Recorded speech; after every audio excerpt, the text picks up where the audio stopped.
Introducing Pubcoin. Pubcoin is the rewards program for pub sports contributors.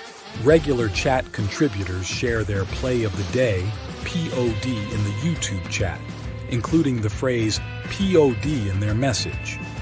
At the end of the week, the amount of units earned are converted into pub coins. Pubcoin can be used as reward points for prizes, shop discounts, and contests. Hey, what's going on, y'all? It's Mills here, Pub Sports Radio. Do you guys want to challenge the personalities here at Pub Sports Radio?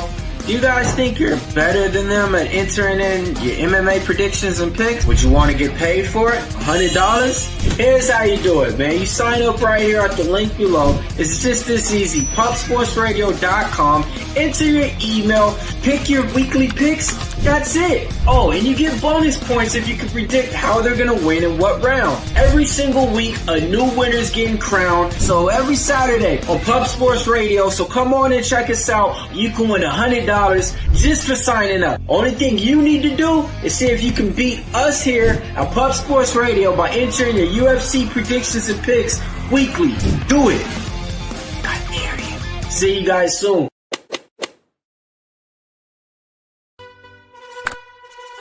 Your membership to Gold, you will be automatically entered in every horse race, every Wednesday and Friday. It is time to race horses. We are racing camels today. Shout out to the Gold members. We're racing in San Antonio immediately here. And we're off. 2 minutes, 74 canals on this racetrack. It's wide.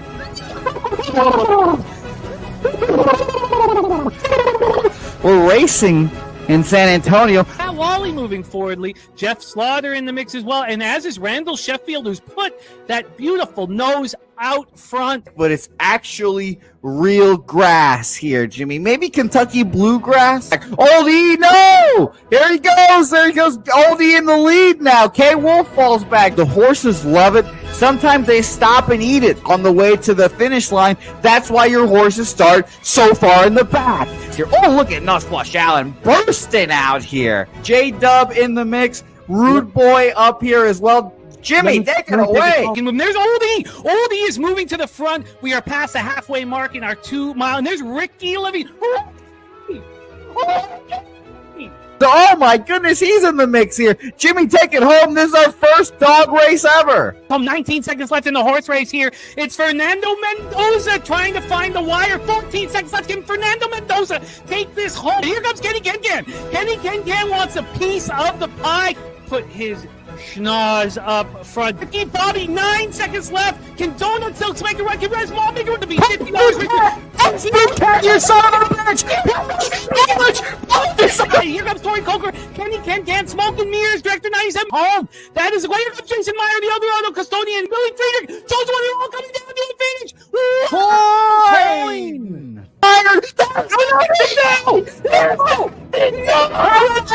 Nowhere! Oh no! Fanatical Jim!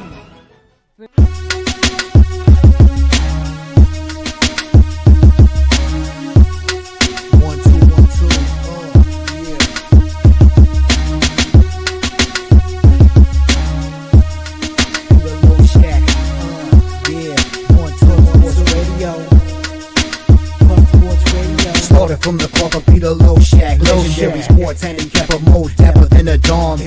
Father young phenom, known as Jimmy, who declared one day that the bag was here to stay. Information like a PSA, when we all PSR, Pub Sports Radio, bizarre. Is a man named Slaughter and he flipped the script. No competition in this they quit the trip. But we say we be pubbing, betting with the bag and you love it. You want a top 10, we above it. Let's check.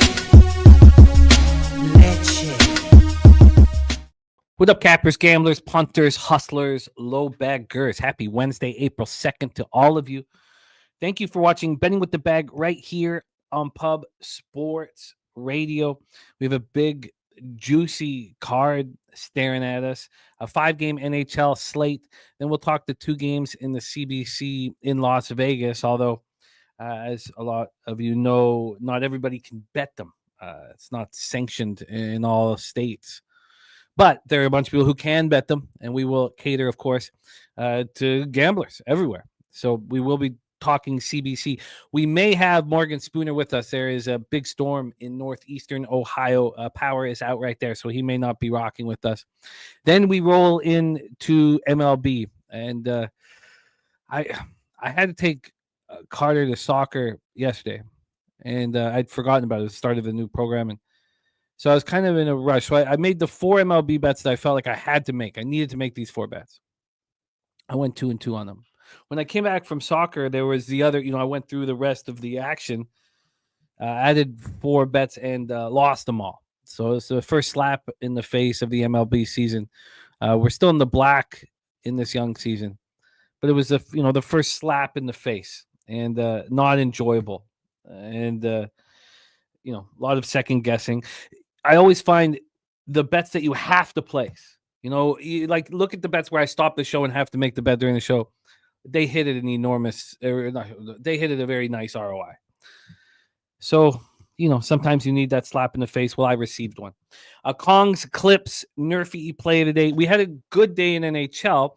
We're about to cap NHL. And as I told you, all records are updated now.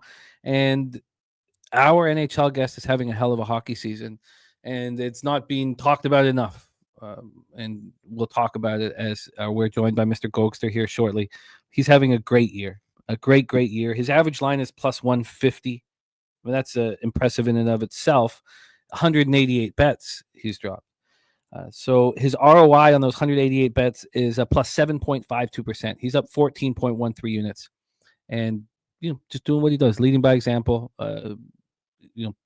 When the focus is on him, he pushes it on other cappers. He's just a great guy.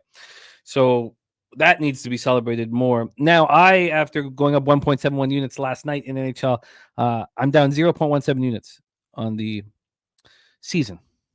Obviously, that's not where I want to be, but this is the time of year that we eat in NHL. I told you guys the easiest bet on the board last night was the Columbus Blue Jackets. Easiest bet on the board. Very easy. You have a team with motivation that's healthy and motivation, just like the Tampa Bay Lightning. Who cares that they just beat the Islanders? They're going to beat them again. And if they played again tonight, they'd beat them again. They're healthy and they have motivation. Now, you could say the Islanders still have motivation, and I would tell you that they don't want to come to the rink because Patrick Roy's a fiery coach. And when your team is struggling, those fiery coaches, like John Tortorella, are not fun to play for. We have a lot of work to do. AM says Model performed well yesterday. 13-2 NHL MLB bets. I love to see it. We have Kong's Clips Nerfy play today. Kansas City, Milwaukee, and Pitt, Tampa. That's at plus 190. And Stacks plays of the day are in Yankees over 8.5 and the Clippers over 117.5. And our friend Justin saved me $250 yesterday by getting me off the under in the Magic game.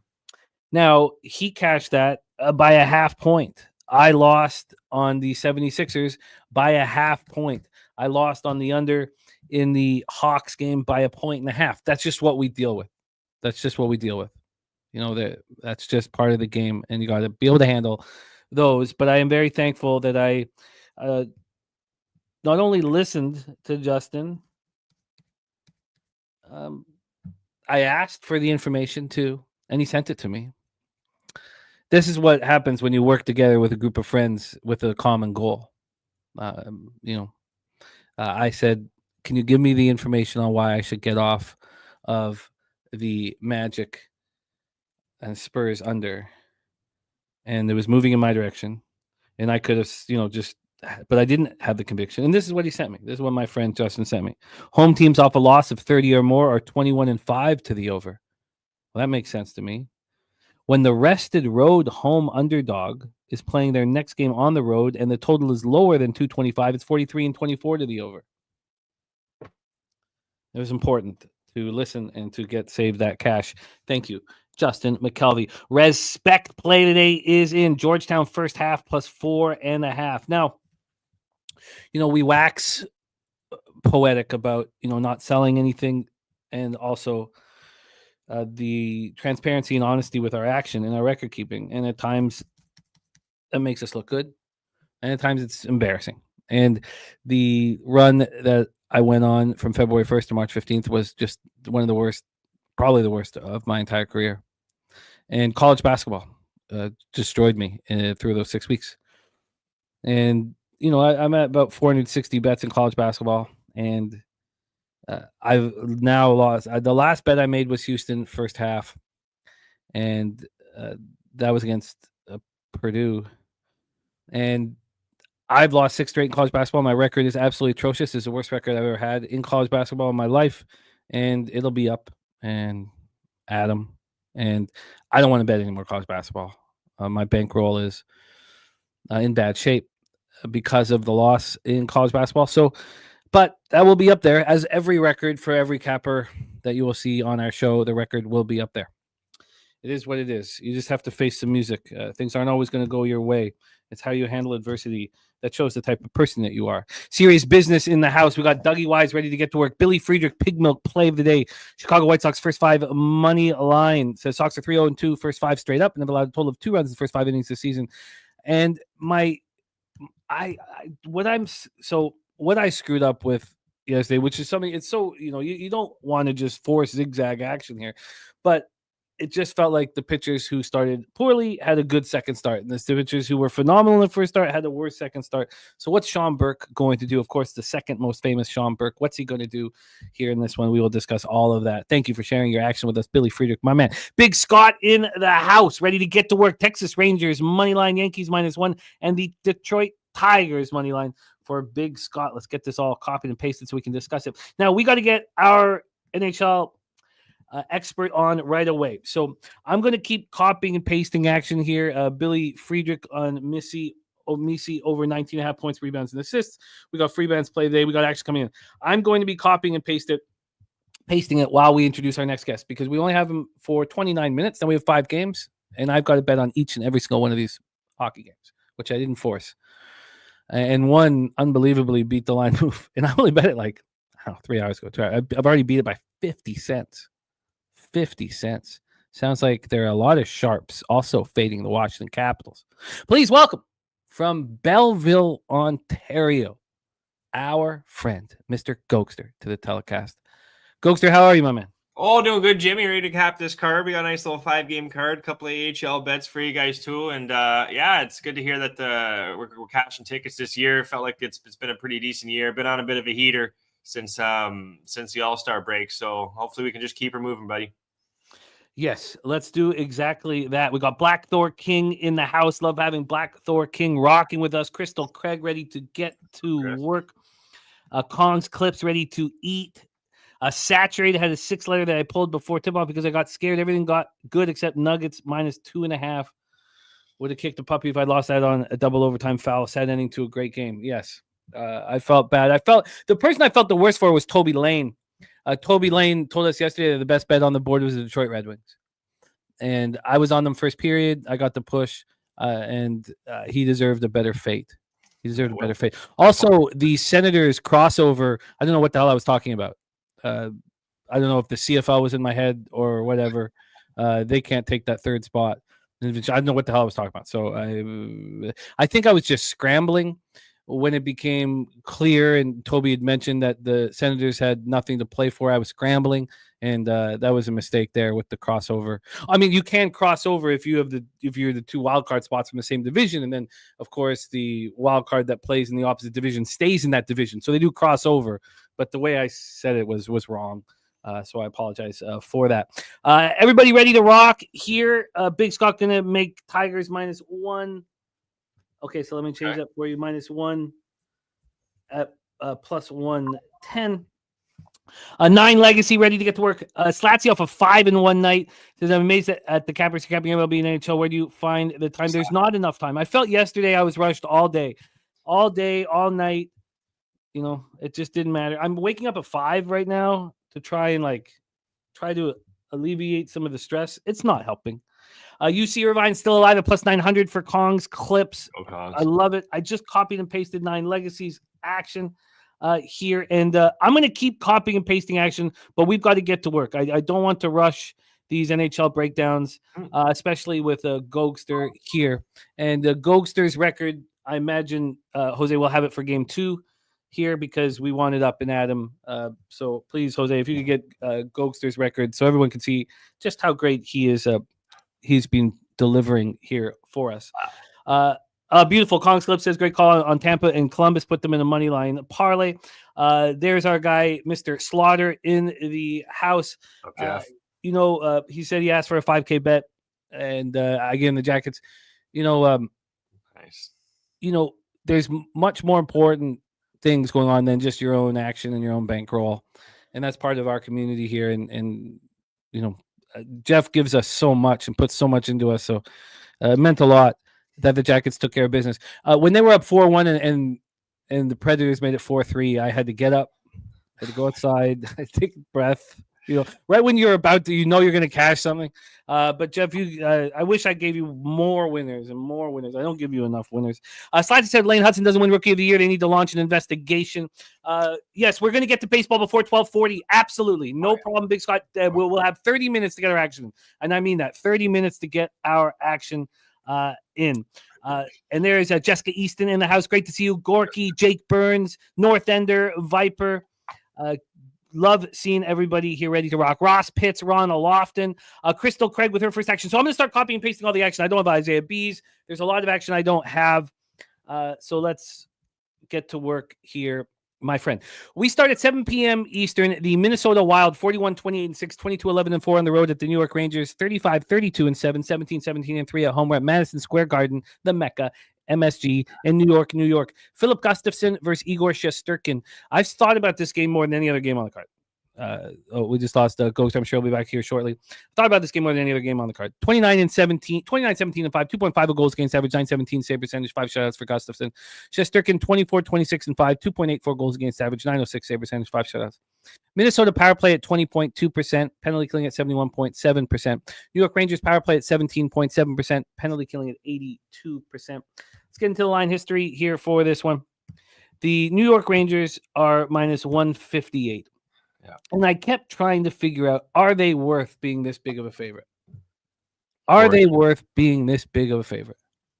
And I couldn't, as much as I wanted to say, yes, they are. As much as I wanted to say, look, the Rangers, they're going to get into the playoffs. As much as I wanted to do all of those things, I couldn't do it coming back from California. Now, they flew back from California, their 3-game trip. They flew back here on Sunday. They finished 6-1 win at San Jose on Saturday. They flew back on Sunday. So it's Wednesday. So they've had time. But still, I just couldn't do it for whatever reason. What have they done to make us take them on the -1 line? And I was trying to get there, and I could not get there. On the other hand, I still believe that this is an under hockey team playing against another under hockey team. Mm-hmm. Now, I took the -120. I sent it in. Look, I'm trying not to be too liquid right now as much as I can. I could have got 3 cents off. Now it would be 4 cents off if I had bet it with liquid offshore at -117. Now it's -116.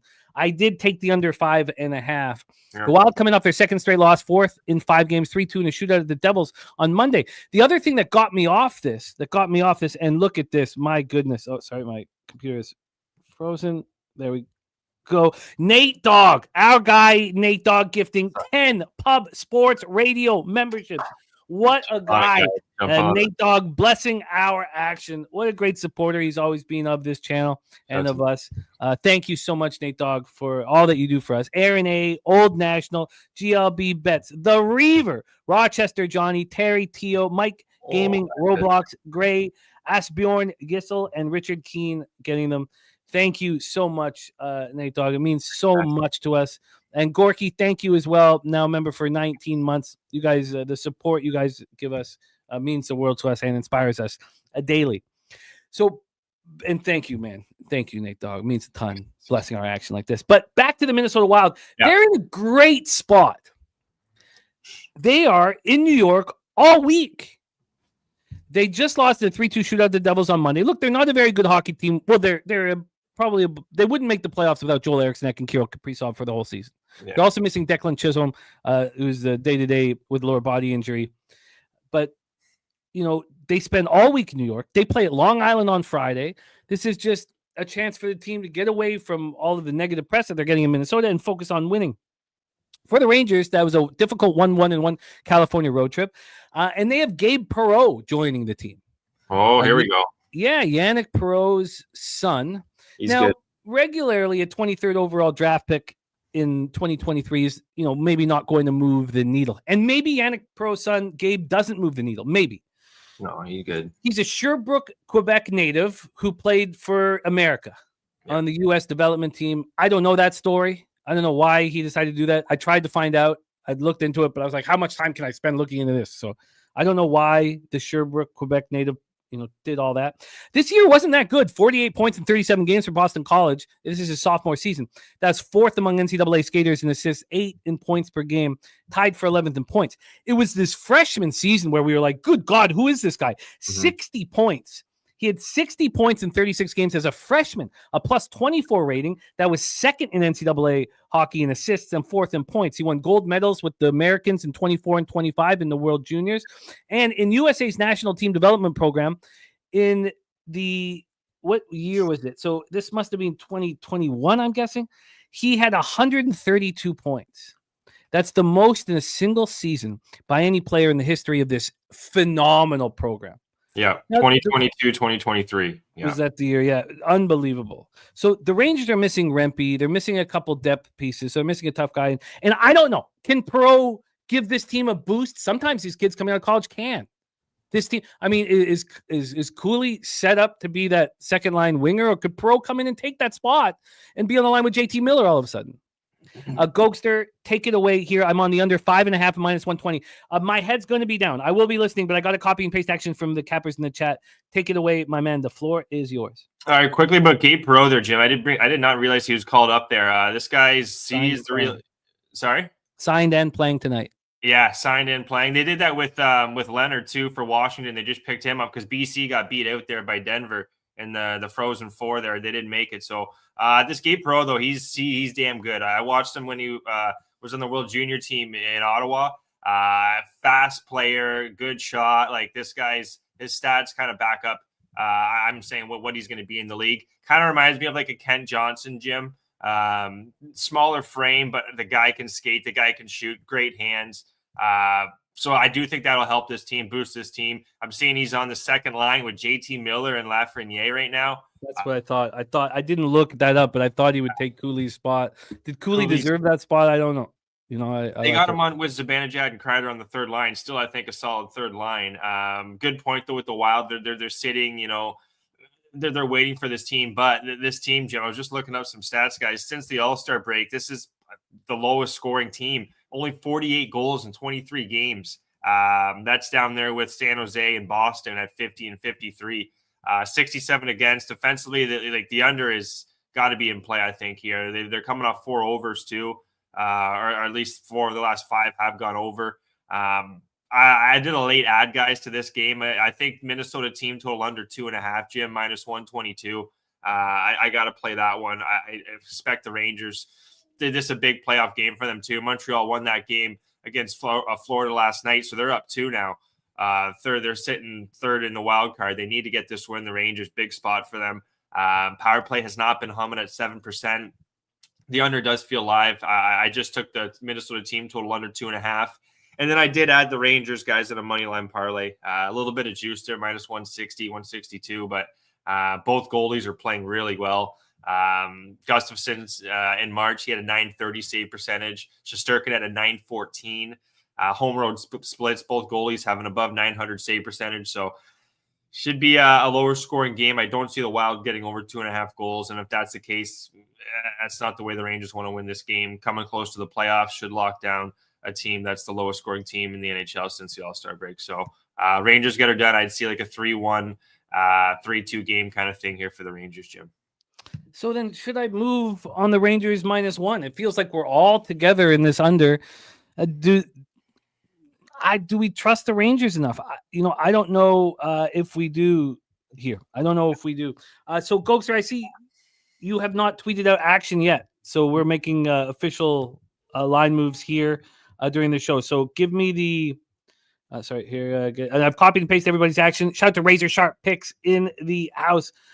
So what is your official action here? Rangers are part of a money line parlay, and you're on the Wild team total under 2.5, and that was at minus 122. 122. Do you want the book, Jim, or no? That's all good. And the Rangers are part of a money line parlay. We are good to go. Wine Time Sports in the house. And just got some great news from Spooner. The power just turned on in Northeastern Ohio. Just turned on.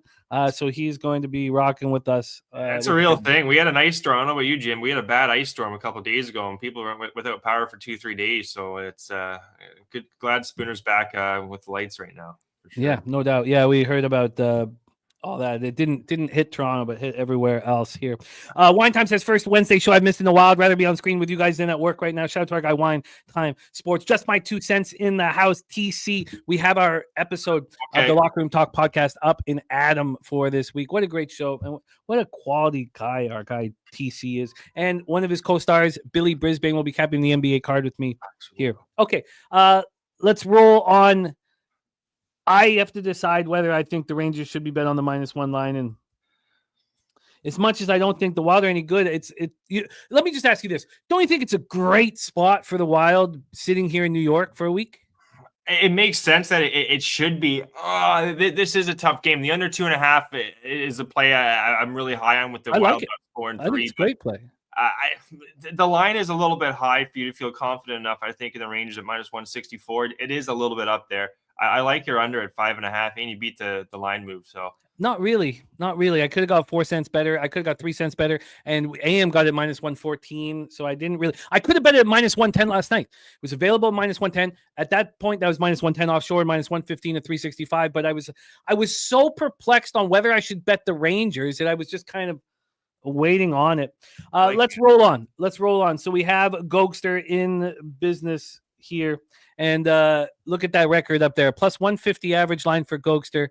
We have the ROI at an extremely impressive 7.52%, which means, Gogster, that double-digit ROI is possible. It's in the works. So that would be the goal I would love for you to set for yourself. Kent Davies in the house giving us action here, which I'd love Gogster to close the show with Masters action here.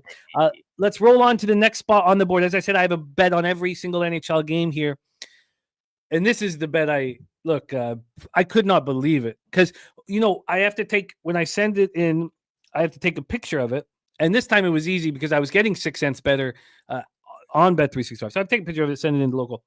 Yeah. And so it stays up on 365 because I have to, press the button on, but not the bet button, but just set it up there. And then I can see the line moves, right? It turns green, it shows do you accept the line change? Gogster, the line change went from -170 to -220. Yeah. Ooh, wee. Washington Capitals 47-17-9, 23-9-3 on the road. The Carolina Hurricanes 45-24-4, 29-8-1 at home. Lenovo Center Rally, North Carolina. Neither team has anything to fight for here. Neither team has anything to play for. So what team wants to send the message? That's what I was thinking. What team wants to send a message here? And I barely got to Carolina. I'm not going to sit here and tell you, Carolina wants to send this message to the Capitals. I can't. But they know that they're likely going to have to beat the Capitals in the second round of the playoffs to get to the conference final. Logan Thompson, 31-5-6, 2.43 goals against average, 9-12 save percentage, 2 shutouts. Freddie Anderson, 12-5-0, 2.01 goals against average, 9-19 save percentage, 1 shutout. Now, Nate Dogg, 420, is on the Capitals here, and I hope that you've waited patiently to bet it as this line's moved heavily in Carolina's favor. Right. Over 5.5 is right now -119. This did get up to 6, kind of a 6 for a cup of coffee. And then on the money line here, we have, it's not -220 offshore, but it did get up to -214 offshore. It's now -206. So a 41-cent move to the Carolina Hurricanes. 41-cent move. This now obviously this is a spot that I guess now would be my favorite spot on the board. We'll see in a little bit here. It's a similar market move. Now it took longer with the Columbus Blue Jackets yesterday. Washington power play 22.1. LJ from H-Town also on Capitals money line. So wow, I guess you guys are getting implied probability in your favor. I got the -1 at -108. I mean, you guys can talk about, seeing the implied probability and liking the Capitals here, but there's no better bet that's being made in sports than the Hurricanes -1 at -108. The Carolina penalty kill 84.7%. Capitals on the back-to-back. So this is interesting. Now, the Capitals, Matt Roy missed the game due to personal reasons. We don't know the personal reasons. And they said that he might come back tonight. Why? So I don't know. But Dylan McIlrath is the bottom pairing role defender if Matt Roy's not there. And then you take Matt Fervary also. Now, he could play. He was struck in the face. It looks like he broke his nose. They expect a broken nose. Will he play tonight? There's no need to push these guys. They're set in their spot. So now maybe you have their 2 third-string defenders out. You bring in, so if Ferravery's out, then you bring in Alexander Alexeyev, and you wouldn't want McIlrath and Alexeyev to play more than 10 minutes, which means that then Chychrun and Carlson won't pinch. They will slow everything down because they know they're going to have to play 28 minutes in the hockey game. Hurricanes coming off their second straight win, 6-4 at home over the Islanders on Sunday. This is a rested group. Now, Jordan Staal, doubtful. Stahl's missed a second. We expect him to miss a second straight game here. And he's just a hell of a hockey player. Still rolling at his age. 42 block shots, 127 hits, 33 points, 99 shots on it. I don't know a team in the world that wouldn't want him as their third-line centerman.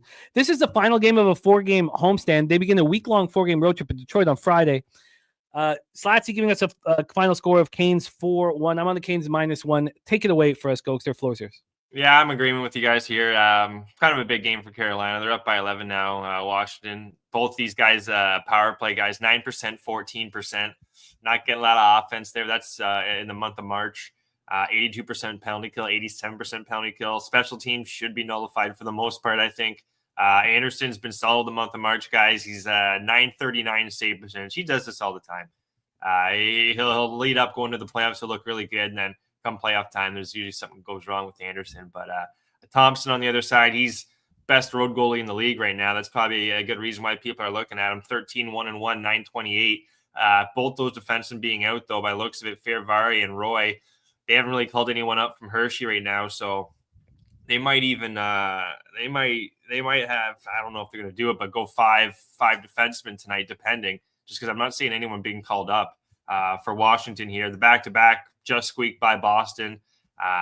This looks like a Hurricanes play. The line has kind of got to a point where the books don't want to feel like get hit too hard on this one. That's why it's -218, but I would be surprised if they don't get this one done. You know, still Carrier, Foster out. They've been out there for a bit, Foss, that's for sure, but give me no goal in the first 9 minutes, 30 seconds, +115 here.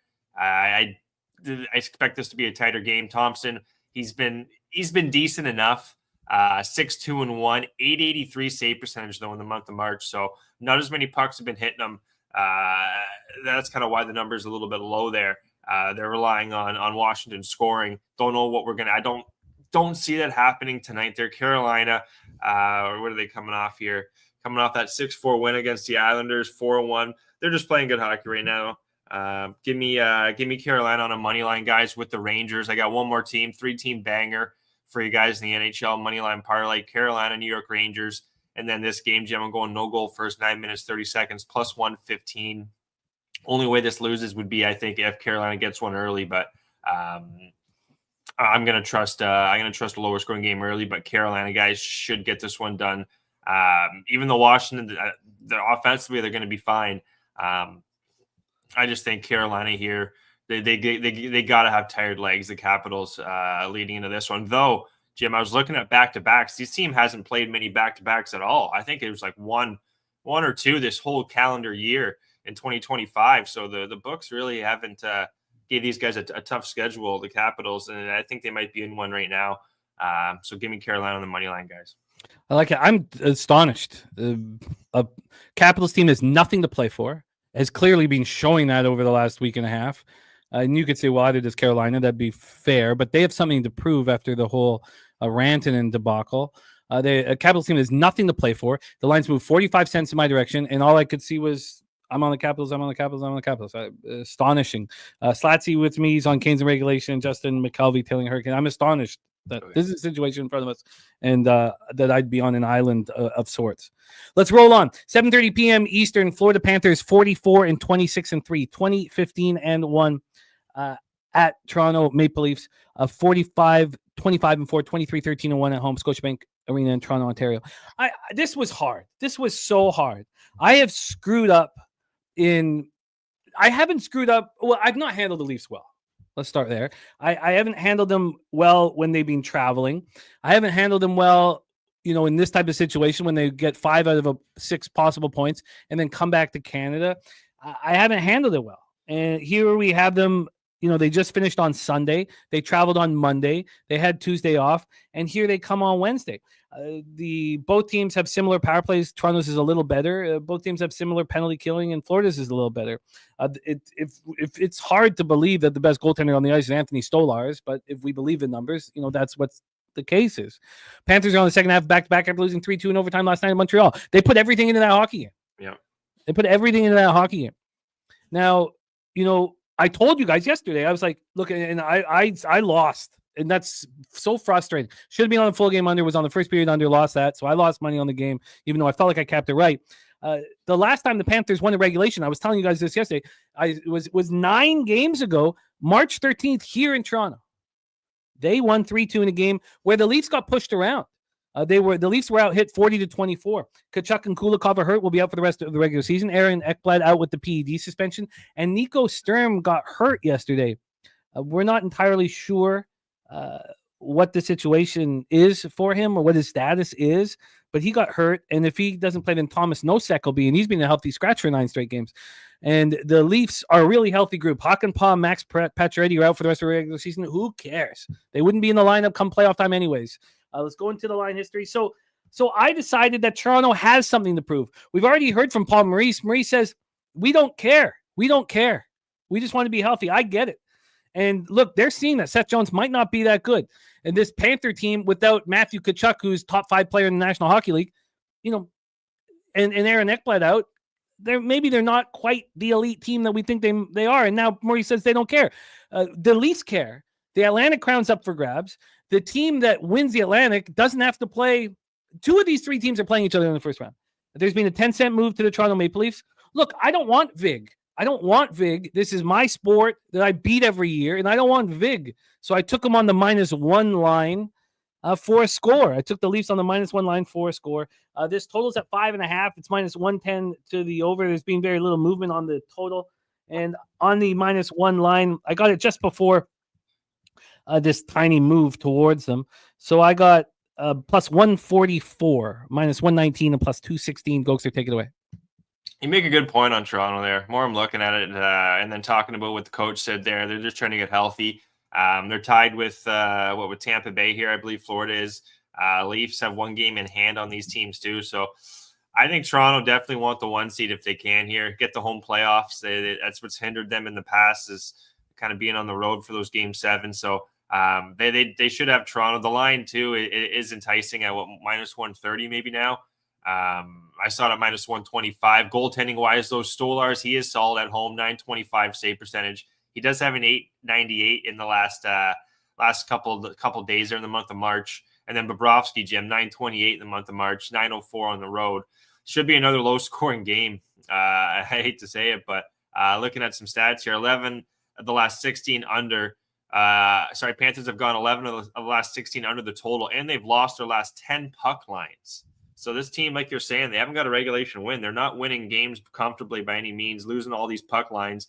And then Toronto, 13 of the last 18 games, really, I believe that's in the month of March, have gone over the total. And then 5 of the last 8 games, Toronto has been covering the puck line. So this feels like a Toronto play on the back-to-back for the Panthers, even though they got Bobrovsky going tonight. Power plays have been humming in the month of March for both teams. Toronto feels live, but I'm going with the no goal first 9 minutes, 30 seconds, +115. Marchant on that second line with Bennett and Mackie Sam Sketchvich. I'm butchering his name, number 25 though. They definitely got a slower line there from what I'm seeing there, Jim. First line still intact, but no, it looks like Nico, you said he's day-to-day, so they're gonna have to call in who you said Nosek. Got Rodriguez with AJ Greer. Just not exactly a team that's has a whole lot of offense. Look, they had a hard time keeping up with Montreal last night. So now you got Toronto. More I'm thinking about, the more I would say Toronto is the play, but I'm going no goal first 9 minutes, 30 seconds, +115. And what did you get? +115? plus 115. Yeah. Oh, great stuff. We got to roll on. I know we don't have you for much longer. Shout out to our guy TJ in the house. Look at our guy. White Sox first 5 plus 145. Tampa Bay money line. Texas Cincinnati under 8.5. LA St. Louis over 8. And the $20 donor to bless our action. TJ, can't wait to have you on screen.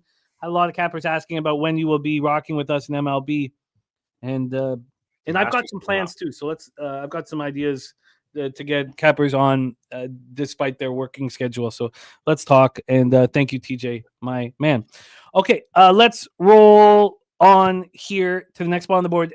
Now, can I have you for 5 extra minutes? Or that's fine. That's fine. We can go to 11:50. 11:50. Oh, 11:50. Beautiful, beautiful, beautiful. Okay. Next up for us, 9:30 p.m. Eastern, we have the Colorado Avalanche, 45, 26-4, 20-15-1 on the road at the Chicago Blackhawks, 21-44-9, 14-20-4 at home, United Center in Chicago, Illinois.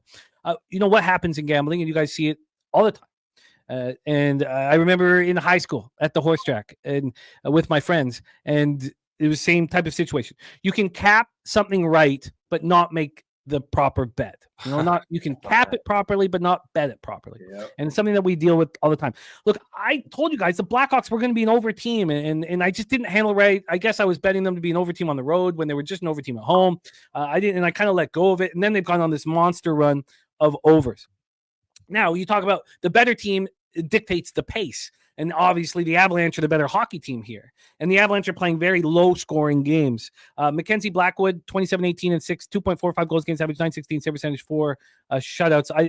I heard that it could possibly that he might not. It might be what's his name? What's the backup name? Wedgewall. Right? Yeah, Wedgewall. But I have Blackwood listed. Going up against Spencer Knight, 15-14-1, 2.65 goals against average, 901 save percentage, 2 shutouts. If anybody thinks Spencer Knight is the savior in that for the Chicago Blackhawks, it's not. Look, I mean, I don't want to, he's a kid who's dealing with a bunch of shit with his OCD and all that, and I wish him the best, but he's not. He's not it. Colorado power play 25.4%, penalty killing 79.1%. Chicago power play 25%, penalty killing 80.7%. Avalanche coming up their second straight loss 3-2 at home in a shootout versus the Flames on Monday. The final 3 games of their 4-game homestand were all really low scoring. They averaged in total combined 4 goals a game in each of those 3 games. There's 12 goals scored combined in those 3 games, and they have allowed just 3 goals over their last 3 games. They're playing very well defensively. Josh Manson will be out for the rest of the regular season. They need him back, and it's an upper body injury. He better be able to fight. Because the Avalanche don't have toughness, and you're asking Josh Manson to be the toughest guy on the ice. And although if you said that to his face, he said, I'm ready for that. And that's why he's such a great team leader and great player. But he better come back healthy. The Blackhawks coming off their 3rd straight loss, 5-2 at home to Utah on Friday. They've allowed 4 more goals to their opposition in 8 of their last 9 games. They haven't held their opponent to under 3 goals in 16 games. Mm-hmm. Alec Martinez day-to-day with a hip injury. Colton Dach and Jason Dickinson are both out with lined up with injuries. Dickinson's done for the year. He's a short-handed specialist, face-off winning specialist. So this is an angry Avalanche team that hasn't been scoring.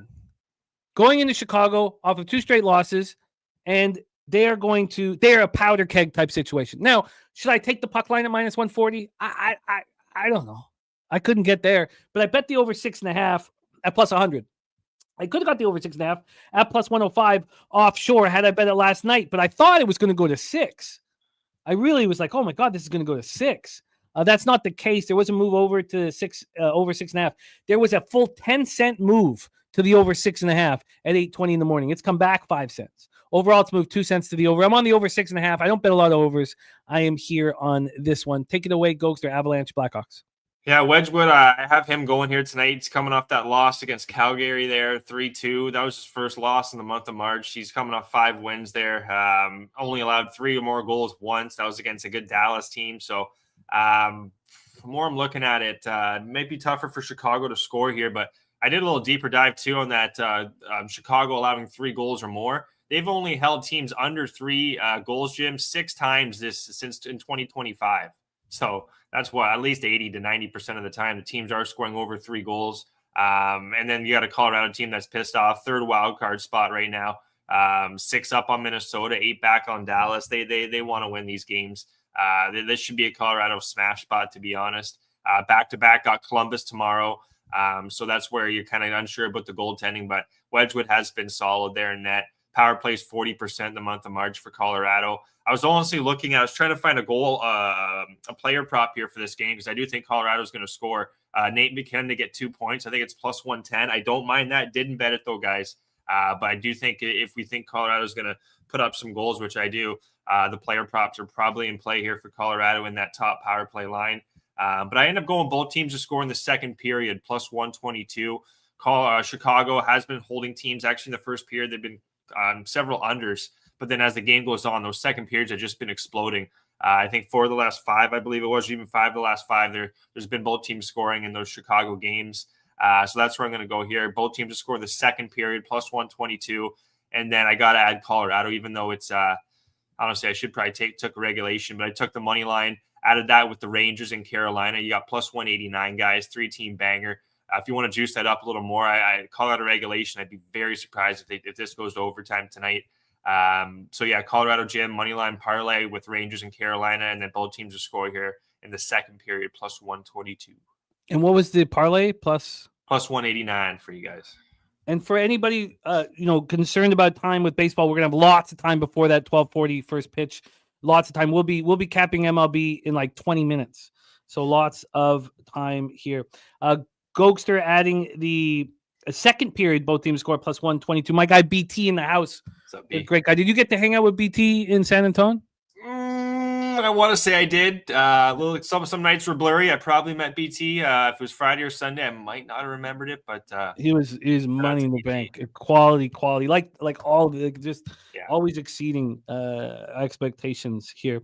Spreadsheet play of the day, dog in MLB is the Royals. I'll copy and paste that here in a second. Let's roll on to our final spot on the board. So look, I feel like I'm talking to a meeting with my divorce lawyer. Look, I want to fade the Vancouver Canucks. Look, they're better without Elias Pettersson. The toddler shoulders, the fucking whiner that he is. I mean, you can tell with Elias Pettersson, man. You can tell. You just tell. And you can tell by shrugging his shoulders, drinking water bottle. He's always doing, what is that? Is he cupping the balls? Is he jiggling the balls? They're better without him. The highest paid player on the hockey team, they are better without him. And it galvanized the troops. They went on the road. It galvanized the troops. They all came together on the road. Now they come home. The media is all over them. They're all over them. And Rem Most, I've missed you. No, I don't have a divorce lawyer. Everything's going well here, except for the bankrolls in peril, which could cause all those issues. But Joy Decord, Thatcher, Demko here. The Iron Lady, 8-7-3, 2.84 goals against average, 892 save percentage. Joy Decord, 908 save percentage. Seattle power play, 18.9%, 76.9% penalty killing. Vancouver power play, 22.4% penalty killing at 82.8%.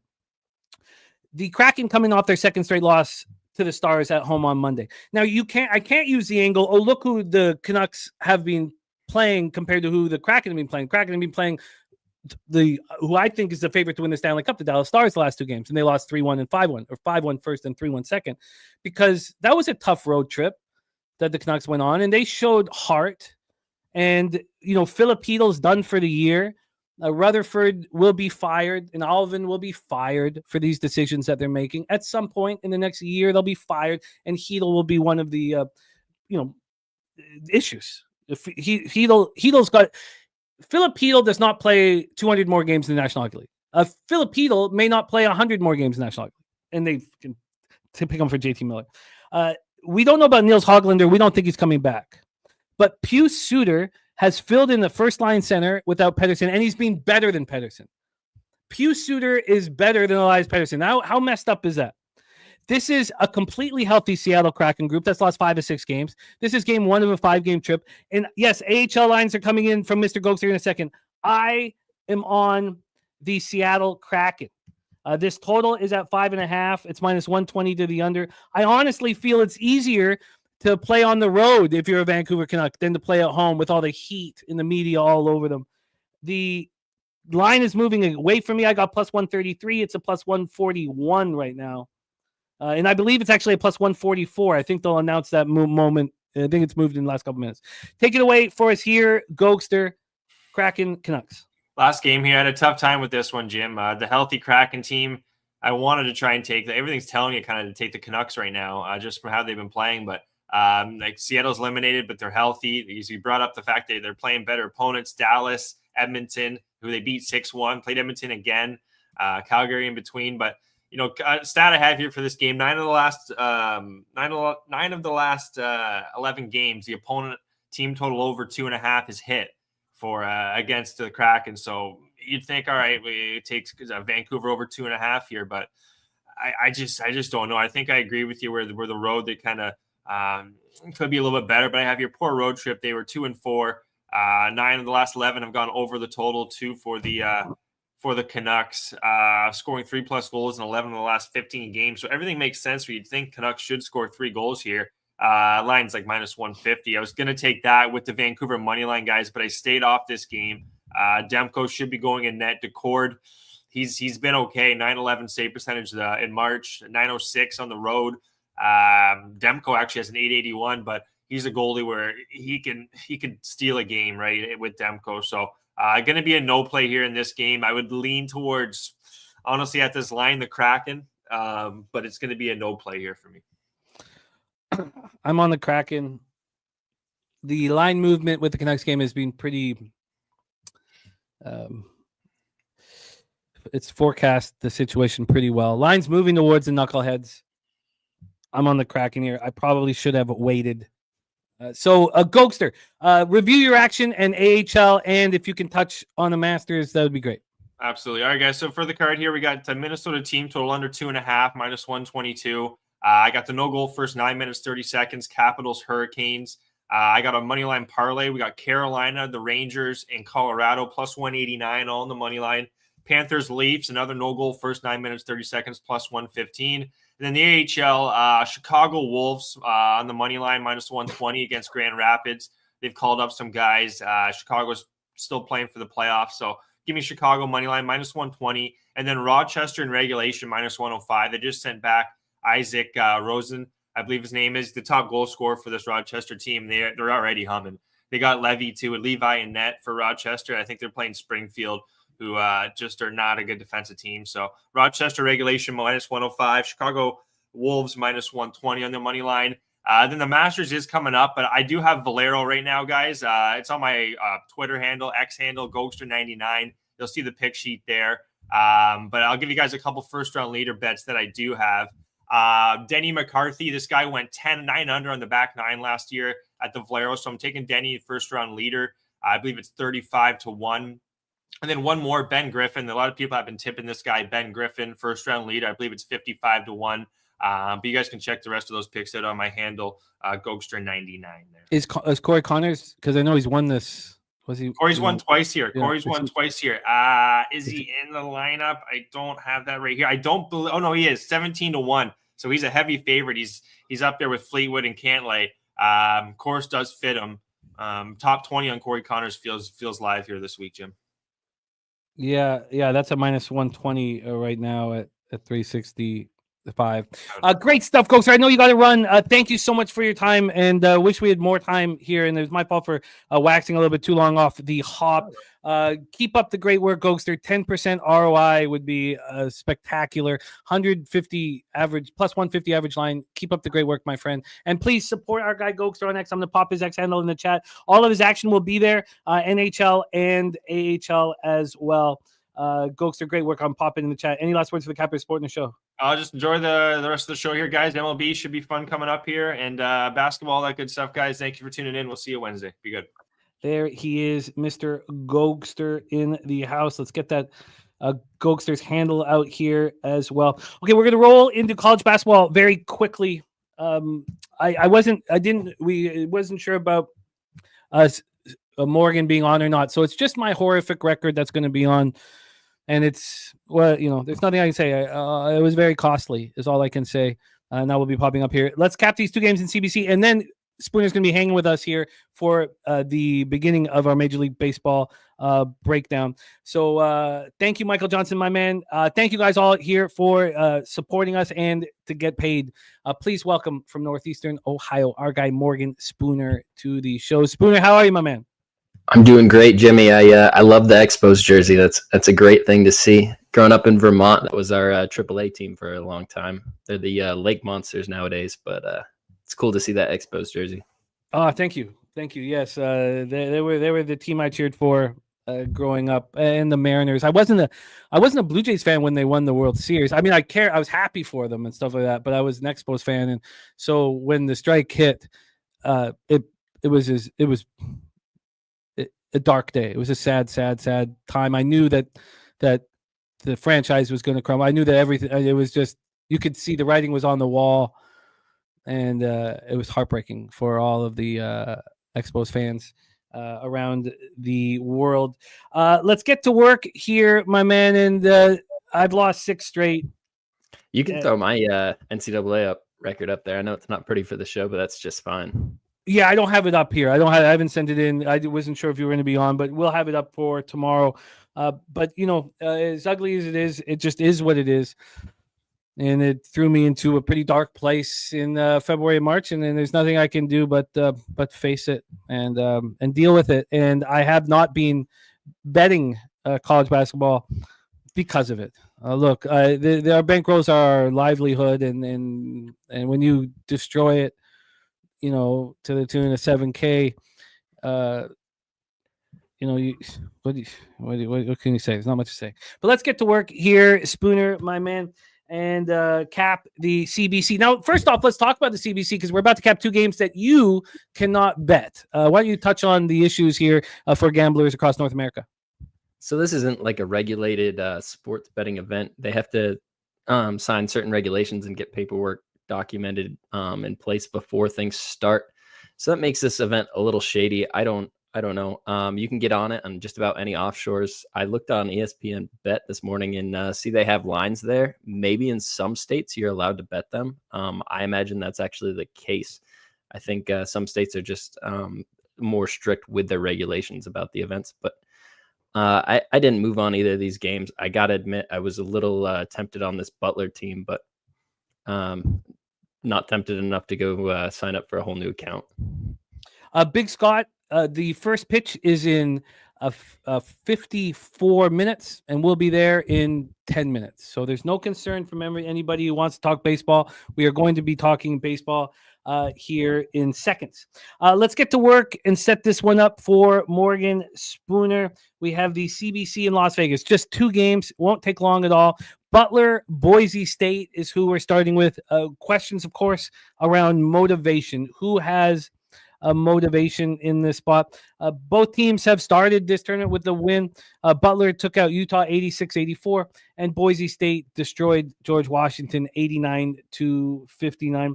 This year was a very down year for the Butler Bulldogs, 6-14 in the Big East. They looked terrible. And Mountain West, Boise State looked strong. They looked very capable. And then they lost to Colorado State 69-56 in the final, but took out San Diego State and New Mexico to get there. Let's get into the line history here for this one and hear from Spooner. If he was able to bet, what would it be here? And again, you can open up a new book to do this stuff if there's an angle that's big enough to attack. Butler right now is a +8. They've come up from 5, a 3-point move towards Boise State, a huge one. And from a total perspective, we have a 154.5. It's -111 to the under. Open up at 155, now 154.5. And we get to the cash flow. We have no help. Again, we only have money line help, which doesn't help on a -300 favorite. On the total, though, 72% of tickets, 52% cash on the over. Take it away, Spooner, Broncos, Bulldogs. Yeah, so this is a Boise State team that has played in Las Vegas a few times throughout the course of the year. They play in the West Coast, play Nevada, UNLV, and I think it gives them sort of the regional benefit. They will have more fans in the area. But Butler has better athletes across the board. Their best player won't be in this game. Telfort, he sat out the last game. He's a senior. I think he might have a grad transfer year, and he's probably entered the portal already. what's left of this Butler team clearly trying. One thing I read an article about them, and everybody on this team will get to split the money wherever they finish. And I believe it's the top 4 teams in this crown that get to split NIL money. Yeah. Some of the programs are just pushing that money towards the next year's NIL collective, so it'll help some of the players that'll still be on it. But I got to think this next man up mentality, Telfort sitting out, the next guy coming up shot 7 threes in his first game out, made 3 of them. This is his first opportunity to start a game all year. I think they have a shot to win this game. I don't understand why it would be 8 points, and the line's continuing to move that way. So maybe they know something I don't, but an unregulated game like this, the books got to protect their chin, and the dogs are where you can do the most damage. So I'd be on the dogs today, and Butler's a good team. They got a coach that's won a national championship. This is a good spot, in my opinion, to get on them. A look towards Butler, line moving heavily in Boise State's direction here. And if they're going to show heart, maybe it'd be a first half look rather than that full game. So all of Boise State's players from the regular season are continuing to play. Nobody's hurt. Nobody's out. This is the same group of dogs. Let's roll into the second spot on the board before we get into Major League Baseball. 9:30 p.m. Eastern with the CBC Round 2. Nebraska Cornhuskers, 18-14 this year at the Georgetown Hoyas. We are in MGM Grand here for this one. Both games played at the MGM Grand Arena. These Georgetown Hoyas were a Jekyll and Hyde squad. I felt like they played up to their competition or down, depending on the situation. They just barely squeaked past Washington State 85-82. And Nebraska took out Arizona State 86-78 to get this opportunity. Nebraska 7-13 in the Big Ten this year, and Georgetown 8-12 in the Big East. Take a look at the line history here for the spot. There we go. We have a total at 153.5. It's minus 113 to the over. Open up at 152 and have a 1-point move towards the under. And the spread here, we have Nebraska -9 and minus 112, a 2-point move towards the Cornhuskers. And we get to the cash flow here. Again, only information on money line and total. Money line not important. 87% of the tickets, 87% cash on the over. Take it away for us here, Spooner, my man. Jeff Slaughter says Mac had a career night, hit like 10 threes. That doesn't happen again. Justin McKelvey with Nebraska -7.5 in his pocket. Your plan of attack, Spooner, my man. Yeah, Malik Mack did have a really good night. And one thing to note on that is he's dealing with some flu symptoms, maybe some rhinovirus, different talks going on there, but I don't think he's fully healthy. So you have that. Georgetown's best player, Thomas Sorber's been out. He will not be playing. Their go-to big man, Drew Fielder, has stepped away from the team, I believe, because Georgetown signed a new center for next year. And I think he's in the portal trying to find a new spot. So there's 3 guys that started this last game that haven't started games all year. And I think it puts Georgetown in a spot where they just got that dog mentality. Ed Cooley's a really good coach. You've seen it throughout the course of this year. That really big win against Villanova. Just some spots where nobody thinks they can win a game, where everybody's got them circled, and they just show up. I think this is something Ed Cooley really can do. He's a motivator of men. Nebraska's a good team, but at the end of the year, they're just a middle of the pack Big Ten team, and that's not that strong of a conference. I like Georgetown to cover this big number. I think it's worth sprinkling money line value on this if you're trying to go with this. Ed Cooley's a great coach. I like this to be a tryout spot for not just him, but all the coaches that he knows. He's recruited all these men, everybody that's here. He's going to try to make their life better next year. So I think this is a good spot for him. It makes sense here. Makes sense. Again, as much as I'm very thankful for the breakdown, I have to move on and focus on the sports. Let's get on to baseball. Put money in my pocket. And baseball did not do that yesterday, but we're still looking good. And I understand this situation here, I believe. Let's move on here. But if you could make official bets, what would the 2 be in the CBC today? I'm taking both dogs. Give me Georgetown and give me Butler. I think you got really good coaches. It takes a lot to win a national championship, and Thad Matta might not have the most respect nowadays, but he's a good coach, and I think he can get the troops rallied. Same thing with Ed Cooley. I think it's just a good spot for both of them. This time of year, I think that matters a lot. It's all about motivation, though. There's money on the line. Who's going to try hardest for it? Malik Mack, you said maybe he won't do that again. Who's to say he's not getting 50 grand out of this if he has another career day today? So, no, I hear it. And respect play of the day from Res Mob is Georgetown first half. I'm going over all of the MLB action that I've copied and pasted. Looks like everybody is ready to rock and roll. So let's turn the page and move on to MLB. Jose is capping another show. So he will, producing another show. So I'll find out his ETA here. But for now, Spooner and I will attack the Major League Baseball card here. So let's get to work. We have afternoon action, which will also give us the opportunity to live bet. So we're in business here. We have a huge day of MLB. It's the first time that I've been slapped in the face this year. And sometimes you need it. You need the wake-up call. Understand how difficult the MLB is. So that's all. I got a little cocky, and that's all. Let's get to work here. We start at 12:40 p.m. Eastern, and we have 35 minutes before first pitch, which means lineups are out. By the way, a couple things here. One, we have, if we can get to 100 likes, we'll be giving out a Cash It hat. Shout out to Razor Sharp Picks, a Cash It hat. If you can join us and support us here with the likes to help the algorithm, we will put you in, and Jose will figure out exactly how to have everybody racing here for the Cash It hat. And also, don't forget, we have Pub Sports TV. And we're going to put the link up at some point here on the show. Please, it's a 24-hour channel. We got Higgsy, we got the Ice Guys, we got Earl Sports Brothers, we got a bunch of shows that play nonstop here on Pub Sports TV.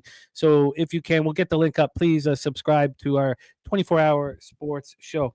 Let's get to work here. We have a half hour before first pitch, so lots of time to deep dive on this game.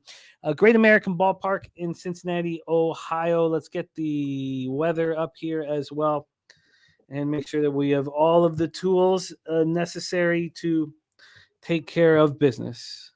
So let's get this up here. All right. In Great America Ballpark for our first game, it is beautiful, but very breezy. 71 Fahrenheit. It gets warmer throughout the game, gets up to 78 Fahrenheit. It feels a little colder than it is, but it's still nice. But we have heavy winds right to left, opening up at 14.3 miles per hour. By the end of the game, it's 17 mile per hour winds. Again, it's just right to left, so it's not quite in. It's very slightly in. The lineups are confirmed here. For Texas, of course, it's Leiter versus Hunter Green. So we have a pitching matchup of our wildest dreams. Leiter coming off a nice first start. 5 innings, 5 hits, 1 earned run, no homers, 4 Ks, 1 walk, and a 4-1 win at home versus the Red Sox. Coming off a horrible year, and he got the slap in the face. And, we talked about the comparisons to Doc Holliday. Roy Halladay had the horrific year where he had the highest ERA in Major League Baseball, and he was a monster ever since that year. Rest in peace to our guy Roy Halladay. Got his jersey right over there. Simeon, Langford, Peterson, Garcia, Berger, Smith, Heim, Tavares, and Duran is the Texas Rangers lineup. Friedel, McLean, Dela Cruz, Lux, Candelario, Encarnacion, Strand, Steer, Fraley, and Trevino behind the plate for Cincinnati. Let's get into the line history and the cash flow and hand it over to our guy Spooner. Speaking of Hunter Green, he was phenomenal last year. As everything under control, and his splits became fine. There was no concern whether he was at home or on the road. Another thing about Hunter Green was his location was improved, and you didn't feel forced to get a ton of strikeouts. Now, he struck out 8 in his first game in 5 innings, and that 6-4 loss at home versus the Giants, but he only allowed 2 runs. It wasn't on him. We have the Texas Rangers right now at plus 126. So a big move towards Hunter Green. Not a big move. Minus 124 to minus 137. So a 13-cent move there. And then when we get to the cash flow for our first game on the board, here we go. We have 57% of the tickets and 56% of the cash on Cincinnati. So that's pretty interesting. It's not there. I guess the expectation here is that Leiter will not be able to follow up that first performance. That first performance was at home, and now he heads out onto the road. 95% of tickets and 92% of cash on the over. 95 and 92. We've been seeing 90 plus throughout this young season on every game. This is an 8.5. It's at -109, and it opened. Now it's at -110. Just a 1 cent move, despite all that money on the over. Take it away, Spooner. Game 1 on the board. Rangers Reds. Yeah, so you mentioned this late movement to the Reds. I think that's because Corey Seager was announced out of the lineup today for the Rangers. I had this game on my card. I was looking at the under 8.5 here, and I really like both of these pitchers. Like you said, Hunter Green had a phenomenal year last year, but he's really just a 2-pitch pitcher, that fastball slider stuff. And sometimes I think that can really bite him. But with the wind blowing in so hard today, 15 miles an hour, I think he's in a good spot to, like, even if his worst pitches get railed, maybe only one of them goes out, and he's still able to have a good three-run outing. And same with Leiter. He's a young pitcher who had a bad year last year, but he's got a great mix. He throws 5 pitches. You never know what's coming at you. And last year he was getting really hammered on that 4-seamer, and this year he's incorporated a sinker ball into his reservoir. And I think that sinker ball really plays well in a park like this, especially a day where it's going to be. I know you're saying the weather's nice, but just a couple hours away, and the weather is terrible here. I don't think it's going to be that nice in Cincinnati today. I think this is going to be a just dead under kind of weather, not necessarily a beautiful day at Great American Ballpark. But I could only be on the under. I was kind of hoping you might sell me on it. I haven't bet one under yet this year. I've only been on a couple player props and money lines across the board. But I don't see any way that this game blows open. This park this time of year doesn't play like it does in July. And I think everybody's looking at these pitchers and thinking, wow, Jack Leiter could give up those 9 runs himself. What do you think, Jim? I like both of these pitchers. I have high expectations for Leiter, as does Jose this year. I think that they've put him in a great situation to succeed, especially after, understanding how difficult it is to pitch in the major leagues. D. Jenkins asking the expectation from Fangraphs for these two bullpens. Cincinnati's expectation was to have the 26th bullpen in the league, bottom 5 bullpen in the league.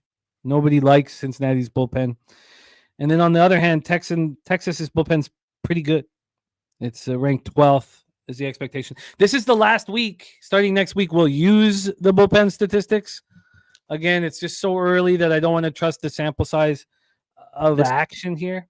This was a 1-0 game played yesterday. And while you say that they're ranked 12th, if you go look at RotoWire's Texas Rangers bullpen page and you go through those names, it's really hard to find more than 1 or 2 people you would trust that are coming in the 7th or 8th inning if you only had 1 run.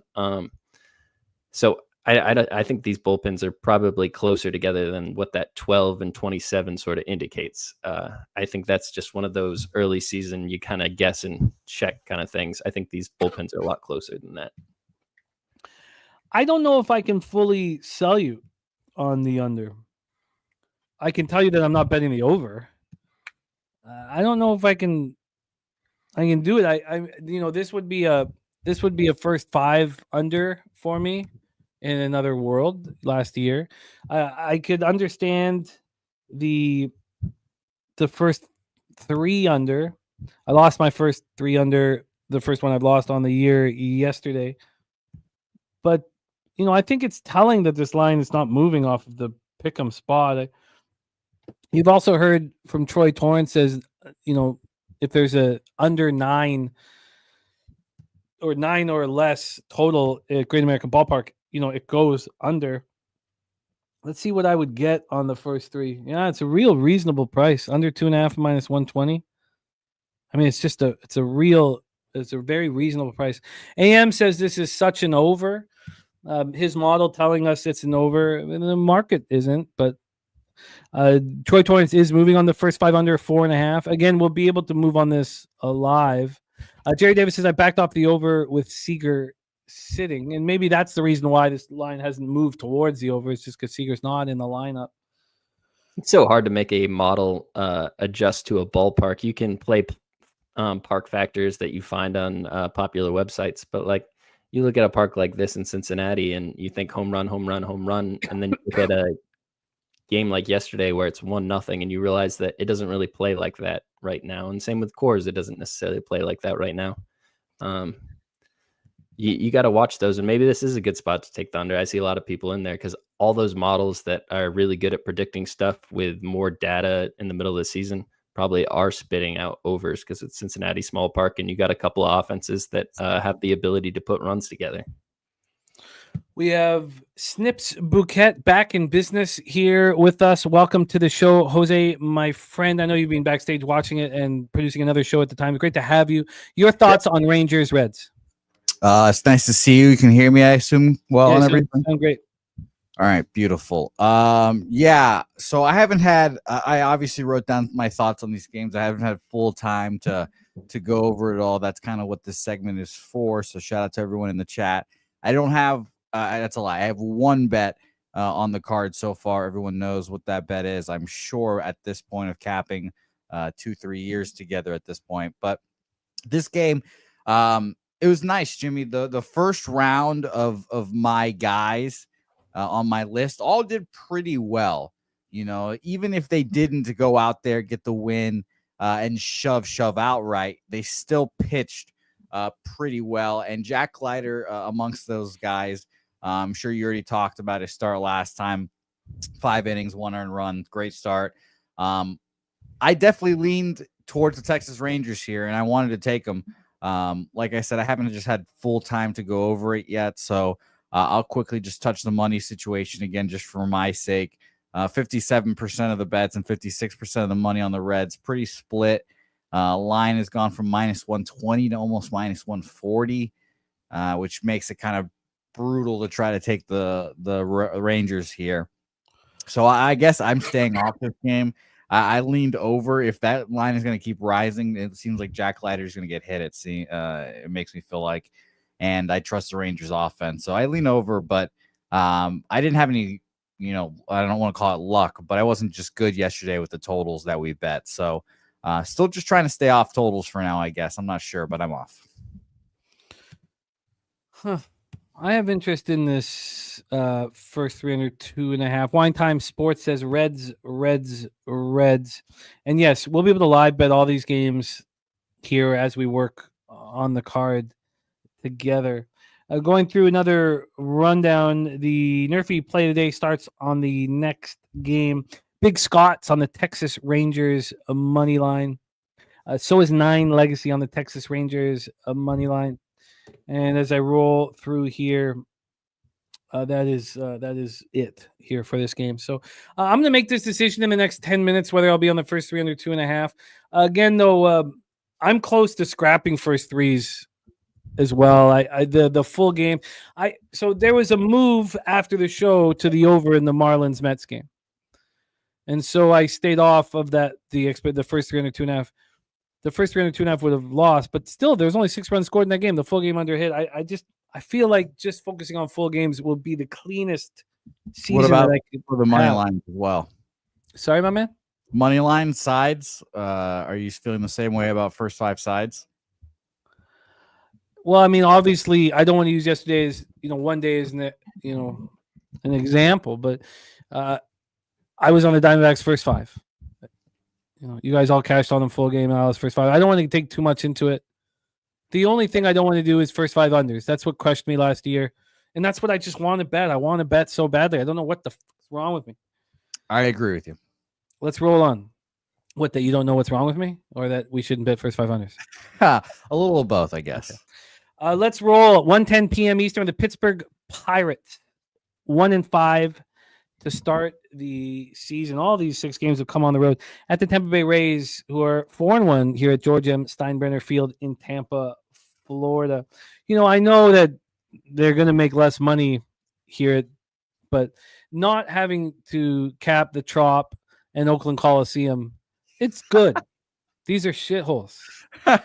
These are absolute trash stadiums. Fully And, agree. it's good. I here. miss the Coliseum.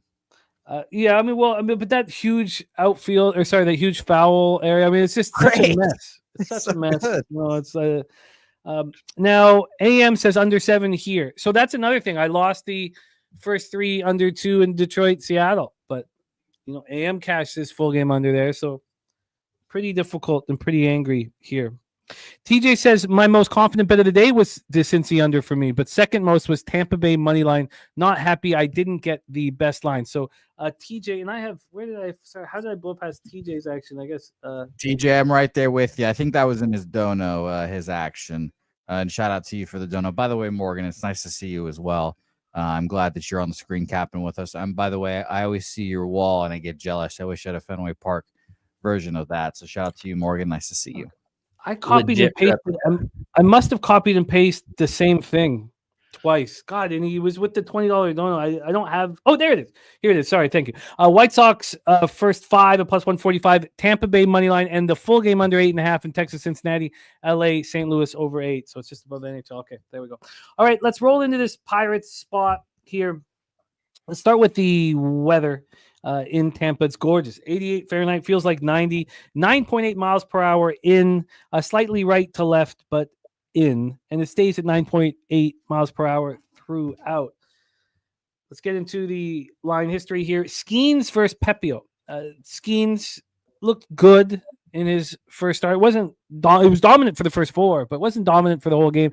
Went 5 in the third, 3 hits, 2 in runs, 7 games, 2 walks, and 5-4 loss at the Marlins. Pepio is a stud. 27 years old in his prime, 6 innings, 6 hits, 2 runs. Just one was there, an 8 Ks, 1 walk, and a 3-2 win at home over the Rockies. Let's take a look at. Oh, is this? Sorry, yeah, this is Pepio Skeens. Did I have? Okay, no, I have that right. Sorry. Okay, let's get into the line history and the cash flow. From a line history standpoint, we have a 7. It's minus 109 to the over. It was minus 1. Oh, now it's just moved to minus 112. Okay, I'll refresh this. This is moving to the over. There's been a 3-cent move to the over in the last few minutes. And then on the money line here, we have the Rays at even money. They opened up at plus 112. Actually, it's moved to minus 102. So we've had a 14-cent move towards Pepio and the Rays. When we get to the cash flow here for this one, you have 96 and 94 on the over. And then on the money line, 63% of the tickets, but 54% of the cash. So bigger bets are coming in on the Pittsburgh Pirates. Spooner, we'll start with you. Pirates, Rays, my friend. I got really close to moving with the Rays here. Everybody is just in love with Paul Skeens. I get it. He's a great young pitcher, easy to market. Everything about him is going to be good for the league in the long run, but I think everything about him will give us value betting against him. I think the Pirates are a bad team. Pepio's a really good pitcher. He's got multiple pitches in this arsenal. He added a curveball that just comes out every once in a while and a cutter last year. And I think just adding those in really makes him just a complete pitcher. You look across his metrics and there's not really anything that screams he's going to lose this game for the Rays to me. The Rays, again, they're playing in that little New York ballpark. And I think this is a spot where the Rays have a lot of value on them. I think offering Paul Skeens around an even number is going to make most of the public bet Paul Skeens. And I think that's for a reason. The books could have said minus 135 on Skeens, minus 140 on Skeens. And I think they could have changed the betting percentages pretty easily. So why is it right there? I don't think it's to reward the betting public for seeing the best young pitcher, but that's just my 2 cents. I ended up moving off it. Tampa's lineup doesn't offer that much for me. One of their best hitters, 1-for-1 off Skeens with a home run, I believe. So you got that there. I'm not moving on it. Jay says Skeens props are always green, but I think he's going to be a pitcher that gets no hit support pretty often. Jose Bouquet. Here we go. Game 2 on the board. Pirates, Rays. Yep, Pepio, one of my guys this year. So I'm on him. Rays 20 line full game. This is all about survive the skiing innings, get to the Pirates bullpen. That is all this game is the name of right now. We have a pretty rested Rays bullpen in comparison as well. For the Pirates, Caleb Ferguson threw 25 yesterday. Joey Wentz went back-to-back. Justin Lawrence threw 17 yesterday, and Dennis Santana threw 16. Joey Wentz probably won't be available. I'd be a little surprised if Ferguson threw again. Tim Meza threw 31 on Monday. So we'll see if he's available, but give me those guys, or give me the Rays guys over those guys. Hunter Biggie, he didn't throw on Tuesday through Monday, 24. Pete Fairbanks available.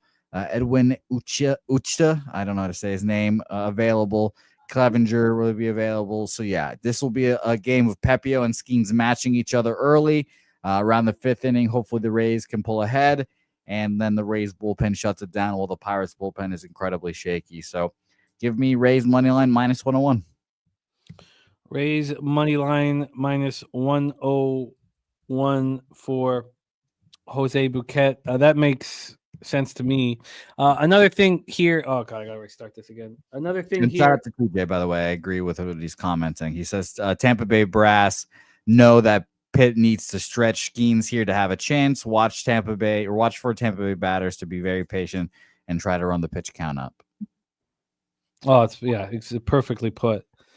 I'd like to join you guys on this. Also, speaking of joining, I'd like to hear Chase J says, curious take the other team money line every time Skeens pitches. So add the Marlins winner at plus money to start it. I can give you that line if you need it, Chase J. But if you could keep us in the know about that would be great. Keep us a titty, as they say. Yes, abreast of the situation. Jay Sweeney says Skeens gets hit today. Game is a pick 'em for a reason. But my dude says that's why you take Skeens over 17.5 pitching outs. So a lot to figure out here. Okay, so I'm going to move on these two games. I'm going to set this one up here and then move on them. Loki and Smokin. We have just Loke here. I'm on first 5 under 4.5 Reds Rangers and first 5 under 3.5 Rays Pirates. 971 to win 2K. That's not just locked. It can be anything you want. It can be anything you want here. Oh, I thought that was your bet, Jimmy. I was like, what? No first 5 unders for me. Although I will cheer on our guy here. So let's set up Royals Brewers. Our next spot on the board. So we have Cole Ragans, the lefty, facing a Brewers squad that got off the schneid. That was a victory for me yesterday. That was much needed. Ragans, had a rough spring. Who cares? He looked fine against Cleveland. It wasn't, he looked great off the hop. Again, these guys get touched in the 4th and 5th innings of their first start. It's not a big deal. He went 5 innings, allowed 5 hits, 3 earned runs, 2 walks, and 3 strikeouts for Cole Ragans, who knows this team well, but there's not a lot of at-bats against them. Sorry, did I say knows this team well? Sorry, I was thinking of the tribe in my head. Sorry. There's only 11 at-bats against him and not a hit. Not a single hit against him. Let's go. By the way, I have our giveaway hat now in our hands. In my hands, I should say. Let's get the full. Come on down and get the like. Hit the like button right now. We need to get 100 likes here, and you could be a recipient of this beautiful Cash It hat. I won't even put it on my head right now because I know I turn people off of things. Yeah, so lice as well. All right, let's. We did have the lice check at our school yesterday, so it was. Are we clean? Yeah, the one boy who got sent home. Felt bad for him. I mean, that's just they're all pointing and laughing. I mean, it's just I saw a tweet yesterday, Jimmy, that said that getting lice in in elementary school was like having AIDS as an adult, and I was like, wow, that's I guess that's accurate. No, it's I guess. You ever notice how everybody's heads just start getting itchy as soon as they come around checking? How can you compare it to fully blown AIDS? I mean, HIV positive, you could say that, but you're gonna call it fully blown AIDS? Yeah. The streets of Philadelphia, no comparison to lice. Not that I would know, though. It looks like I'm telling you how hard it is for me every day walking the streets. Okay, let's roll on. Your buddy knows, though, right, Jimmy? Your buddy that has the rash? He had the I have 2 of my best friends, both hilarious AIDS scares or HIV scares. Hilarious. Laugh out loud HIV scares. But if it was AIDS, it wouldn't have been as funny. Well, one's getting married here shortly, Bobby Pantload, and I get to regale the whole. Bobby Pants Load. Yeah, Bobby Pantload. It's just Pant Load. Oh, but just yes, one. old Bob Pantload. We have Freddie Peralta. Freddie Peralta got off to a tricky start in the. He had a tough time getting the first 6 outs against the Yankees. There's no harm in that. He then settled down. 5 innings, 4 hits, 2 earned runs, 1 walk, and 8 strikeouts. He is the leader of this group. India has had 14 at bats against them, 214 batting average. Other than that, these hitters have not seen Peralta or Ragans very much. Let's get into the line history and the situation here. And I know that our guy Spooner has moved on this game, so we'll let Spooner get us started here. We'll start with this slight move towards the Milwaukee Brewers. Waiting for it to show is going to make me lose my mind. It's not okay. It's not coming up there. So I will switch over to the total. Let's get the total here. This total is a 7.5. It's minus 109 to the under. And again, they're not giving me the market move. While I'm waiting for that, cash wise here in this one, you have 46% of tickets, 47% of cash on the Kansas City Royals, and 98 and 97 on the total. 98 and 97 on the total. And I think I'm gonna have to switch over to a different site here. I'm not getting the update, so maybe Jose can give it to us. Let's hear from Mr. Spooner here. Kansas City Royals, Milwaukee Brewers. Floor is yours, my man. Shout out to Isaiah Scurry in the house. What up, my man? Yeah, so Cole Reagans is one of my favorite pitchers to back from last year, and I immediately moved him onto my list for this year. I heard all the negative news coming out of spring training and tried to get my eyes on some of this stuff. Mostly, I just saw him working on specific pitches in the games. That's what you do in spring training. You're not out there trying to win games. You're trying to make a ball move one way a little more than the other. And I think that gets overblown sometimes for some of these studs. Cole Reagans, if you don't know, first round pick, really highly touted guy, got hurt. Tommy John immediately got hurt again, had to have a second Tommy John. And when he came back, he was throwing 5 miles an hour faster than he'd ever thrown in his life. And he just chalked it all up to really hard work with his PT, just doing everything to make his arm stronger in places that it was weak before. And it's changed him as a pitcher and as a person. And I really like to back him every time I get a chance. Freddie Peralta, I really like him as well. But at this point in time, he's really just a 2-pitch guy. That curveball used to be a little more dangerous in my opinion, but right now he's just coming out there with a fastball and a changeup. And I think this Royals lineup is really set up to hit that. You got 3, 4, 5 guys here, in my opinion, that can change the course of this game with one swing. And on the Brewers side, I don't know who scores the runs for him. If you go to StatCast or any of these, all the numbers for the Brewers lineup are really cold, and that's playing in one of the most offensive-friendly parks in New York. You also look at the Brewers as a whole. The AAA number of injured pitchers is, I think, at 3, and their big league roster is at 4. They've been dealing with a suspension, so instead of having 26 active men, they've only been allowed to have 25 active men. Just all these things kind of add up, and I think that's why you see their record where it is. I think the Royals got a really good shot to win this game. The 105 with Reagans is really what I like. I bet it at 100, but I think this is a Royals spot. These bats haven't been that hot yet, but I expect Bobby Witt to have a nice day today. I expect everybody. This Brewers Park is a good spot for it. We have our guy Spooner on the Kansas City Royals. Okay, so I've got it all up now. There's been 6 cents of movement, 6 minus 110 to minus 116 towards the Milwaukee Brewers.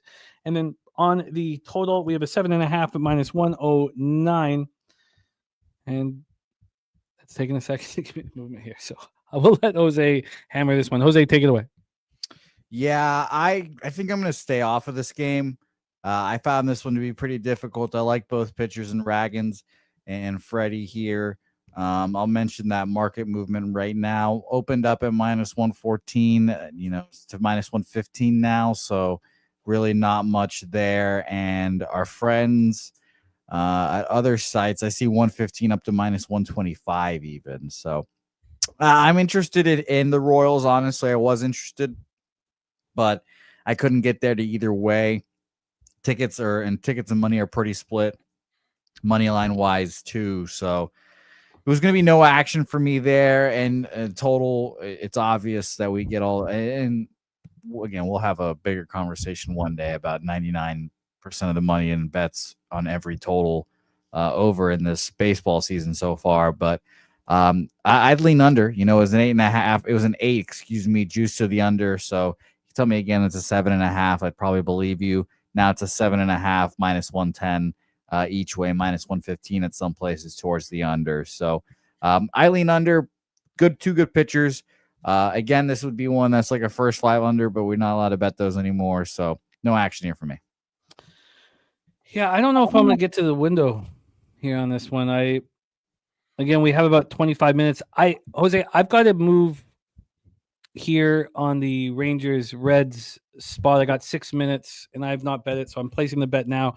So if you could set up our next spot, which is Angels Cardinals, I'll be back. You know what? I'm going to bounce out for a second. I'll be back in business. I just want to make sure that I calmly get this action in and not freak out or anything. So I'll be right back. So take over here. Angels, Cardinals, Busch Stadium in St. Louis, Missouri. I will tell you here, it is light rain and breezy and rain. So I wonder if RotoWire even thinks this game is going to go, and they do. But it's just because it's under 50% rain. This game could not go. It could very easily not go. So I'll be right back. If you guys decide that you don't think it'll go and skip on to Twins White Sox, I'll be right back for that. So I'll be right back. Cool. No worries there. Jimmy, do your thing. Spoons, let's talk about, I'm sure, your favorite squad in the St. Louis Cardinals here. Sonny Gray, 1-0 on the season. But let's talk about our guy, Yusei Kikuchi, who was on my fade list to begin this season. 6 innings, 5 hits, 3 earned runs in his first start against the White Sox. Not good enough. Pretty good nonetheless there. 5 Ks, no walks allowed against the Cardinals here. Let's find out if our guy, Yusei Kikuchi, has faced the Cardinals in the recent past. It'll be very interesting to see. I still think he's a fadeless guy, but he pitched well there and has not faced the Cardinals in his career. Has only faced Nolan Arenado, who's 0 for 3 against Kikuchi there. As for our guy, Sonny Gray, who I've gone back and forth on. I don't trust Sonny Gray. I'll tell you that. At minus 135, I was semi-interested in him there. He faced the Cardinals last year, 6 innings, 8 hits, 5 earned runs, 9 Ks, 2 walks there against against the Angels at the Angels there. So do I love that? No, not at all. Mike Trout, by the way, 10 for 37, 274 home runs against him. So maybe if you guys looking for home run props out there, you can look Trouty's way today. As for the markets in this game, let's talk about that now. You guys know the total, 97% of the bets and money on the over here, and 74% of the bets, 80% of the money on the Cardinals here. That is nuts there. I would not like to bet the Cardinals in that kind of situation. I'll tell you that. Minus 135 opener where we used to play poker at. Got up to minus 145, even got up to minus 150 at one point, and then plummets straight back down to minus 135 here as well. Very interesting. Spoons, thoughts on this game? I got close to moving with the Angels. It's a team I like this year. I think Mike Trout being back in the lineup is a huge factor. I think he's got a lot to prove. Definitely a generational talent who just hasn't been able to stay on the field. And I think a lot of people are just going to see St. Louis Cardinals and they're going to see a lefty on the mound and their brain's going to go where it's been the last few years and assume that the Cardinals can probably hit a lefty. But I don't think that lineup's here anymore. Goldschmidt's gone. I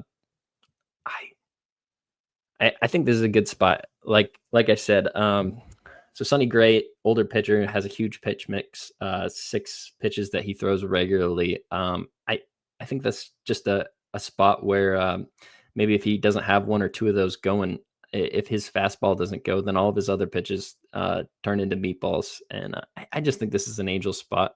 Cardinals are not it for me, and I could not lay any juice with Sonny Gray right here in this spot for me. I think Kikuchi has just as good of ability to have a good start here. Yeah, I'm off here as well. Rain and weather in the forecast here will make things very interesting to see if this game goes here. So we won't take too much time talking about it. I will quickly leave with this. Very small sample size, but since the start of the season, 49 plate appearances for the Cardinals, 160 weighted runs created plus against lefties here. So no action for me here. Not flush down. Our guy Jimmy the Bag is moving on Texas Rangers, Cincinnati Reds as we speak. He will tell you his bet when he comes back here shortly. So yes, but you might have to wait a little bit to get that in here. Not flush. We'll let you know here soon. Let's go to our next game, and a game I'm very, very interested in. Minnesota Twins, Chicago White Sox here. Bet the under in this game last night. It got us right in the bottom mouth. It hurt us there. The cold weather. I cashed a nerfy, but it seemed as if it was one of those spots where you take the unders early because they're cold and all that shit. And then as the game gets on, they get warmer. Just playing the game, they get more used to it, etc. So that seems like it was one of those cases. But here we are again, a 7 for the total. Jimmy, welcome back. By the way, what was your bet in that game again for the people that didn't hear? You know, I'm going to weigh out whether or not this risk reward and implied probability makes sense, because I'm getting worse numbers than any other book at 365 for the first threes. But I'm on Texas Cincinnati, first 3 under 2.5. The first 3 are 40-cent lines. So it's minus 120 each way. I just don't think that's going to be productive if I have high volume. So I'm going to sit with this a little longer.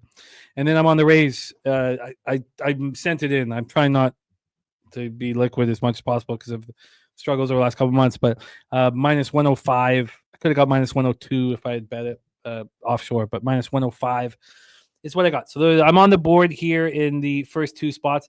Does everybody in this, like, do we think this game goes? The Cardinals game? Yeah, I don't think it goes. I mean, it's going to rain all night, all day, all night. I saw a comment in there about wind. Yeah, like, so it's same part of the country that I'm in right now. The thunderstorms and everything moving through here right now are just going to keep bouncing through. I wasn't that interested in moving on it. No, I'm just going to pass on it. So that's fine. So then I'm set, and not moving on Royals Brewers is extremely uncomfortable. That's the first 5 I would have bet last year, 10 times out of 10. But we've talked about it. We just move on. Kong, Hunter Greens over 6.5 strikeouts. So let's comfortably move on to our next spot on the board. And we have cappers in our chat with. I forgot to mention real quick. Taint play of the day is on the Kansas City Royals at even money as well. So shout out to you, Taint, my guy Matty Ice. Go Taint. So we have Taint and Spooner and Ron Crawford. And Ron Crawford. It's the corner That's of corner spreadsheet, Spooner, and Taint Boulevard. I'm putting this up for no reason whatsoever, but I will now play the Taint play of the day video. Shout out to Matty Ice. Royals is Taint. It's a little flap of skin.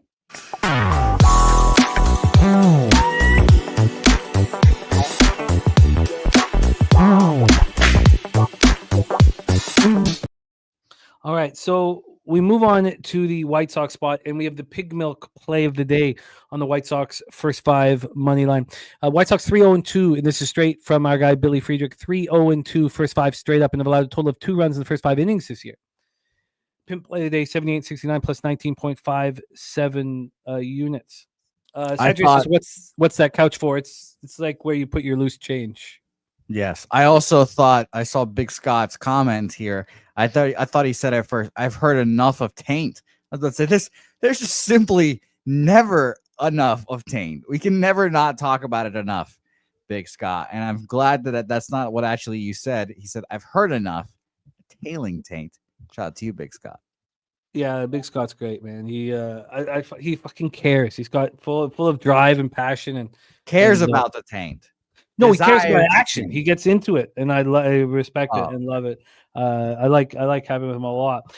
We move on to this spot, and Kong is right. The little flap of skin play of the day would be funny. It's just a little bit of a mouthful and a little bit of a pain to type out. There once upon a time was a capper who had a very long play of the day, and he was very he lamented the fact that his play of the day was so long that he type out. So shout out to him. Yes, and also I want to give a shout out to Sonny Vega too. He was such a great friend of the channel, great friend of the show. He is living a sober life right now. Wow, and leading by example, and he's a great friend, and we miss capping with him. I haven't heard that name in forever now at this point. That was like the first few months of working together. Yeah, shout out to Sonny Vega. The times when he had the strippers, we'd be so worried if they flashed. Well, let's get back to business here. But we should. When you say stuff like that, you got to really like. This happened Monday too. Like when you say it, like people think people are dead in the chat. you gotta let them know that very, very clearly they are still alive and well and living a better life, not a better life somewhere else.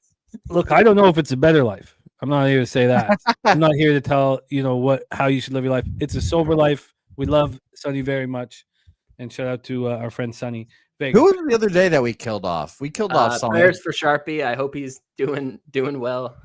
Oh yeah, so Sharpie. We apparently killed him off, and then I killed off Deacon Mike. I thought Deacon Mike was dead, and he rolled out of his dirt nap, and he is still alive. So shout out to you, Deacon, wherever you are. All right, let's keep her moving because I have one more game I want to try to get to, and that Washington-Toronto game I want to talk about before I get out of here. So let's keep going. Cool. Okay, cool. Let's do that exactly here. We have you for 15? Yep. Okay, cool. It's great to have you, Spooner, my man. All right, so our next spot is, can Sean Burke, dead, the second most famous Sean Burke at this point, can he do it again? The third round pick in the 2021 draft, chosen to be the opening day starter, was simply spectacular. And look, he was spectacular in 19 innings that he came up for last year. At AAA, he wasn't spectacular.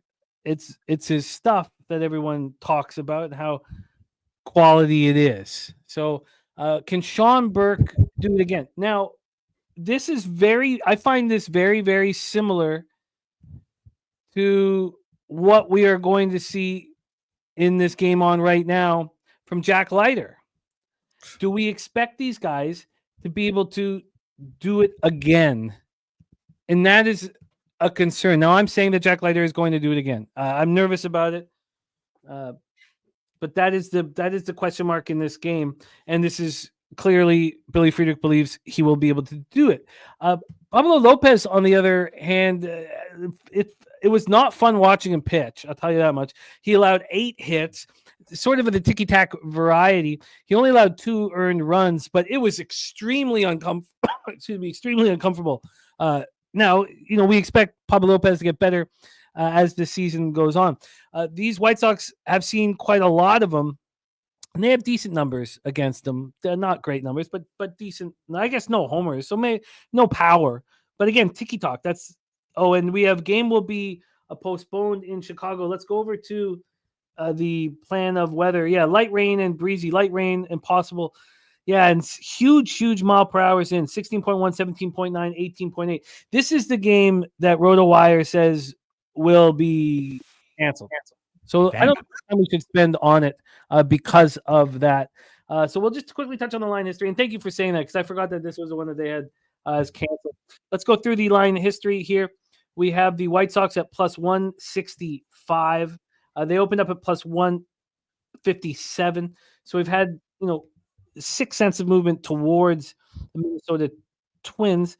And when we get to the total, both these teams are comfortable playing cold weather. We get to the total, we have a 7. It's opened up at 7.5. It's 7. It's minus 117 to the over.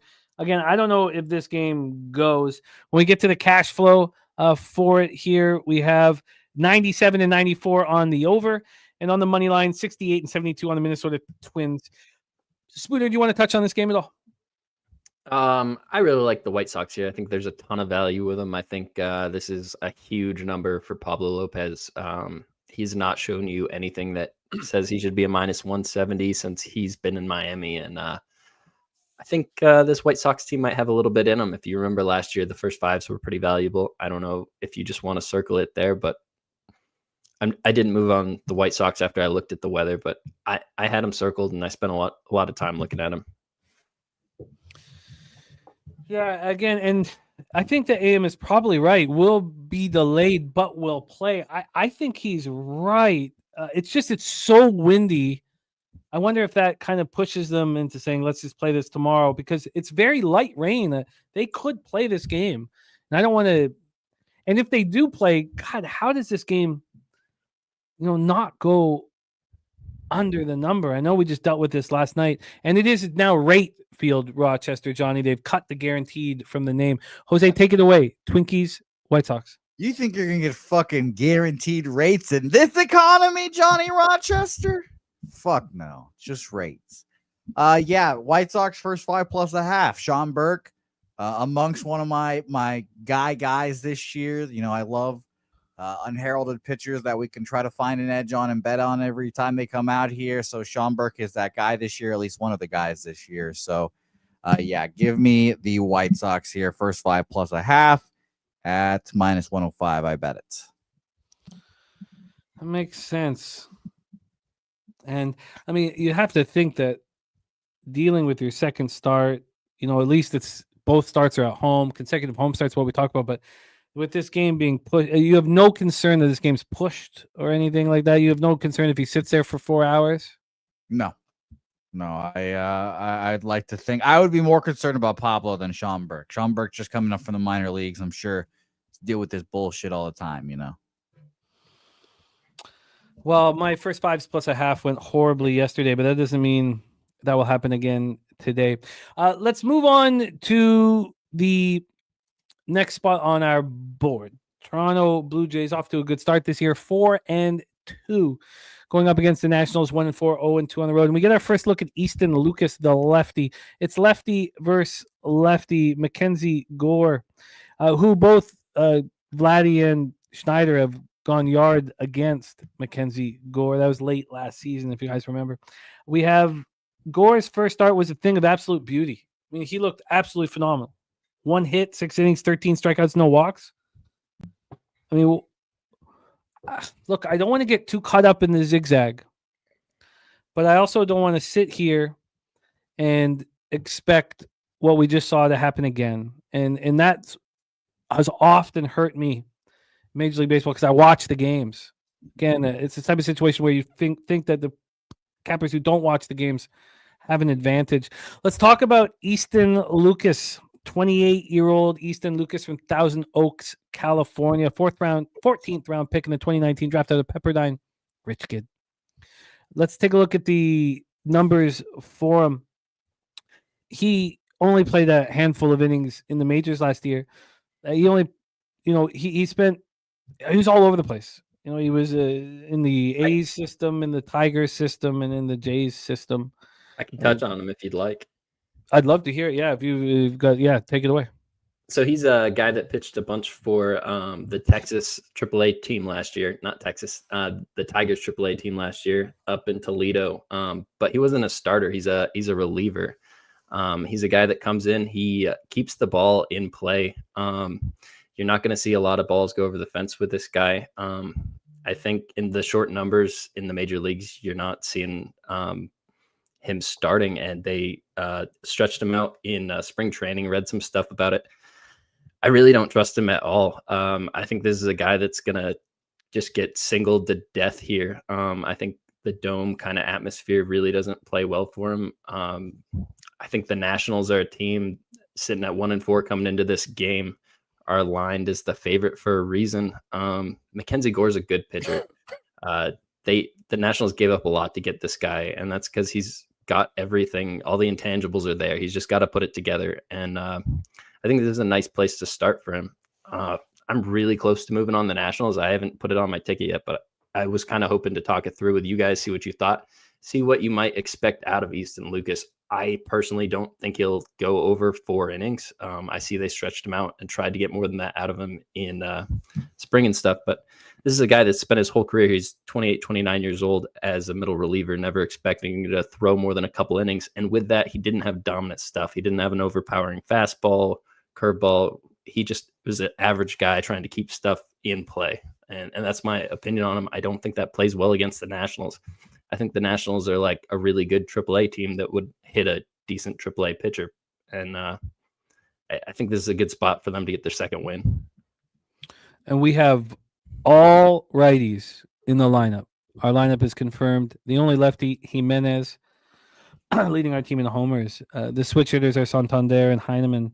Our lineup is confirmed. Bichette, Guerrero, Santander, Jimenez, Springer, Clement, Schneider, Heineman, and Smiles, Straw.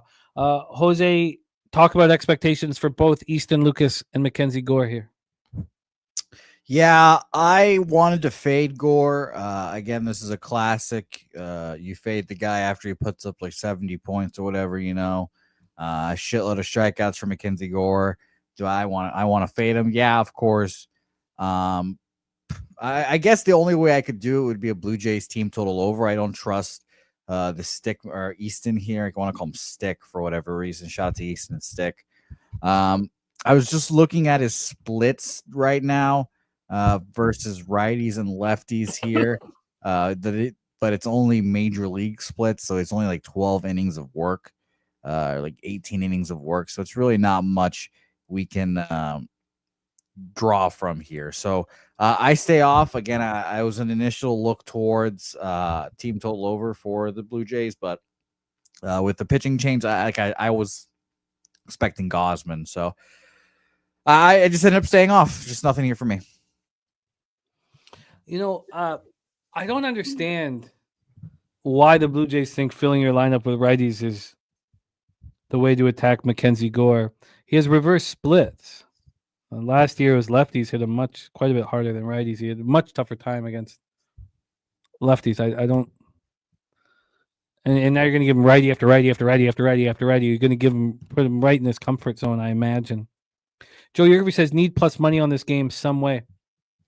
So this comes down to what the hell are we going to be doing all season long, Jose? Are we not going to back a pitcher after a phenomenal start? Is that just a black and white thing we're going to do here? Because I agree with Crystal Craig. I mean, anytime we're talking about the Blue Jays, we need to listen to Miss Baseball. This is her baseball team. She says, don't bet against my team first half of the season, but this feels like a Nats spot. She's already won the series. Gun to my head, I'd bet the Nats. The Chillist says Gore's a head case. Padres gave up on him for a reason. Irish King looking at the over 8.5. AM says under, catch the last two in this series. Again, Dabby Cab backing Jackson Merrill after the big contract. Like, how do you, because that's something I don't do. I fear the pressure of the contract in sports. But if it works for, these are we going to stick to this angle here that we're not going to back a pitcher after a phenomenal start? And you know what, Spooner, you touch on it. And I know we need to rush here. So do you want to just touch on it for 20 seconds, 30 seconds? What do you think of backing the pitcher after the best start thus far in Major League Baseball? I think pitchers are different than your average athlete because you're not going out the next day. You've had time to rest. You've had time to think about it. And as a pitcher, I think when you go out there and show them your best stuff, that was you being dialed in. And the best pitchers don't need their best stuff to perform well. And I think that's more Mackenzie Gore here. The best case, the Blue Jays have to line up 4 pitchers today that all have decent days to beat the Nationals. I think Mackenzie Gore can go out there and then just hand the ball off to maybe one reliever, maybe 2 relievers, and they can find a way to win this game. There's just less people I don't trust kind of situation. I think backing a pitcher after a good start is something you should look to do. I don't think Mackenzie Gore necessarily has a comfort zone, a home environment where he needs to be to perform well. I think he's a guy that's been traded around and really just wants to prove himself.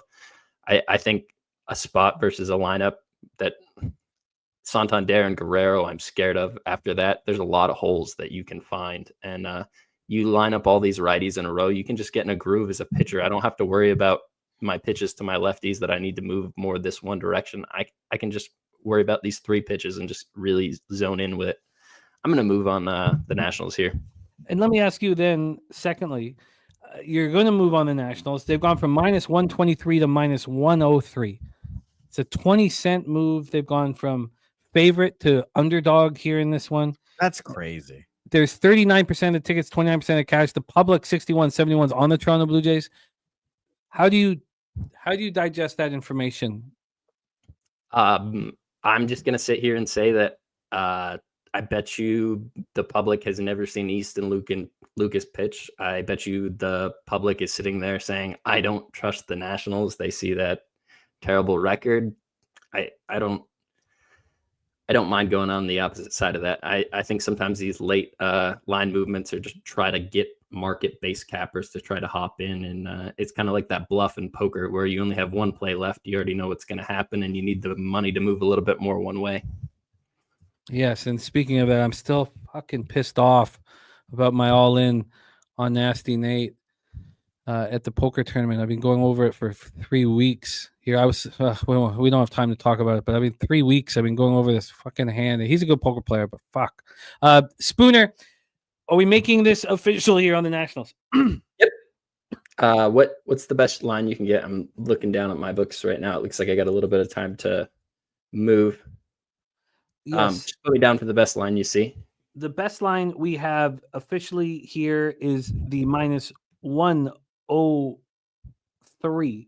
-103 here is the best line on the board for the Washington Nationals. So, okay, skip ahead to next action, my man. All right, so I want to go to the Cubs game.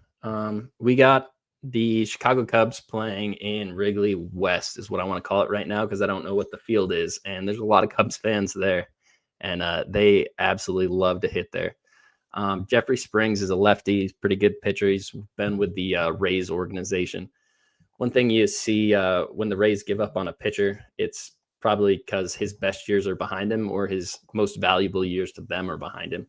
And I think you can safely fade anybody you see on a different team that pitches that used to pitch for the Rays. There's always going to be exceptions to prove that rule, but I don't think Jeffrey Springs necessarily is that one. I'm going to circle in on one player. He's one of my favorite players for the Cubs. He's the second baseman. His name's Nico Hoerner.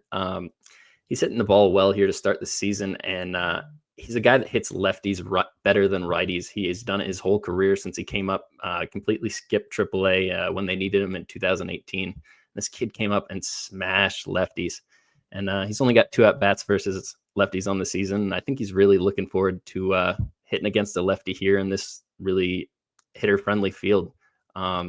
There's multiple quotes being from odds makers that this is going to be a really offensive environment throughout the course of the year.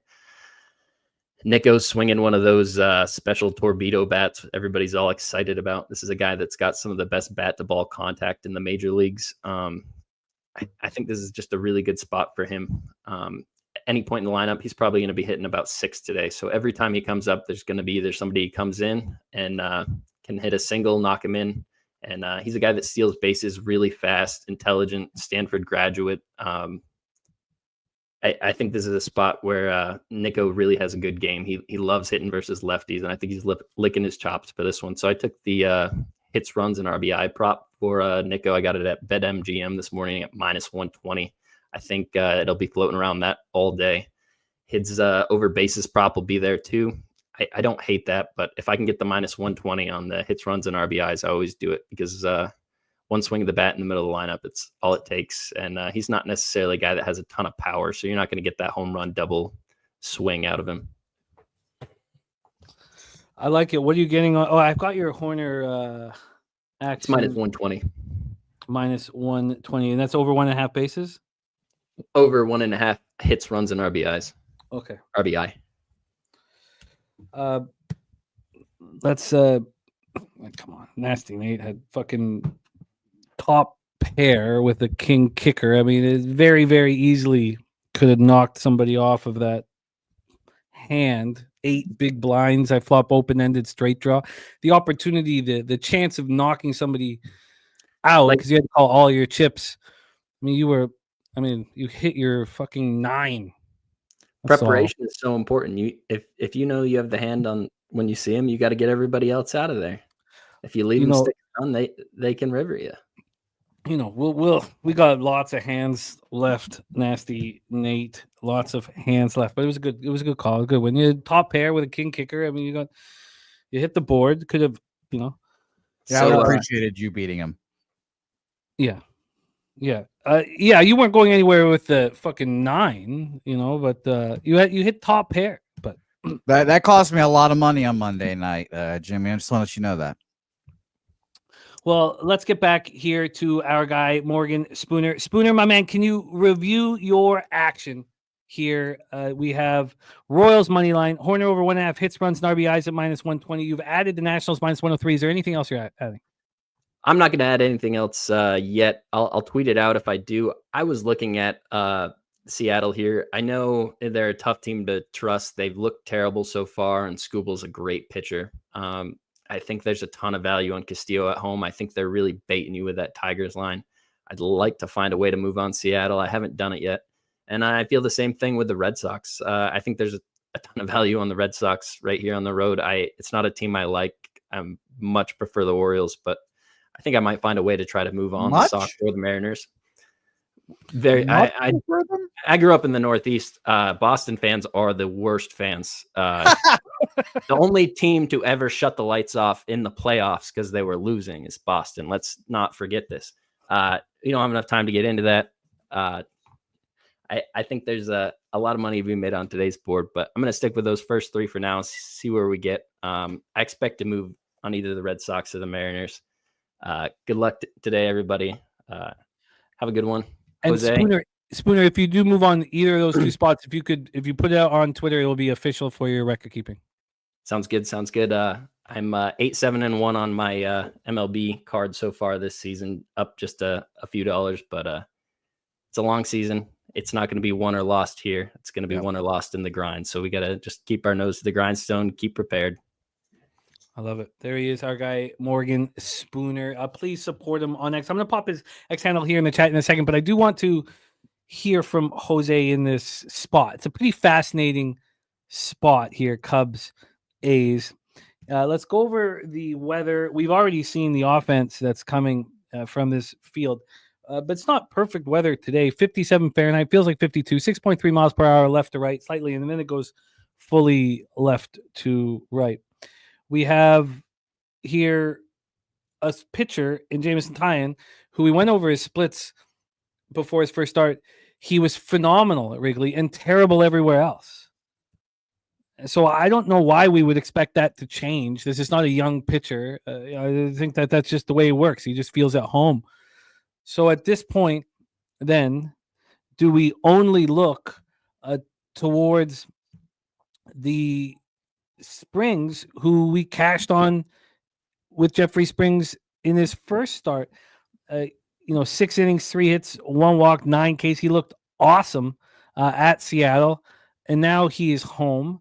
So the next question, we have to ask, and ask you, Jose, is your expectation of the Cubs versus lefties. Do you expect them to hit lefties? We have here, line history-wise, the A's opening up at -116. They opened up -102, so we had 14 cents of movement. I think that is, quite legitimate. And then from a total standpoint, we have an 8.5. It's -107 to the under. This went up to 9 for a while, and now we're back from where we started. And then when we get to the cash flow here, we have 67% of tickets, 65% of cash on the Cubs. The market is telling us here that the A's are very live. The books are opening up their arms to anybody who wants about the Cubs. 97.96 on the over. Jose Bouquet, take it away. Cubs A's. Yeah, well, here's your first breaking news. Esteury Ruiz traded from the A's to the Dodgers. There you go. That just happened, apparently. So Dodgers getting better every day. But, I think, and I haven't added anyone to my my list yet of guys that I'm backing. You guys know my guys list. I don't know. I don't have a snappy name to call it yet, but I think Jeffrey Springs is going to be one of those guys that's going to jump on that list. In Oakland, or not in Oakland, in Tampa Bay, I should say, he was great. But in Tampa Bay, they're going to pitch it till your arm falls off. And Jeffrey Springs is one of those guys. I think he's had 2 Tommy Johns, maybe 3 at this point. but I think in Oakland, or excuse me, in Sacramento, I think he'll be taken care of, and I think that he'll be a good arm for them kind of the whole year, as long as he stays healthy. The moment he jumps on the injured list and comes back is the time where I cut him off. So Oakland A's for me as well. Nice to see Wine Time Sports is going to be on it. I was on him last night. It was a little frustrating because, like, just immediately Luis Severino gives up 3 runs, and I'm just like, God damn it, dude! I knew I should have stayed off this ass clown. But we'll see how it all shakes out. And Jimmy, I didn't do any research on stadium. Well, I should say the 2 new stadiums and see how like offensive they are. And the Cubs have put up numbers back-to-back days. We're getting an 8.5 here, another pretty low, like not even low. It's just like, a standard total.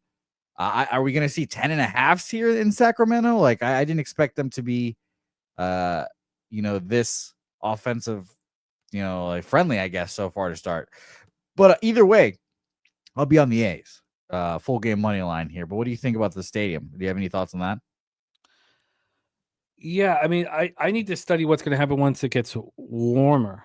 But right now, today. Oh, shit. Sorry. That's not today. Let me get over to... okay, they're not going to show me today. Pricks. We know it's going to be heavy. I got to pay this $10 a month. By the way, another thing, Jose, only 2 pitchers in Major League Baseball history have had 3 Tommy Johns. That's Isringhouse and Venters, Johnny Venters. So how many does Spencer Strider has? Only 2 Major League. Again, Strider must Major have League. Yeah. Okay. No, but Strider's only had 2. They've all only had 2. No, we've not seen anyone with 3 Tommy John go out there and throw 100 innings at this point. Saturate says not a good day to fade my Cubbies. Again, what is our expectation of the Cubs against lefties? Troy said it in the chat not to fade him in there. I looked up who was good against lefties for them last year. Dansby Swanson 148, Seiya Suzuki 134, Nico Horner 127. Ian Happ 104, and by the way, shout out to Patrick Wisdom, obviously not on this team anymore, just hit his 4th consecutive home run in a game in Korea. So shout out to Patrick Wisdom, I guess. But yeah, I mean, I don't expect them to be bad, I'll tell you that, but I just think Jeffrey Springs is going to change up them to death. Why do you think this total, if we're expecting offense at Sutter Health Park, and we know the Cubs hit lefties, why would this have gone up to 9 and back to 8.5? I would love to. That's my question here. That's why I'm like, if we're gonna get offense here in Sacramento, why is this an 8.5? Because we just saw, what is it, back-to-back days now? Cubs have put up 10 runs. I mean, it's been crazy. So, is that offensive friendly park? Is that just really shitty pitching? Right now, I'm leaning towards shitty pitching. And I think that Jeffrey Springs can shut him down here. But it's a tough one. I think these early season totals have been a little tricky for me, especially, like the last few years, I've had to run, like, kind of get into totals as the season gets progressing and such. I don't know why that's been the case. But yesterday was just a little bit of a toughie there. My man BJ, best bet on Oakland Athletics. The market is screaming Oakland Athletics. And then I don't think we're going to see anything different from Tyon here. Philly Eagle Flyer on this over. The market's screaming Athletics, but here I don't feel like it fully correlates just with the, your Springer coming off a really strong start. We know that the Cubs can hit lefties. I'm not going to hem and haw over it. I don't think I get there. I just bet it minus 117 for me.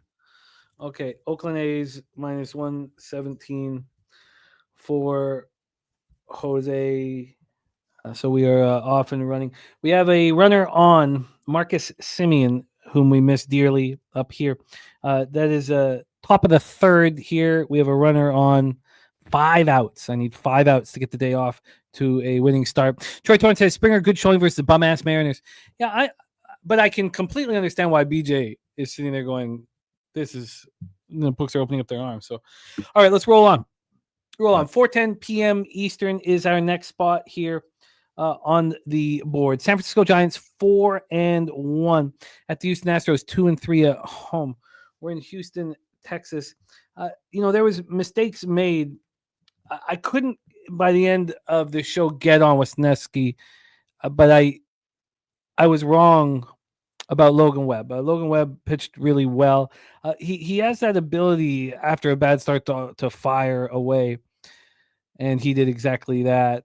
Top of the first here, Pepio rolling through the Pirates. But we move on to Giants Astros. So let's get this one all set up and attack the board. And the Giants with a great start to the season. Also, we have Nut Flush Allen lurking in the back. So the big question here is, what are we going to get from young Landon Rope? He is a puzzle here. So let's pull up his baseball reference. Single, by the way, for O'Neal Cruz, 2 outs. Okay. Keep everyone a titty as well. Oh no, we must have got a double play ball over there in Texas. We're bottom of the third in Cincy, which is wonderful. Okay, let's talk about Landon Roop here. Landon Roop, 26 years old, out of North Carolina, 12th round pick in the 2021 draft out of the University of North Carolina here. We saw him last year, 23 games. He started 4 of them. He finished 3 of them. He was a bullpen piece. He looked good. 3.58 ERA, 1.37 WHIP.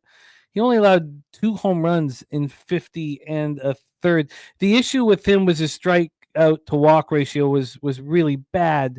Was that something that he worked on this spring? You would imagine so, because he started 4 games in the spring and he struck out 14 and he walked just 1.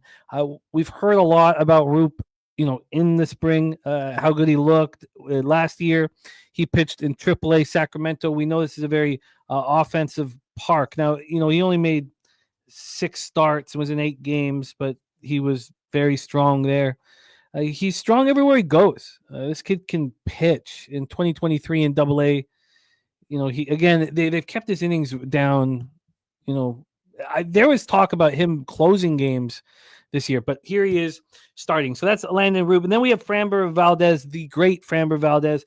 I backed him in game 1 versus the Mets, 7 innings, 4 hits, no earned runs, 4 strikeouts, 2 walks. He is as consistent as any pitcher in Major League Baseball. Let's get into the line history and the cash flow and then decide what to do. First off, 95 and 89 on the over. So here's a spot where we don't have 90 plus on the over. You have 68% of tickets and 74% of cash on the Houston Astros. That's quite a bit of cash for this line not really moving. This totals at a 7.5. It's minus 115 to the under.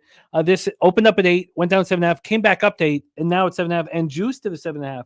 There's been this 7.5 when this show started was plus 101. The 8 was minus 110. So there's been a big move towards the under in the last little bit. And then when we get to the money line here for full game, we have the Astros at minus 167. They opened up at minus 159. They got down to minus 153 before this move towards the Astros. Take it away here. I'm very interested. Justin McKelvey on the Astros minus 1.5. AM on the over 7.5. And Millsy giving us great stuff about the Yankees that we'll talk about here shortly. But Jose, take it away. Giants Astros. By the way, it's nice to see Mills. I don't know if he's still in Japan, but it looks cool being in Japan. Shout out to you, Mills. Again, I feel like a fucking broken record when talking about these damn Giants, but I just don't get this team. I never know if they're gonna win. I never know how I feel about them. I don't like their bullpen. I really don't like their starters besides Logan Webb. Roop doesn't really, inspire confidence, and now you're going against one of the best lefties in baseball who's pitching on a contract year. I can't get there with anything on this game.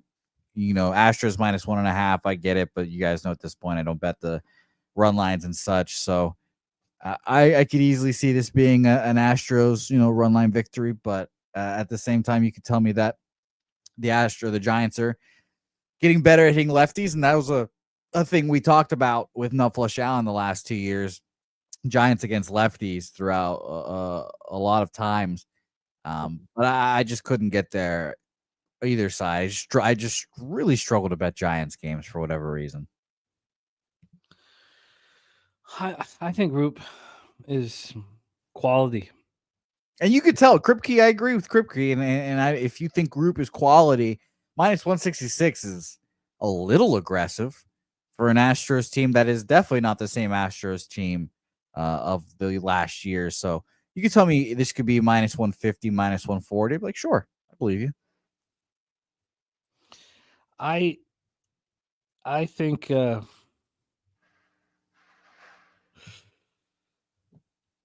I think this is a first 3 under 2. And I think Dabby's right. With Valdez trying to pick when to back him at the right time, you could continue to back him and trust that over a full season he'll bring in a positive ROI. I think this is a first 3 under 2. And I expect to bet it here.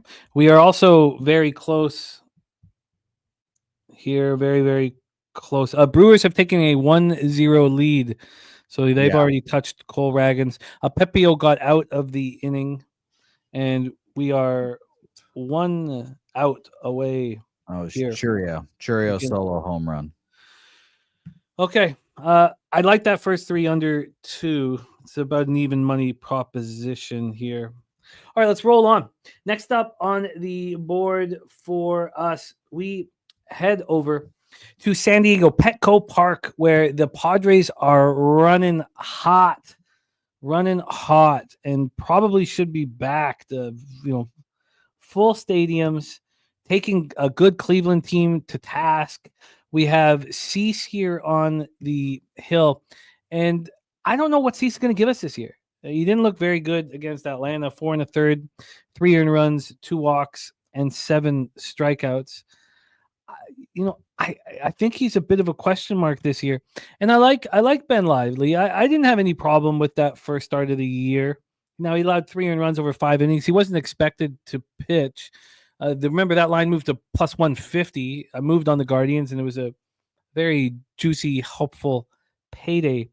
When we talk about the Padres and how much they've seen Lively, they've barely touched him. Now, no one has more than 6 at bats, so its sample size is very small. Cleveland against Cease, we have a legit sample size. Quan gets to him, hitting 318 over 22 at bats. Jose Ramirez doesn't get to him. 185, average 444 OPS and 27 at bats. And you always look to see, does Ramirez get to them? Because if Ramirez doesn't get to the pitcher, then they have a good chance here. I don't know if we can trust here. There we go. Christopher Comentini. We cashed that first 3 under.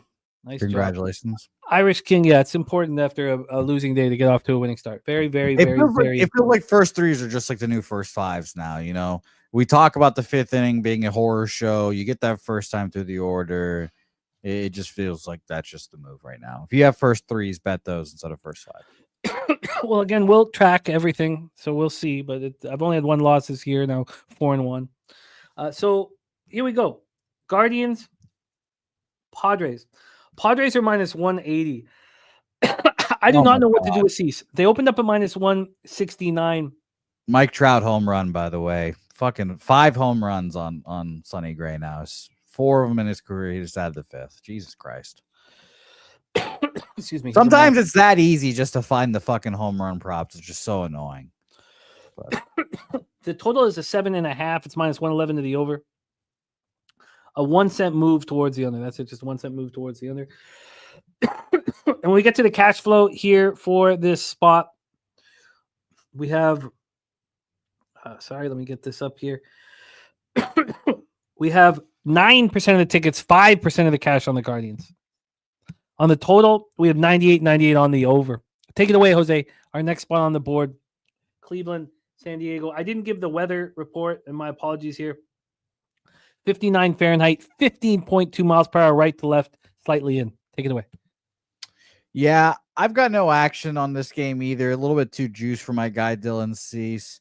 And Jimmy, if you need a water, I can introduce the next game here as well. No worries there. But I just a little bit too juice for me. And Dylan Cease here. I think this is just a good matchup for the Padres. The Guardians will just try to outpitch you to death every time, and I think the Padres offense is just good enough to keep getting those runs.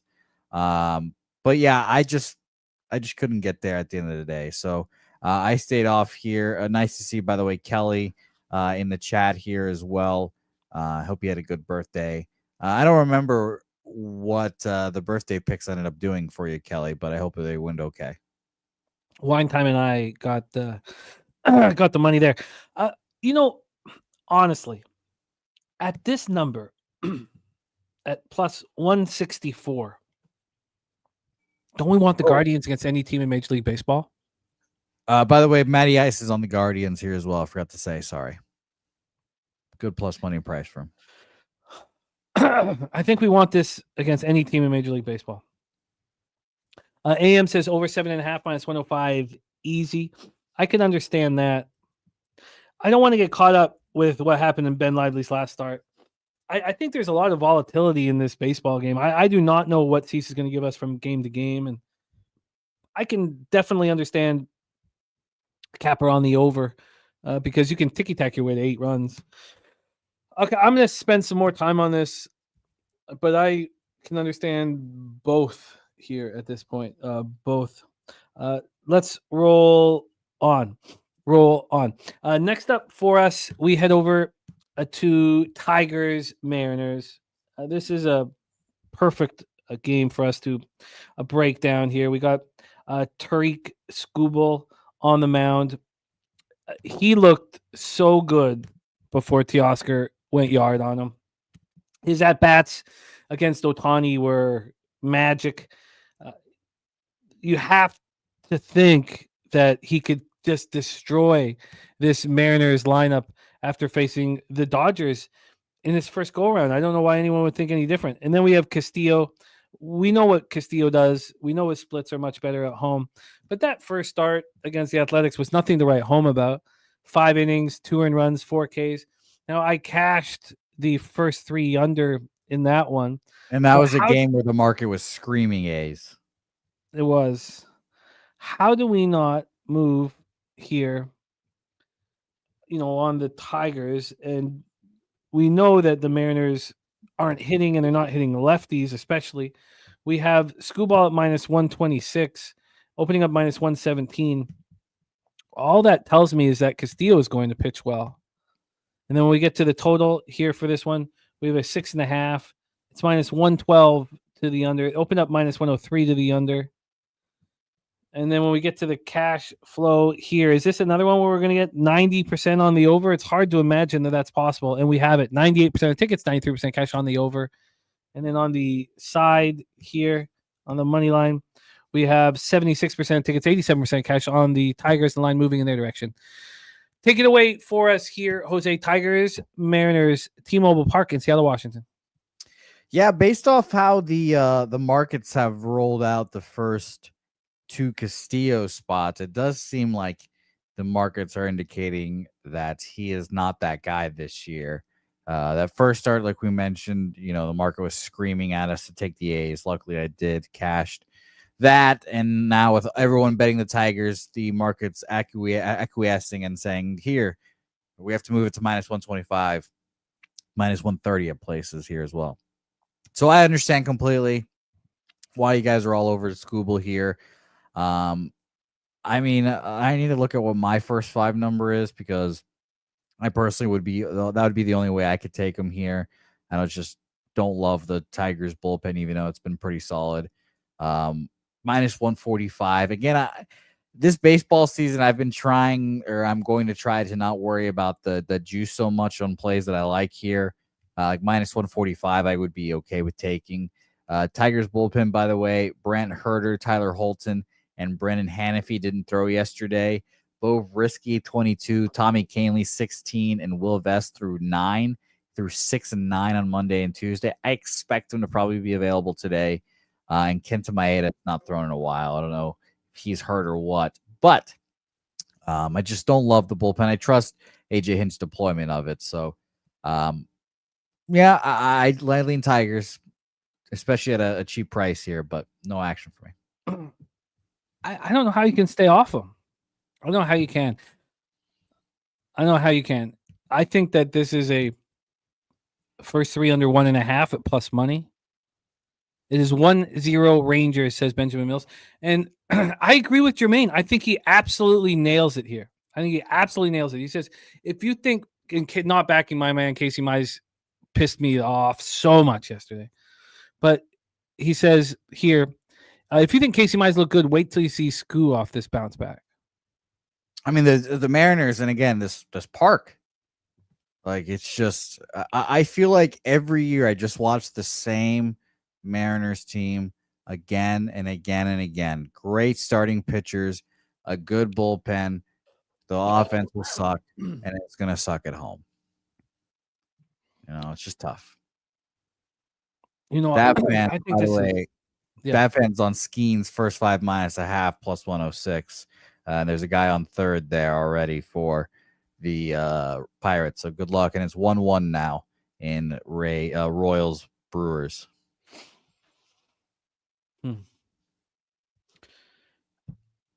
Spooner says Scooball's college coach meeting him at the game. He's about to lock Seattle in. Where did you go to school, Spooner? Did you go to Oregon State? Okay, so this would be a first 3 under 1.5 if I decide to push it. I think the 2 Seattle is not out of the question here. By the way, Seattle. He went to school in Seattle University, so kind of a homecoming for Turk Skubal here. I want to be involved in the Tigers. It's a low volatility game, so you probably want to take the money line instead of the juice. You want to probably take the money line instead of the -1. Okay, let's roll. I'm moving on this game. I think this is a spot to move on. Real Madrid, I've not been capping it. I've been watching the highlights, but not been capping it. I will copy and paste this. Obviously, the excitement around Penn State being involved is pretty cool. Doesn't Boston College have like a shitload of pro kids that are all going to get drafted high? Yeah, but they got eliminated. Oh, really? Yeah. Oh, there you go. I didn't know that. Okay, wow. Let's roll. That's why Pro is what Pro, right? Pro was on Boston College, I believe, and he's now going to be on the Rangers with the Rangers tonight. Okay, let's roll on. We head towards the New York Mets, Miami Marlins. That's our next spot here. We have Connor Gillespie, who did not look good in that first start. I think he's over his head. 5 innings, 4 hits, 3 runs, 4 walks, 4 Ks. I don't know why anything would be different. That was at home against the Pirates. Now he's at home against a real tough hitting Mets squad.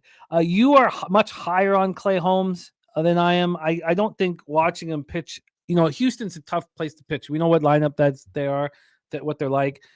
He did not give me any reason to think that he's capable of being a top line starter in this league.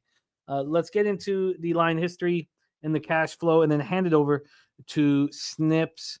We have on the total, we have an 8 and now a 9.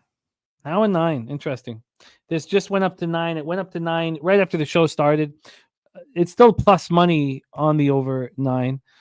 I agree with this move. I think this move makes quite a bit of sense. When we get to the money line for this spot, we have the Marlins at plus 178. They opened up plus 162. The Mets have gone from minus 182 to minus 195. I agree with this move as well. Troy Torn says it's basically the cash cow for road teams, but also must be in the division. Well, that's what we have here. And then we have a cash flow information. 85% of the tickets, 90% of the cash on the New York Mets. Now 94 and 91. Wow, that just moved. And on the total, 96 and 95 on the over. Take it away, Jose. Talk to us about Clay Holmes' first start and your move on this game. Yeah, I like Clay Holmes, like you said. I kind of have a soft spot for those pitchers, relievers becoming starters here. Same thing with Jordan Hicks last year.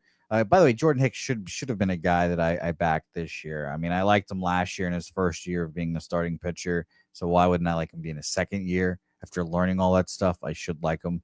I kind of feel like the same thing's going to happen to Clay Holmes. He'll start off well. It was obviously a tough place to pitch last time out in his first start on opening day, as first time being a starter, etc. Just a little bit too much pressure. This is an easy landing spot. And I was thinking about this. I talked yesterday about how I trust certain organizations and their pitching decisions. Why would I trust the Miami Marlins and their pitching decisions? They haven't. I was going to say they haven't developed a pitcher in so long, but Yuri Perez is really good. But that's it. It's like Yuri Perez, Jesus Luzardo is fine.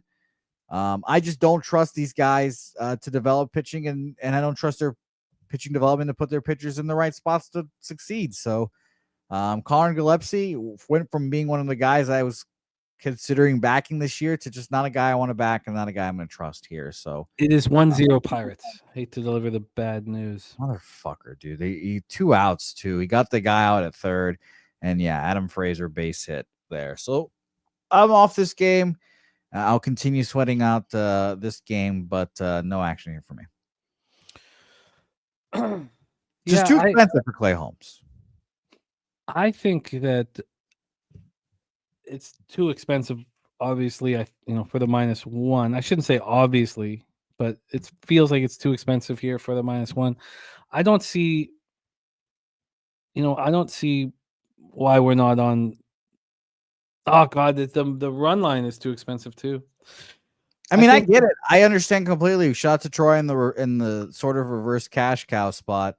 By the way, the Pepio gets out of it, a hard line drive to the shortstop. It's only 1-0. But I understand completely why you guys are on it, and the Marlins and the line moving towards them and all that stuff is an easy landing spot for Clay Holmes. I think the Mets could just beat on the Marlins here, but I don't bet those run lines. No, I can understand.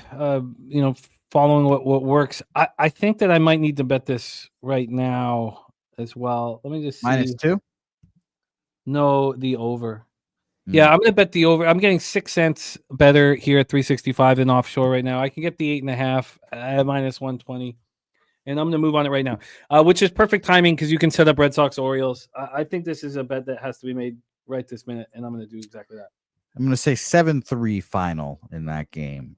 Mets win. So, yes, let's talk Red Sox Orioles here.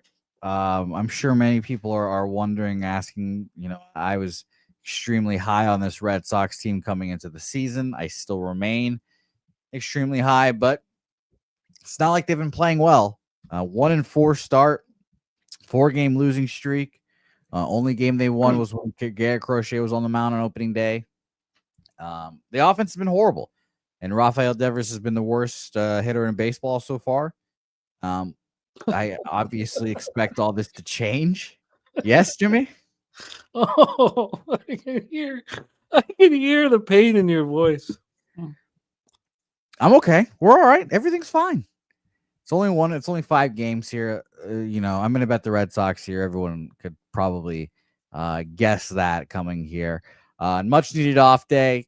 The world's coming down on Rafael Devers right now, so just getting a hit for him is going to be huge. But I just think this offense is too talented and too good to be held down for this long. By the way, shout out to our guy, Alex Bregman, who's going to start using a torpedo bat, I guess, here soon. But I just ultimately think the Red Sox win this game. But let's talk about the market, and we'll see able to get into this cash flow and all that good stuff here. I've got, there we go, 62% of the bet, 66% of the money on the Orioles here. This line has gone from -113 to -117 for the Boston Red Sox, where we used to play poker at. So that's at least good signs there. Total here as well, you guys know 98% of the bets and money on the over in this one, and we've gone from an 8.5 juice to the under to an 8 juice to the under, and 7.5s are popping up all across the board here as well. So Jimmy, you have a better weather nose than me because I just use our friends at RotoWire right now, and they're expecting 13-mile-an-hour winds here. But That's not the case here. yeah, that I got. I figured. Maybe this game is a lower scoring game, which I mean the Red Sox have been not hitting offensively all year, so I'm not surprised by that. But this is. Let me ask the questions that we need to know. First off, Crochet's first start at Texas, 5 innings, 5 hits, 2 earned runs, 4 Ks, 2 walks, and your expectation here of whether or not. I mean, we know the Orioles are going to hit lefties hard, right? I mean, we just know that. So, what are your thoughts of Crochet's first start and now going from Rangers to the Orioles? I think Garrett Crochet is going to be a top 5 Cy Young guy. I think he actually wins the Cy Young. So he knew he didn't have a good start. I think he was kind of beating himself up over it. And it was still and by the way, good start meaning like his stuff wasn't like on point. It was still a good start statistically here. And I think the Rangers are a really good ball club. And I think the Orioles are right there with him. I think they're also a good ball club. So it's not like it's a step down in class here. And he still pitched really well. I think we see a very good Crochet. He was brought in to do these things. Not to mention he just got the bag from the Red Sox as well. So that is also, a little like alleviator of pressure or whatever you want to say. But yes, I am all over the Red Sox here. I'm going to bet them after the breakdown here. But sure, the Orioles will be good against lefties, but I think this is, if not the best lefty in baseball, second best, third best, top 5 at least. We have a Boston team that's seen Eflin a lot, and they've hit him. We have multiple players batting over 300 against them. Dever is the only one other than Abreu who's gone yard. 16 at-bats, 2 homers for Devers, 375, 1.313 OPS. We have a lot of high OPSs against Eflin. And then the Orioles have had a tough time against Crochet in the short sample size, except for O'Neill and Rutschman. I think that the over here that AM is talking about makes a lot of sense. Number dropping like a rock. You guys take that 7.5 over. I don't know if I can make those moves against this. I understand it from the sense, Jimmy, we talked about this. Like the supercomputers are typically not a run off, when making these lines. So like if it drops a full run, you take the over. Again, shout out to our guy, Mikey Money, who used to bet that all the time as well. Yeah. Full run drop, you take the over because supercomputers aren't wrong that often. So I understand why that would be the look. Nothing correlates enough for me. X's and O's wise, there's a ton, but with the market, I just don't feel like I've got it. I think this will be more difficult despite Eflin starting on the road. I think this will be a more difficult matchup against the Red Sox than he faced against the Jays. Agreed. Minus 118 for me. Yeah, Markel, the Rangers. Burgers on the Rangers. Sorry. So, Jose, you got the Red Sox at what? Minus 118 full game. Minus 118. And I hope everybody's watching what Philly Eagle Flyer does. Brewers, Royals tied after 2 innings, a plus 152. A sweaty one. Still got it, though. But this guy just eats. And by the way, that's a great example, Jimmy, real quick, that it's not always the no run first 2 innings there because, obviously those are 2 good pitchers. It tied after 2 definitely means any number there, and getting that 1-1, I'm sure was sweaty there, Philly Eagle Flyer, but you got it. So shout out to you there. Let's move on. We've heard from Troy being high on the Colorado Rockies. We know our guy Steve has, built. I don't want to say built, but a big helpful bankroll builder, fading the Rockies. All last season. We also have action here, I think, from others on Colorado. No, we don't. So it's just Troy at this point. What did TJ do?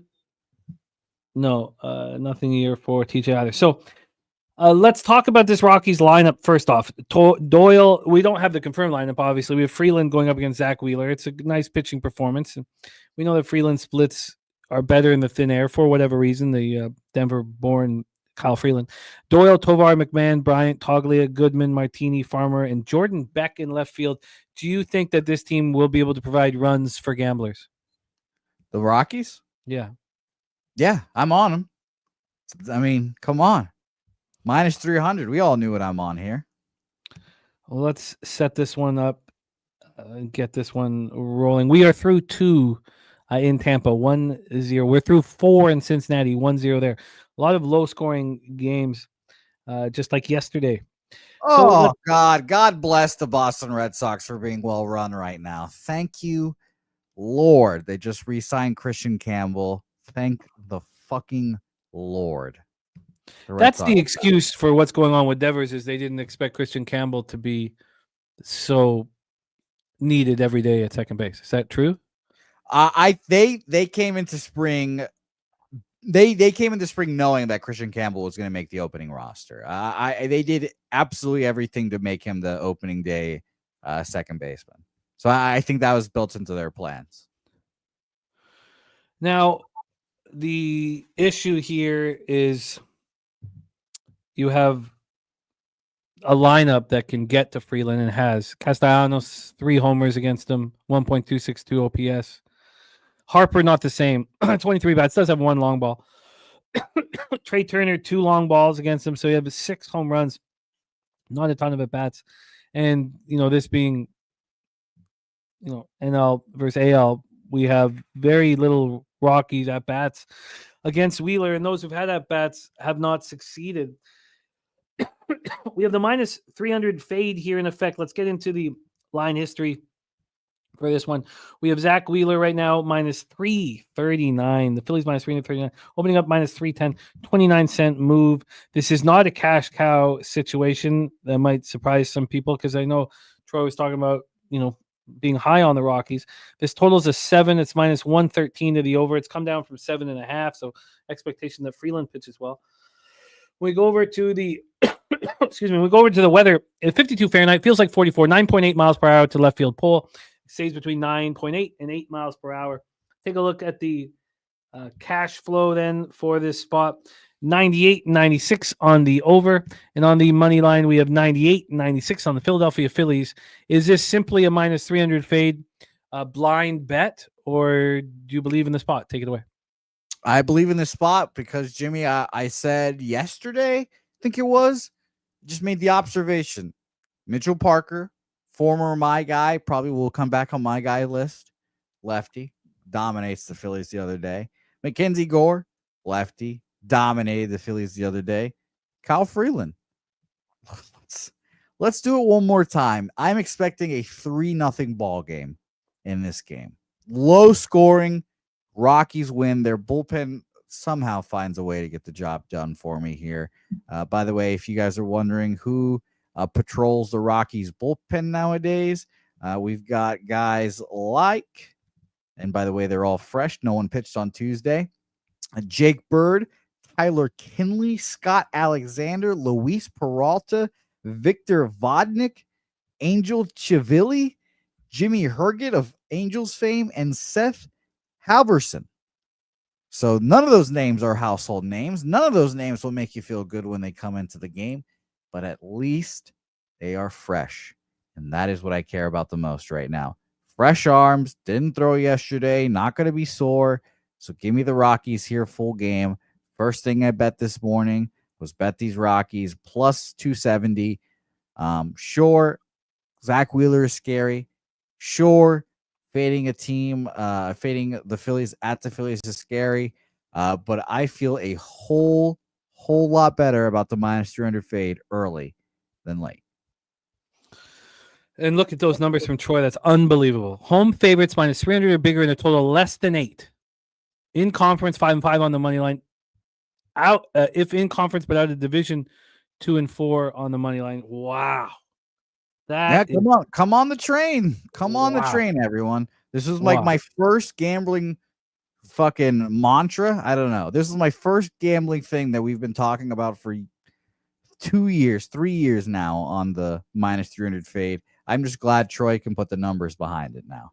Wow. Wow. That's an unbelievable stat.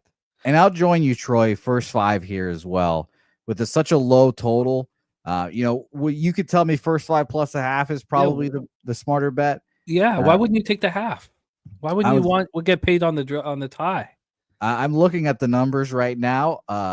First 5, the plus a half is a plus 155. I will gladly take that. That's crazy. Plus 155 again. And this is started from the Phillies sucking against lefties. That you could tell me that in their hitting meeting that they have every day, that they're making it an emphasis, like we need to get better against lefties. Here's a shitty lefty coming up to us now. Let's really focus in here. But if you tell me who's a better pitcher, Mitchell Parker right now or Kyle Freeland right now, I'd kind of look at you like, I don't know. I think they're kind of very similar pitchers. Troy has a point before you send it in. What about the first 5 plus 1 at even money? You could take that. I don't have those options personally with my local. I already put it in because again, I don't have the option, but I like that look too. I mean, just take any plus money there. I think works there. I like plus 1.5 first 5 at plus money. Such a low total. I mean, come on. Oh, minus 115. Now Phil Eagle Flyer giving us all of the good, so he's 2-2. But how many units are you up at 2-2? That's the thing. I think you're up like 1.5 units. It's this tied after second inning is something to watch for. Okay, Jose has moved, and we'll hear the extent of it. Rockies full game and Rockies first 5. Are they locked in? Or are you going to tell us in a second? No, I'm locked in. Okay. 270 full game and 155 plus a half first 5. Wow, that's wild. Okay, let's roll on to our next spot on the board. So this is a good one. We've heard from our guy Mills. This is his team, the Yankees. He says they're going to lose again today. That is from our guy Mills. We also have the Stacks play of the day. The Stacks play of the day is the over 8.5 here in Diamondbacks, Yankees. And shout out to our guy Justin McKelvey, who helped me out very much yesterday, getting me off of that under in Orlando, San Antonio. Shout out to our guy Justin. Stacks.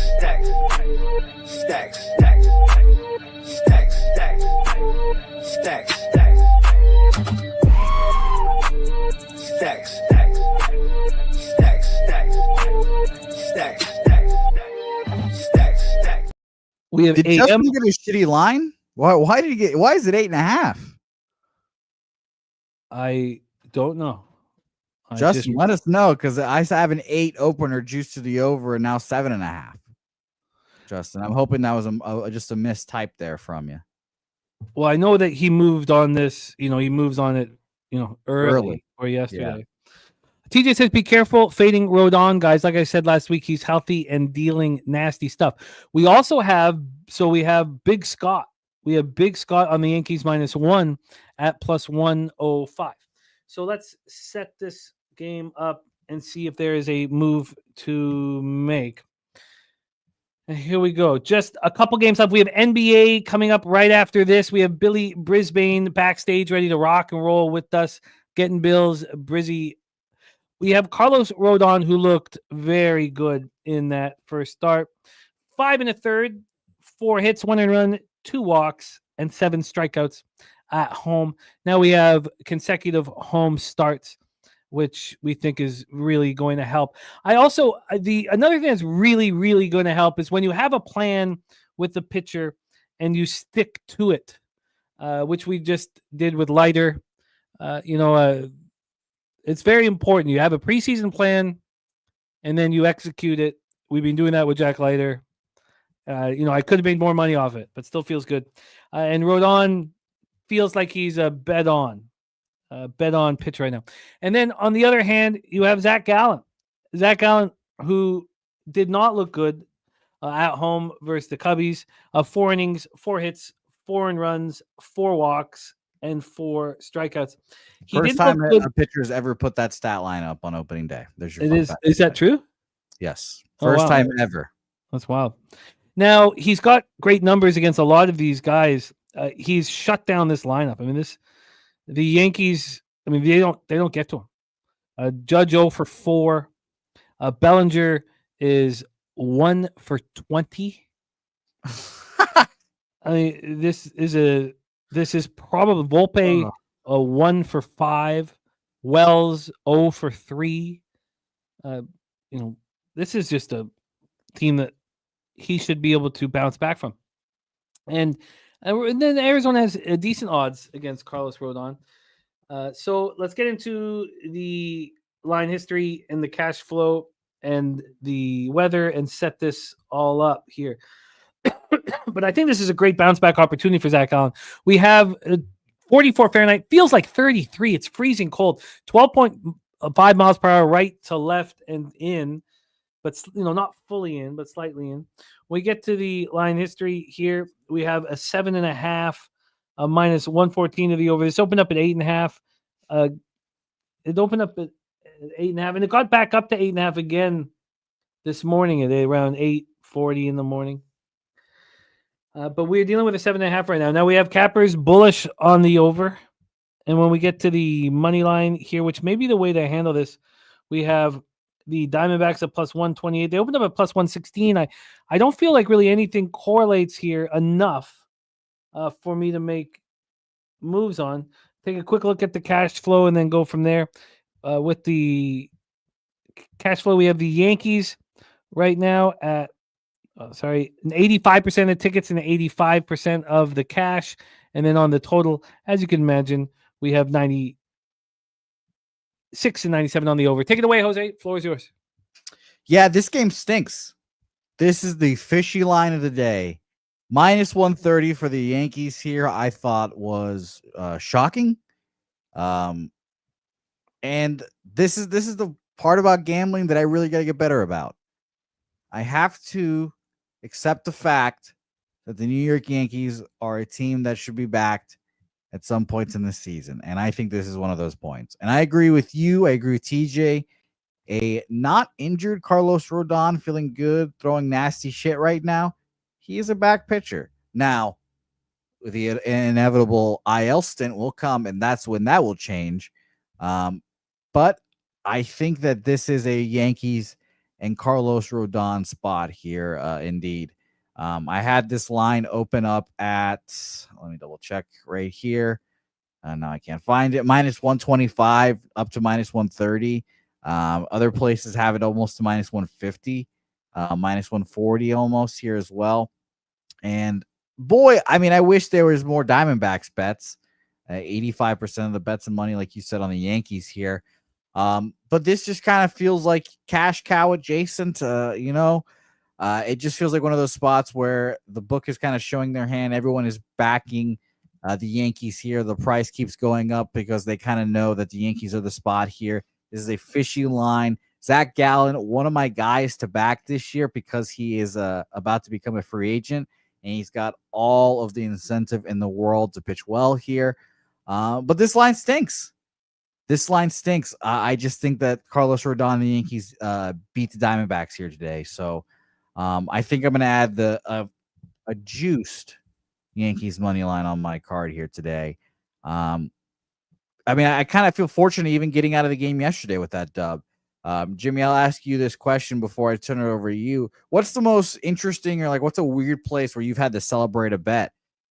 Because I was just walking my dog and was in the dog park, and I just see my guy, Eugenio Suarez, hit a home run. I started running around the dog park by myself, fucking jumping for joy there as, my dog, Molly the dog, just stares at me like I'm some asshole.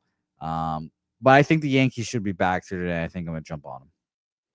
Yeah, it's a good question. I live a pretty boring lifestyle. I just, in the dark in the basement with the only fun times I have really are Friday nights because the first night I don't have to fully cap the Saturday card other than NHL. Also, yes.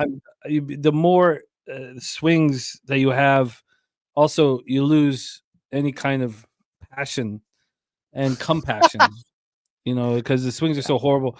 You hear someone will tell you horrible news and you just, okay. I guess life sucks. I mean, what do you want to say? I don't know. So I just I'm pretty dead inside. I'm 45. When I was your age, I probably ran around screaming and jumping too. So when you're in the back of like movie night with Ella, there's no like silent, just raising your arms in victory while you cash a bet back there. No, I don't celebrate wins. I just get crushed by morally. losses. I just get crushed by losses. I just immediately start sweating. I don't win. You expect to win, and then when you suffer these horrible blows, you're just I just start sweating. I wish that I could bottle up the confidence that I have putting in my bets, and like the 15 minutes after I put in my bets, I do a little bit of roster baiting over my bets, looking at them like, oh, these are all gonna win, dude. I can't wait. I wish I could bottle up that confidence and sell it to people, because we have a lot of confident assholes out there. Let's roll into our final spot on the board here, Jose. Braves, Dodgers. Dodger Stadium in Los Angeles, California. What the hell is Bryce Elder going to give us here? What are the expectations Braves fans have of Bryce Elder? Last year, he was horrific. He's a pitcher that I believed in. I believed in him as a rookie. He started 9 games as a rookie. He was very good. He always had the issues with the K to walk ratio. The funny thing about him getting lit up and smoked last year was it was his best K to walk ratio. It's funny. His whip got, it climbed faster than we've ever seen. He looked so bad. And what the hell is he going to give you this year? I really don't know how anybody can sit here with confidence with Bryce Elder on the mound. I mean, can anybody? Is it possible that Bryce Elder will pitch well here? I do think that it's obviously a buy low opportunity for Bryce Elder. This Ohtani is a 2 for 3 against him with a home run and 2 RBIs. Teo is 1 for 3 against him. Mookie is 2 for 7 against him with a home run and RBI. How would anybody be real confident in him? And then you have Snell, who's trying to prove his worth. Just Loke says, I honestly don't see why Elder is still in the league. Let's get into the plan of attack here. First off, as I said, I don't know if I said 62 Fahrenheit, feels like 52. It's a little warmer than it's been, but it's 13.4 miles per hour left to right across the diamond, not in at all. When we get to the line history here, we have the Dodgers at minus 231. I'd like you to, if you could have the stats, your expectation for the Braves against lefties and what they've done so far this year, Jose. Dodgers open up minus 219. They're now minus 233, 14 cents of movement towards the Dodgers. Not very much. When we get to the total here, we have an 8.5 at minus 115. And this total has gone, this opened up at 8, by the way, and it got up to 8.5 a bunch of times. It's at 8.5 right now, but it's plus money to the over. And then when we get to the cash flow, here, we have, here we go. We have 96% of tickets, 94% of the cash on the over. And then on the money line, we have 93 and 93 on the Dodgers. Take it away, Jose. Your thoughts?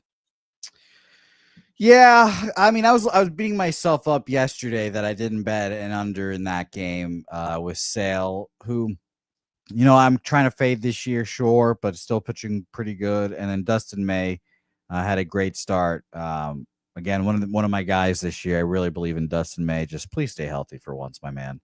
But I kind of feel the same way I did yesterday. I kind of like Bryce Elder. This plus 200 is a little bit excessive, but at the end of the day, do I want to fade the Dodgers here? No. It makes me feel like such a giant asshole when I fade these Dodgers, and I'm just like, why do I want to fade this team, which could be the best team in baseball and the best team we've seen in baseball potentially ever? I just don't want to do it. I'll do it when they're minus 300, but not when they're minus 235 against a Braves team that have they won a ball game? Jimmy, have they won a ball game yet? They have not. So I get it. They're a really good team, this Braves team. They have not won a game yet. That's kind of that scenario. Like, I kind of do want to back them here, but I'll stay off here and I'll watch. Maybe this will be a higher scoring game than expected. Bryce Elder did have a start in Gwinnett. 2 2/3. He walked 4 batters. He allowed a home run, allowed 5 earned runs. How is there not runs in this baseball game, at least early?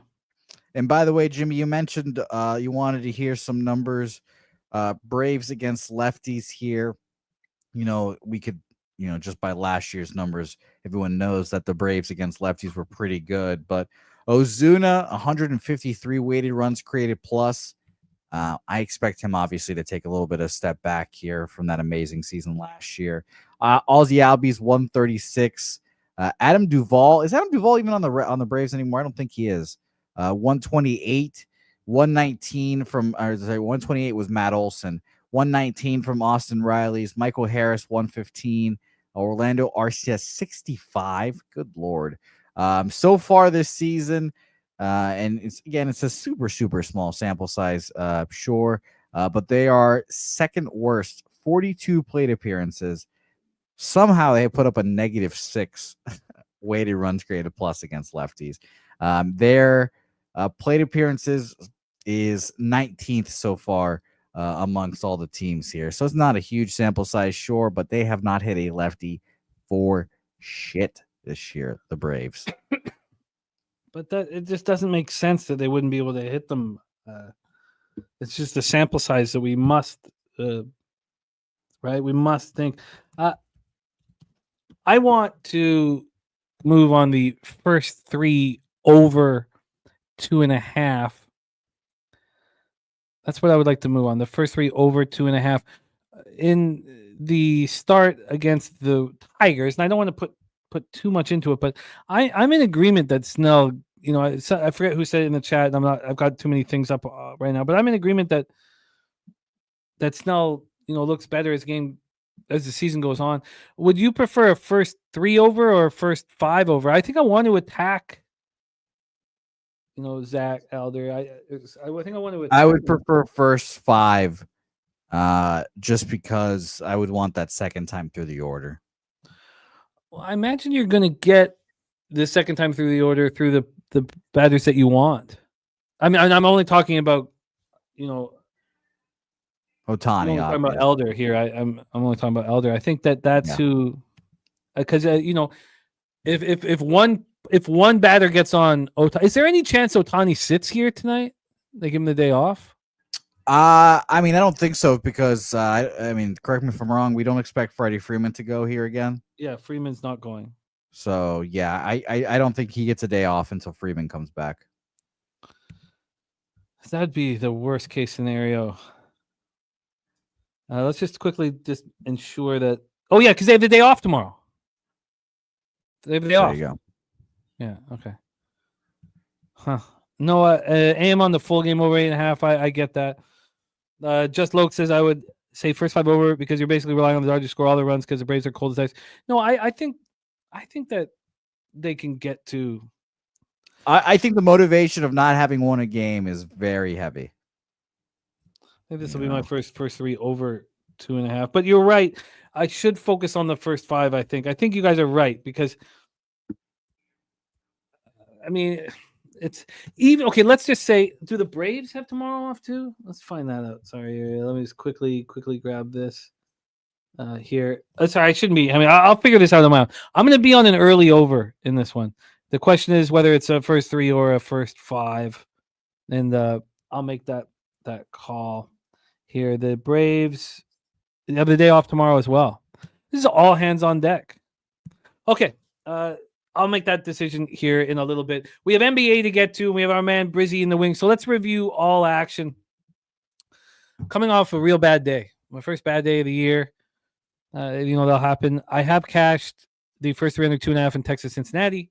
That gets me just a little bit under 3 units up on the season, which is fine. I'm not going to beat myself up, even though I'm also on the Rays, though.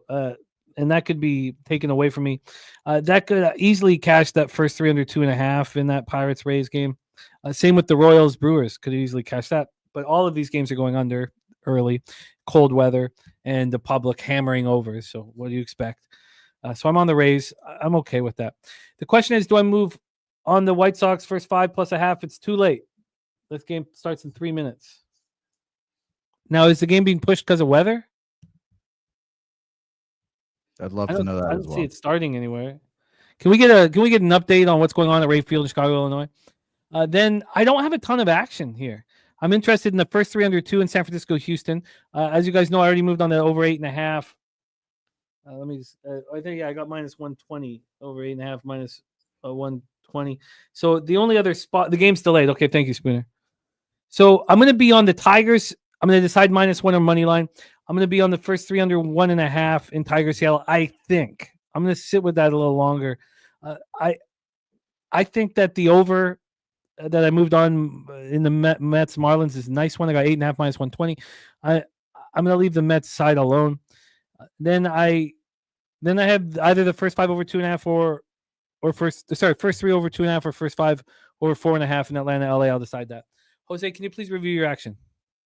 Yes, my laptop is about to die again, so that's classic, but I will quickly get this off for you guys. Rockies, first minus 300 fade of the year, full game plus 270, first 5 plus a half plus 155. Tampa Bay Rays, which you mentioned, minus 101. White Sox plus a half, minus 105. Shot to Sean Burke. Oakland A's, minus 117. Boston Red Sox, minus 118. And a juicy New York Yankees full game money line, minus 137 there as well. I'm excited. Nice to get the day off to a winning start. Need to win today. Must win today. God, it was a fucking sleepless night last night. So much on the line. I got the Expos gear on. Gotta deliver like Rock Reigns wants me to. Jose, my man, excellent work today. And every single day we must deliver. And you're not working every single day this year. I think that's very helpful. I really do. There's never been a more important season than this one that we're starting right now. So go out there, stay in the black. Black is beautiful. Need the black. Yeah. Stay in the black. Yeah, it's funny. Now that I've done so many MLB seasons, I've had seasons where I've started up 20 units after 2 months. I've had down 20 unit 2 month starts. And then now I'm just like, we're just chill. Whatever happens, it's just chill. We're going to keep winning. It's such a long season, but it's going to be a whole lot of fun. By the way, official announcement, MLB weekend shows are going to happen. Jimmy, I'm starting next week. By the way, I'm officially starting next week. This week's game is Red Sox Cardinals, and no one wants to fucking see that garbage here. But officially next week, Saturday mornings, back with Dabby Cab. Say Hey Plays, Saturday mornings. We'll start that. And then Sunday, we are going to do Sunday night baseball live streams, live betcast. So no traditional show in the mornings, but we'll be doing a live stream watching Sunday Night Baseball, whether it's on ESPN, Fox, wherever the fuck they're going to put those games on. We'll be watching that late Sunday Night Baseball game. It's going to be on here at Pub Sports Radio, and we're going to be co-streaming on Playback. I think it's .tv as well. We've done playback stuff before. If you have a cable, YouTube TV, something like that, you can sign in and you can watch the games with us on the screen. We'll be on screen as well. So we're going to do both of those at the same time for the people that want to watch the game and have us up on the same spot. We'll give you guys the playback option. For those who doesn't have that like traditional cable subscriber or are in Canada or whatever it may be, we're going to be doing these as well on the YouTube, just without obviously the games being shown. So it's going to be a whole lot of fun. Dabby Cab, Morgan, a bunch of people will be joining us on Sunday. Maybe even Jimmy the Bag. We'll get him all liquored up on a Sunday night. But it's going to be a whole lot of fun. So thank you guys all for watching. As always, these baseball segments are very fun. I enjoy them. I kind of look forward to the whole year to doing this with Jimmy. So now's the time. We got to go. I've got 7 bets, most I've had all year. And it's going to be a whole lot of fun. So, Jimmy, I can't wait. If you could do me the favor of pulling me, that would be awesome. Sure. But thank you guys all for watching. And let's go do some fucking NBA, I guess, huh? Yes, let's head over to the hardwood. Great job, Jose, my man. Now, let's bring on our next guest. Looking forward to cap this card with him. It was a difficult day. The Booker prop over was the easiest bet. Sports gambling. But I lost the Sixers full game by a half point. Lost the under 238.5 in Atlanta, Portland by 1.5. And it was the foul shot to missed the foul shot with about, I don't know, the 18, 19 seconds left. Would have given me the Sixers full game. It was very frustrating. Very, very frustrating. So I need to win, and I need to win today, and I need to win right now. We got a big, beautiful NBA card to attack. Please welcome from South Jersey, the star of the Locker Room Talk podcast and the star of all things player prop oriented in NBA and NFL. Please welcome our guy, Billy Brisbane, to the show. Brizzy, how are you, my man? Doing good, doing good. I guess we got to move through this slate swiftly, man. I got some shit I got to do today here. You know, PFL weigh-ins just happened. I got to tap in. Me and Joey going live tonight, 8 o'clock p.m. for PFL starting back up. World Tournament tomorrow night. Nice. I respect to our hit show, The Locker Room Talk podcast. Trying to get all the baseball off of my screen. All right, Brizzy, let's get right to work, my friend. We have a big, beautiful card here. The New York Knicks. I faded them yesterday. First half, full game. Lost the first half badly and lost the full game by a half point. They're playing their third game in 4 nights, and we know the talk, Brizzy, about the New York Knicks, and that is that they can't beat the good teams. And they hear it all over. They can't beat the Cavs. They can't beat the Celtics, and they certainly haven't been able to. And they can't beat the Thunder as well. They can't beat any of the top teams. We're in Rocket Arena in Cleveland, Ohio, and these Cavaliers have been sitting and waiting. They started this homestand with a victory over the Clippers, 127-122. They have very little to play for here.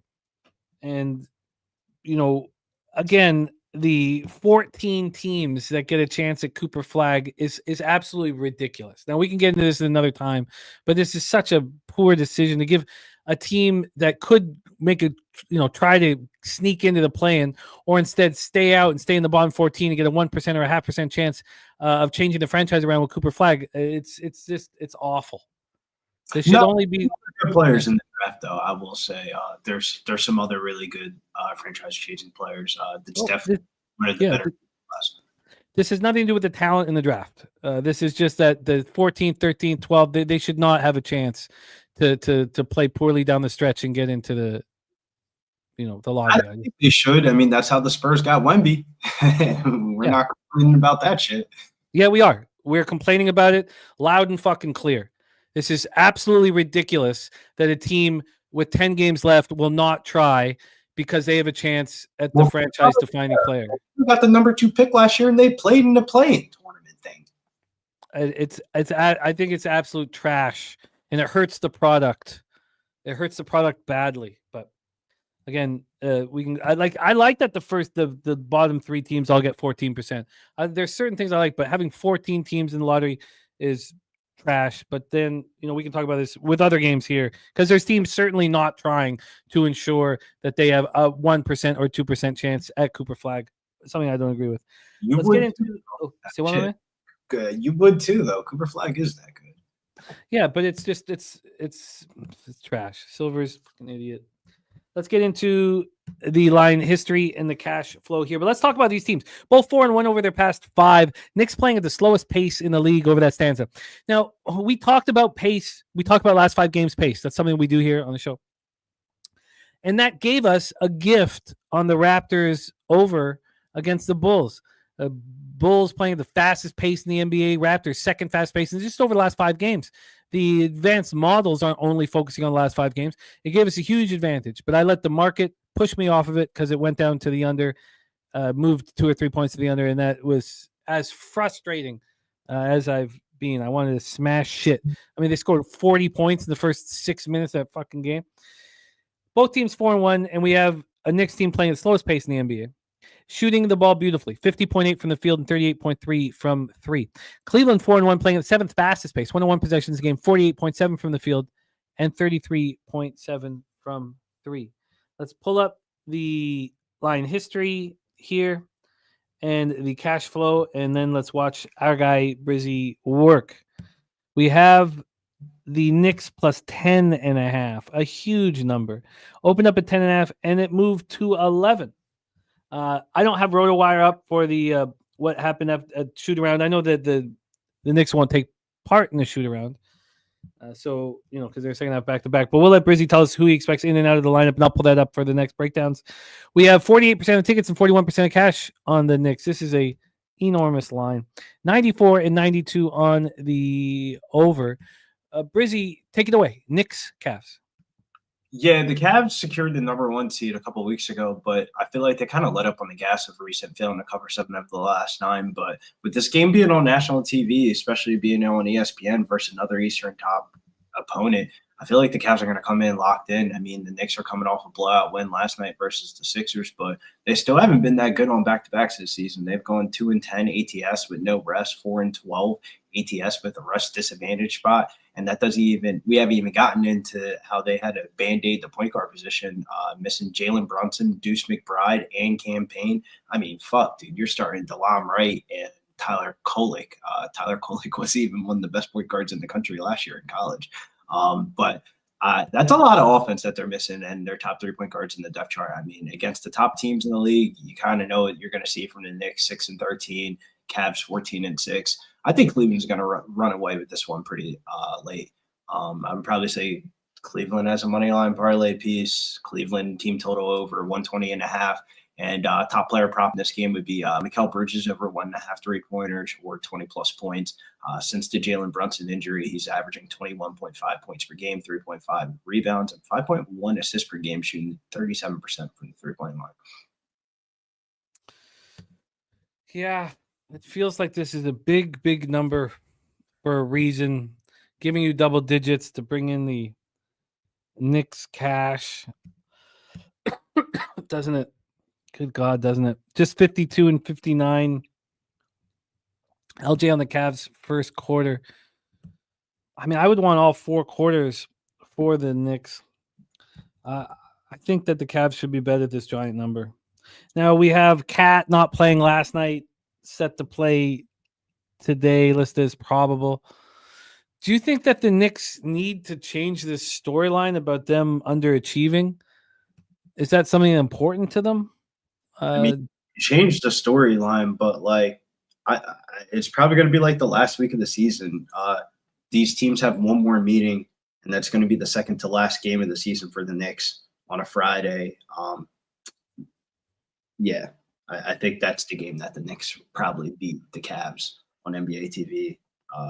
I think it's next Friday or the Friday after. I just think that they get smacked in this spot. I think this game is going to be competitive for 3 quarters because this game's on national television, and they don't, with the TV ratings and stuff like that, they got to make some of these games somewhat competitive. And if you look at the other TV game tonight, it's Detroit and OKC with no K Cunningham. They're going to get smoked. So it's one of these 2 games have to be somewhat competitive, but that doesn't mean that Cleveland can't pull away late. I remember the last time that Cleveland played on national TV, in my fond memory, before we went out for Palooza, I think it was against the Heat. The game was a 2-point game up until the last 3 minutes of the game, and then they end up just smoking the Heat. And this total, it does seem appealing to me to move on the under.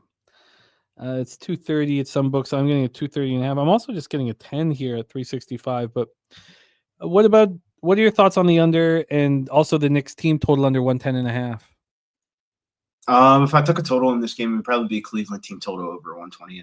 I haven't been too impressed by the Knicks defense. I get it. Their pace of play has been kind of shitty, but there's just a huge backcourt advantage for me where I just don't see how Darius Garland and Donovan Mitchell don't have big games. There's no Ty Jerome in the lineup tonight. So it's regardless of the score, I feel like Darius Garland's playing 30-plus minutes. And if he's playing 30-plus minutes against DeLon Wright, I mean, you let me know what the outcome is going to be. Wow. This is a game I want to move on. I think they're dropping double digits for a reason, knowing that they're going to get New York backers.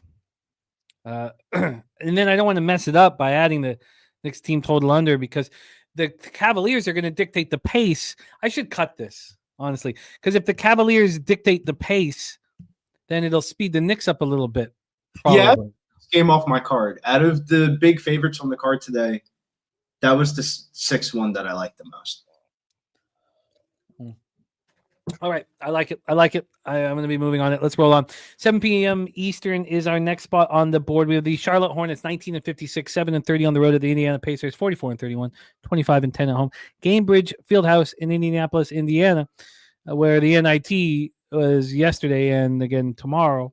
Charlotte 1-4 over their past 5, 25th fastest pace in the league, 97.1 possessions a game, shooting the ball poorly, as one would expect, 43.4 from the field and 33.7 from 3. Charlotte is playing their third game in 4 nights. This is a bad basketball team that is also tired. Pacers are 3-2 over the past 5, 101.60 possessions a game, 7th fastest pace in the league, shooting 51.1 from the field and 41.3 from 3. You know, we had the game against Washington last week, and, you know, they put up 162 points. They were in that exact same situation a month earlier and didn't throw the hammer down. Feels like they're playing a little bit differently.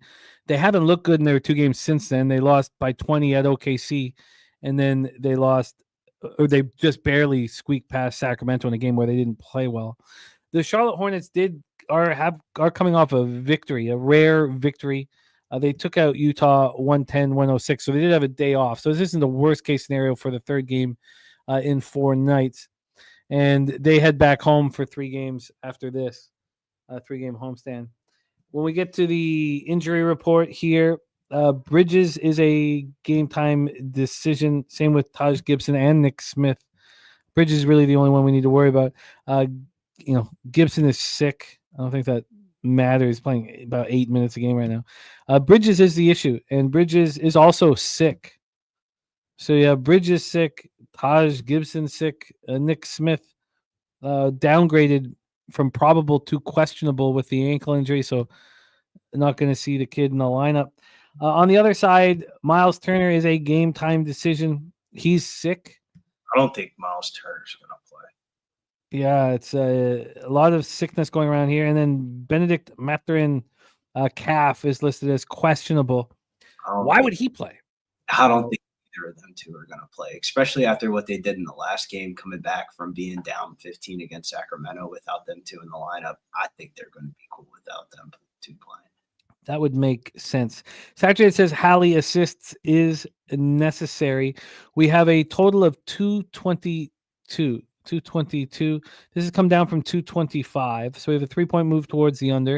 And then when we get to the point spread here for this one, we have point spread. We have Indiana minus 15.5, open up at 14.5, 1-point move towards the Pacers. And then when we get to the cash flow, we have 40% of the tickets, 35% of the cash on Charlotte, 16.65 on the Pacers, 92.88 on the over. Take it away for us here, Brizzy. That's a lot of money on the over for it to drop 3 points. Hornets, Pacers. Yeah, I think this is a terrible spot for the Hornets. 6 different gymnasium, I think, consecutively for them. The Hornets have actually given the Pacers problems this season, beating them twice already this season in the 2 meetings. And they've won 6 out of the last 10 head-to-head against them. But those are way different fucking Hornets rosters with, like, LaMelo Ball in the lineup and stuff like that compared to what the team that they're putting out there tonight. Especially with the tanking teams coming off of a win. Usually those teams aren't trying to win back-to-back games. The Pacers have been kind of turning it up at home, 25-10 at home, 7-3 in their last 10.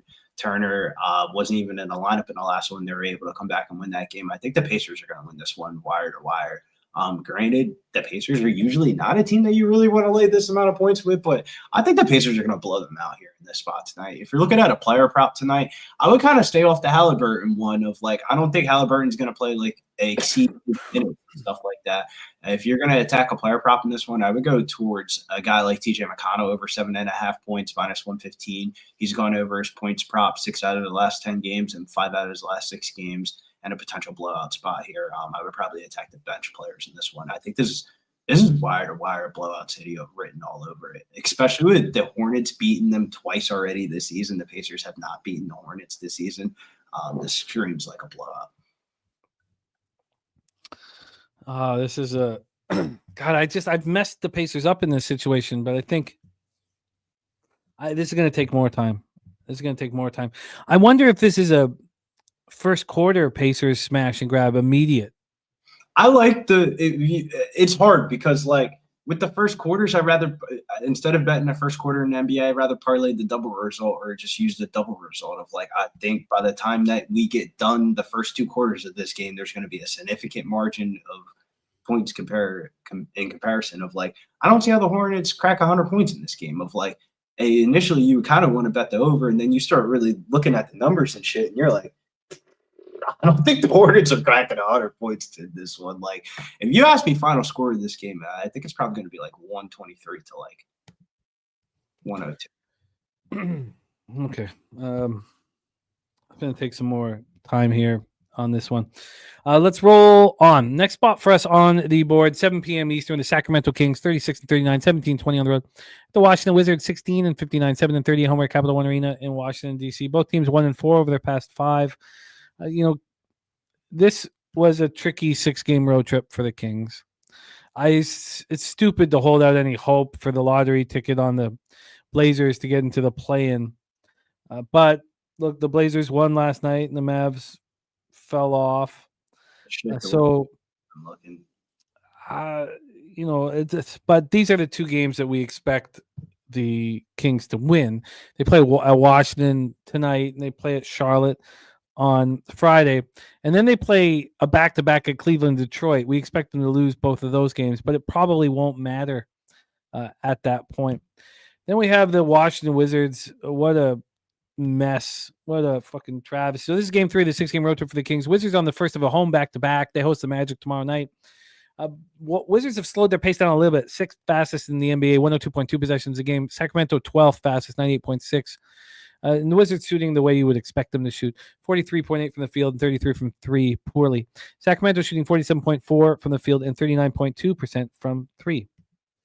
So let's get into who do we expect in the lineup. It's simple. Everything on the table. We know Laravia and Carter out for the Kings. Koulibaly, George, Middleton, Smart, Brogdon, and Sadiq Bey out for the Wizards. So there's no surprises in store here. Let's get into the line history. The Wizards are a plus 13 at home. It's opened up at 12.5. Now, it opened up at 10 in the afternoon with limits. Now it's a 13. This totals at 231.5. That's where it opened. There's been 4 cents of movement towards the over. And then when we get to the cash flow, here, we have 67% of tickets, 75% of cash on the Kings. Line not moving towards them. 82 and 78 on the over. How important is it here? It's got to be really important for the Kings to get right, and maybe so then they're going to take this real seriously, as they didn't finish the job against the Pacers. Take it away, Brizzy. Kings, Wizards. Yeah, like you said, the playoff race is heating up in the West, and the Kings need to improve their seeding by any means. And with them kind of taking the likes of the Wizards compared to the teams that are around them, like the Suns, who have the toughest remaining schedule, even though the Kings are coming off another blown lead versus the Pacers, they just kind of need to get Sabonis back in the lineup and clicking. They're only 1-4 since his return, but I don't think that trend's due to continue. The Wizards have been in full tank mode, and with their last loss being their 49th loss this season by double digits, and their 23rd loss by 20 or more points.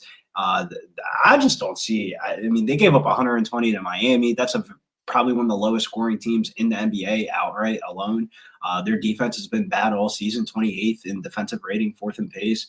I just see over in a bunch of points. The Kings have gone 6-1 this season. That's double-digit favorites. And the West has come into Washington and put fucking shooting clinics against them. 9 out of the last 10 games versus Western Conference teams at home for Washington have gone over the total. And while the Kings haven't been able to beat the good teams, I mean, they're killing the shitty ones. I like the Kings team total over, Kings money line as a parlay piece. It's one of those type of cards. Like, you're just going to have to mix and match the sports today of like, take what you want from the NBA today. If you like a player prop in this one, it's got to be Keegan Murray over 12.5 points. Did not go over his points prop in his last one, but he's gone over his points prop 7 out of his last 10 games, double digits points in each of his last 10 games. Wizards ranked 4th in points allowed to the power forward position, so 4th worst. So Keegan Murray is where you're going to probably be hearing a lot tonight. Yeah, the breakdown makes a lot of sense. They're going to come in alert. They're going to come in ready to go. Okay. I'm going to spend a little bit more time on the spot as well. Favorites on the card today, Sacramento would probably be my favorite. Yeah, it makes sense. They're in a bad way. My guy Samit in the house. We are racing for a Cash It hat. Cash It hat we'll be racing for at the end of the show. So team total over, parlay piece, double result. Lots of ways for Brizzy to play this. But Von Polo on the other side. We got VP in the house. He's on Wizards money line. There's a couple of dogs that we like today that we will definitely try to sell. So you guys on. I got to pick between one of these three dogs. Shout out to my guy Kong getting that cash. Nice job, my man. All right, let's roll on to our next spot on the board. Two teams who've won 5 straight basketball games. Both 5-0 over the last 5. God, leave it to Spoelstra. What? And leave it to the Heat for all. Where did Pelle Larsson come from, man? He looks really good. 2 starts, shooting 50 from the floor. Combined 29, 13, 9 assists, 5 steals, and 2 blocks for the 24-year-old. Do you see what happens when you actually treat the Summer League fucking serious? And now you have 2 people from that championship team from the Summer League of Pelle Larsson and Kellen Ware, both now in the starting lineup. Like, you see what happens when you treat the Summer League fucking seriously? You end up developing really good players. Ask the Rockets. No, you're absolutely right. Absolutely right. Going up. Oh, so when we know exactly what's up for the Heat, no Wiggins, no Robinson, no Love, no Jovic. So we know what's up. What we don't know is what's going to happen with the Celtics. So we'll just do a quick run through. Horford, doubtful. So at least we can take Horford out of it. Zingis, Big Dick Zingis here is a questionable return from illness reconditioning. Then we have a bunch of bullshit for the Porzingis injury news report. What the fuck does that mean? It's ridiculous. It's so ridiculous. Wait, what? We have so you don't. Well, also shout out to Jose, who was for Celtics Spurs. I don't know if you guys saw pics or saw whether he was right behind the bench. Well, what an experience that must have been for him. Listening to the timeouts right behind the bench. I mean, that would have very, very cool that Helga hooked him up with those tickets. We have Drew is questionable with the shoulder injury. There's a lot of issues here for this squad. And then Jaylen Brown. Jaylen Brown is questionable.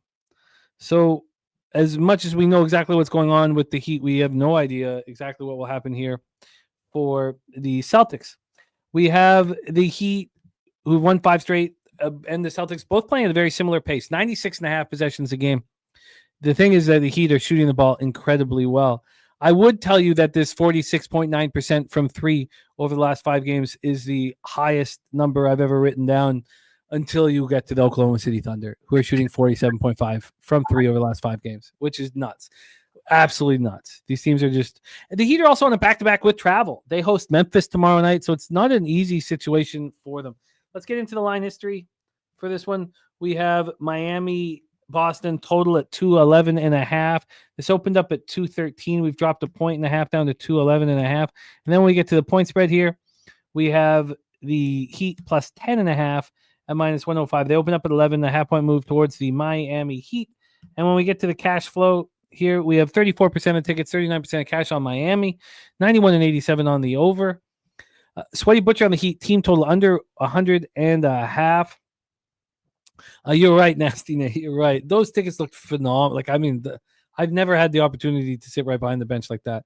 Even my best tickets of my life, like when I was rolling and making money in LA, I was still, I guess it's more expensive, in LA than it is at Frostbank.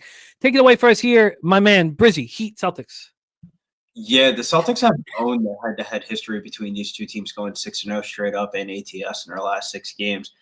There's just a laundry list of reasons to fade the Celtics tonight, though, in my gut. Like, one, they're coming off damn near a 2.5-week fucking Western Conference road trip. Like, dude, they've been on the West since before we went down the Pubapalooza, dude. That was a minute ago, it feels like.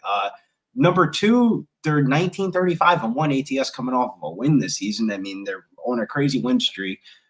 They're not a good team as double-digit favorites. The Heat have lost 10 straight games, but then they found their groove winning 5 straight games by double-digit points. Granted, over bottom feeder teams in the league, but at least they're coming into TD Bank with some momentum. This isn't no fucking ESPN game where you're just going to see the Celtics superpowers just come out. Like, it's just a run-in-the-mill, little Wednesday night game for them here, and the season coming up. I feel like the Heat have enough juice or enough momentum right now to cover a 10.5 spread against the Celtics. Now, do I really want to get to the window and be betting against the fucking Celtics? Man, I don't know how many times you really have profited doing that, but I think everything sets up for the Heat to cover the spread tonight, plus 10.5. If you're scared, I would bet the under then.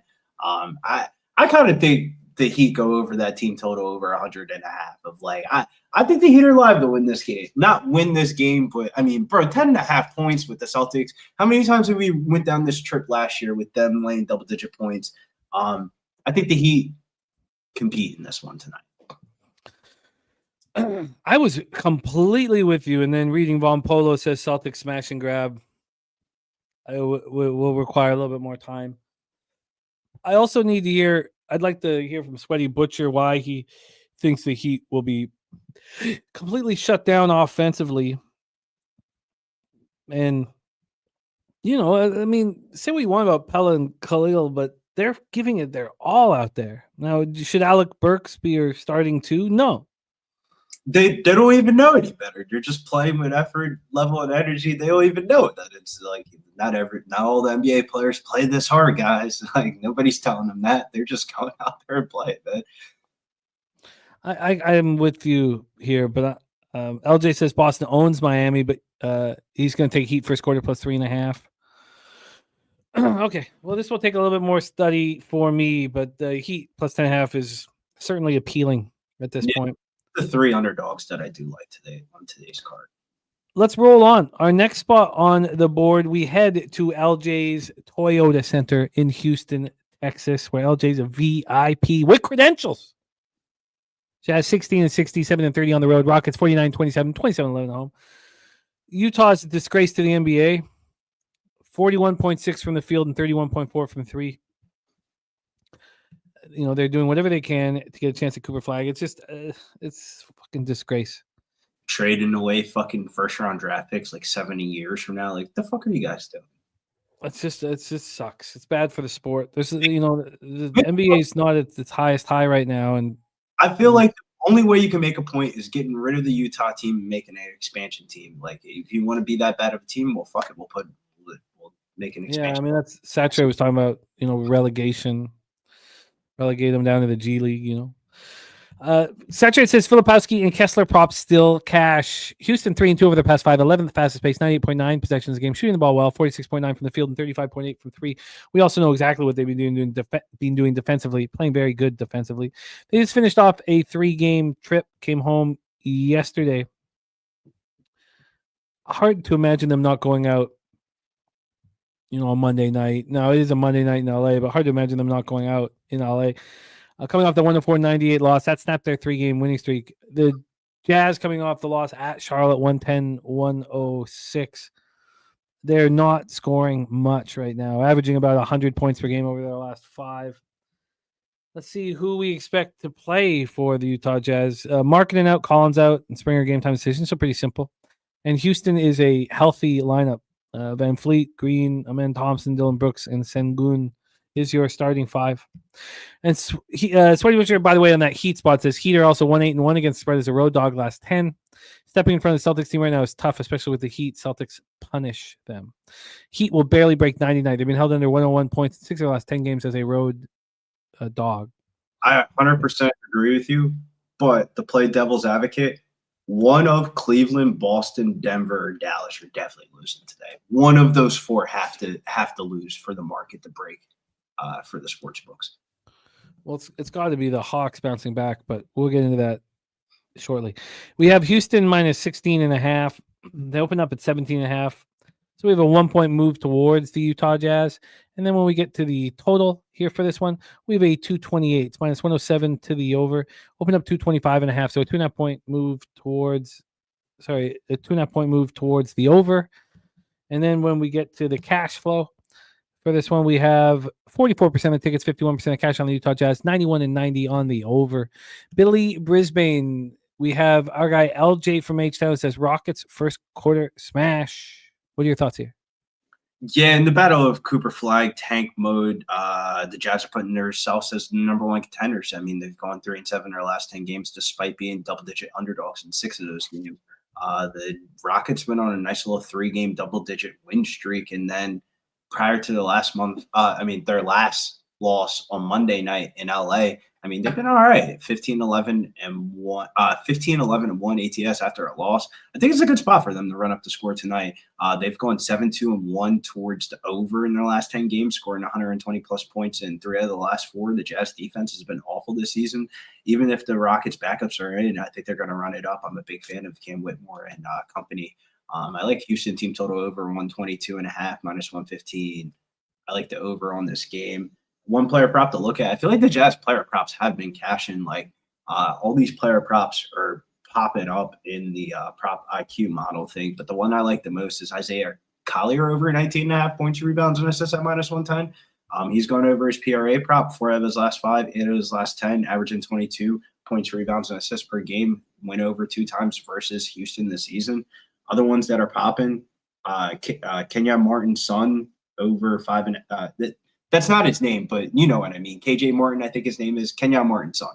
We're just gonna say that. KJ Martin, I think his name is over 5.5 points, minus 110. Ben Sensabrell, he basically led the Jazz in summer league scoring over 10.5 points. Johnny Juzang is also on this list. Kyle Filipowski is also on this list. But I'm staying away from that shit, man. I don't want to bet any Jazz player props. I think Houston just blows them out, but I mean, man, 17.5. Everything you're going to need to know. But if you ask me about 17.5, I think there's 117.5 that actually really probably should be hot. I do like Collier trying to run Van Fleet into the ground. I just wish they were trying. I wish they were trying. How many minutes do you expect Collier to play tonight? 30. Shout out to our guy Gorky, Tom Jonovich, Moneyline, women's tennis in Charleston. Gorky, you are a great friend of the show. Thank you for your constant support, man. Inspire us to be better.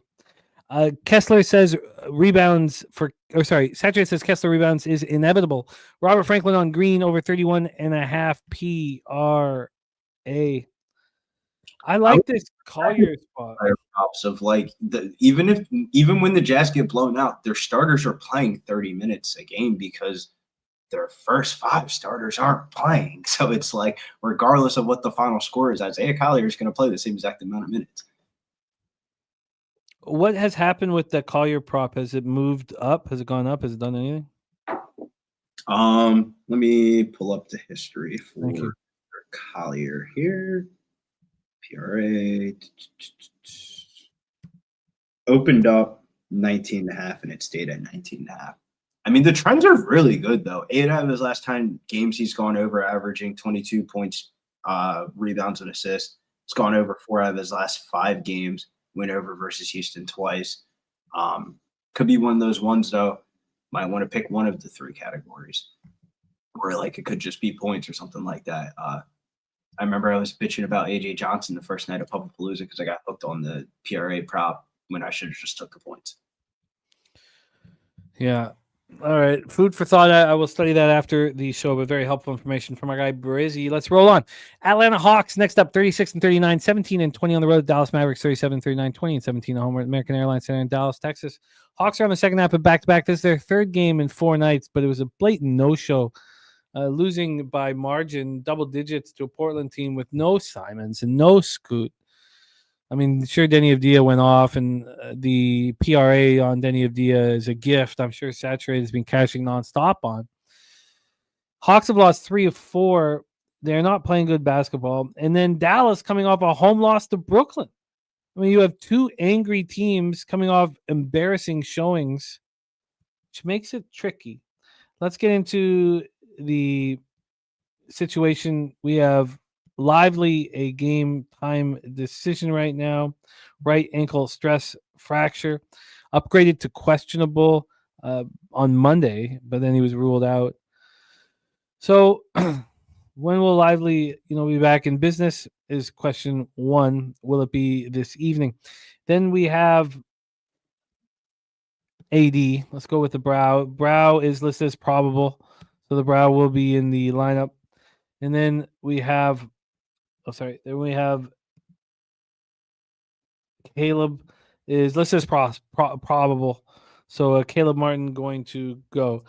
He had missed the 5 games in a row with the hip strain, but he's been back for a little bit now. So Caleb Martin will be in the lineup. Okay, and then on the other side, Trae Young. At what point are they going to give him some time off? Probable to play. Still dealing with the right Achilles tendonitis, but he's been hammering through 11 straight.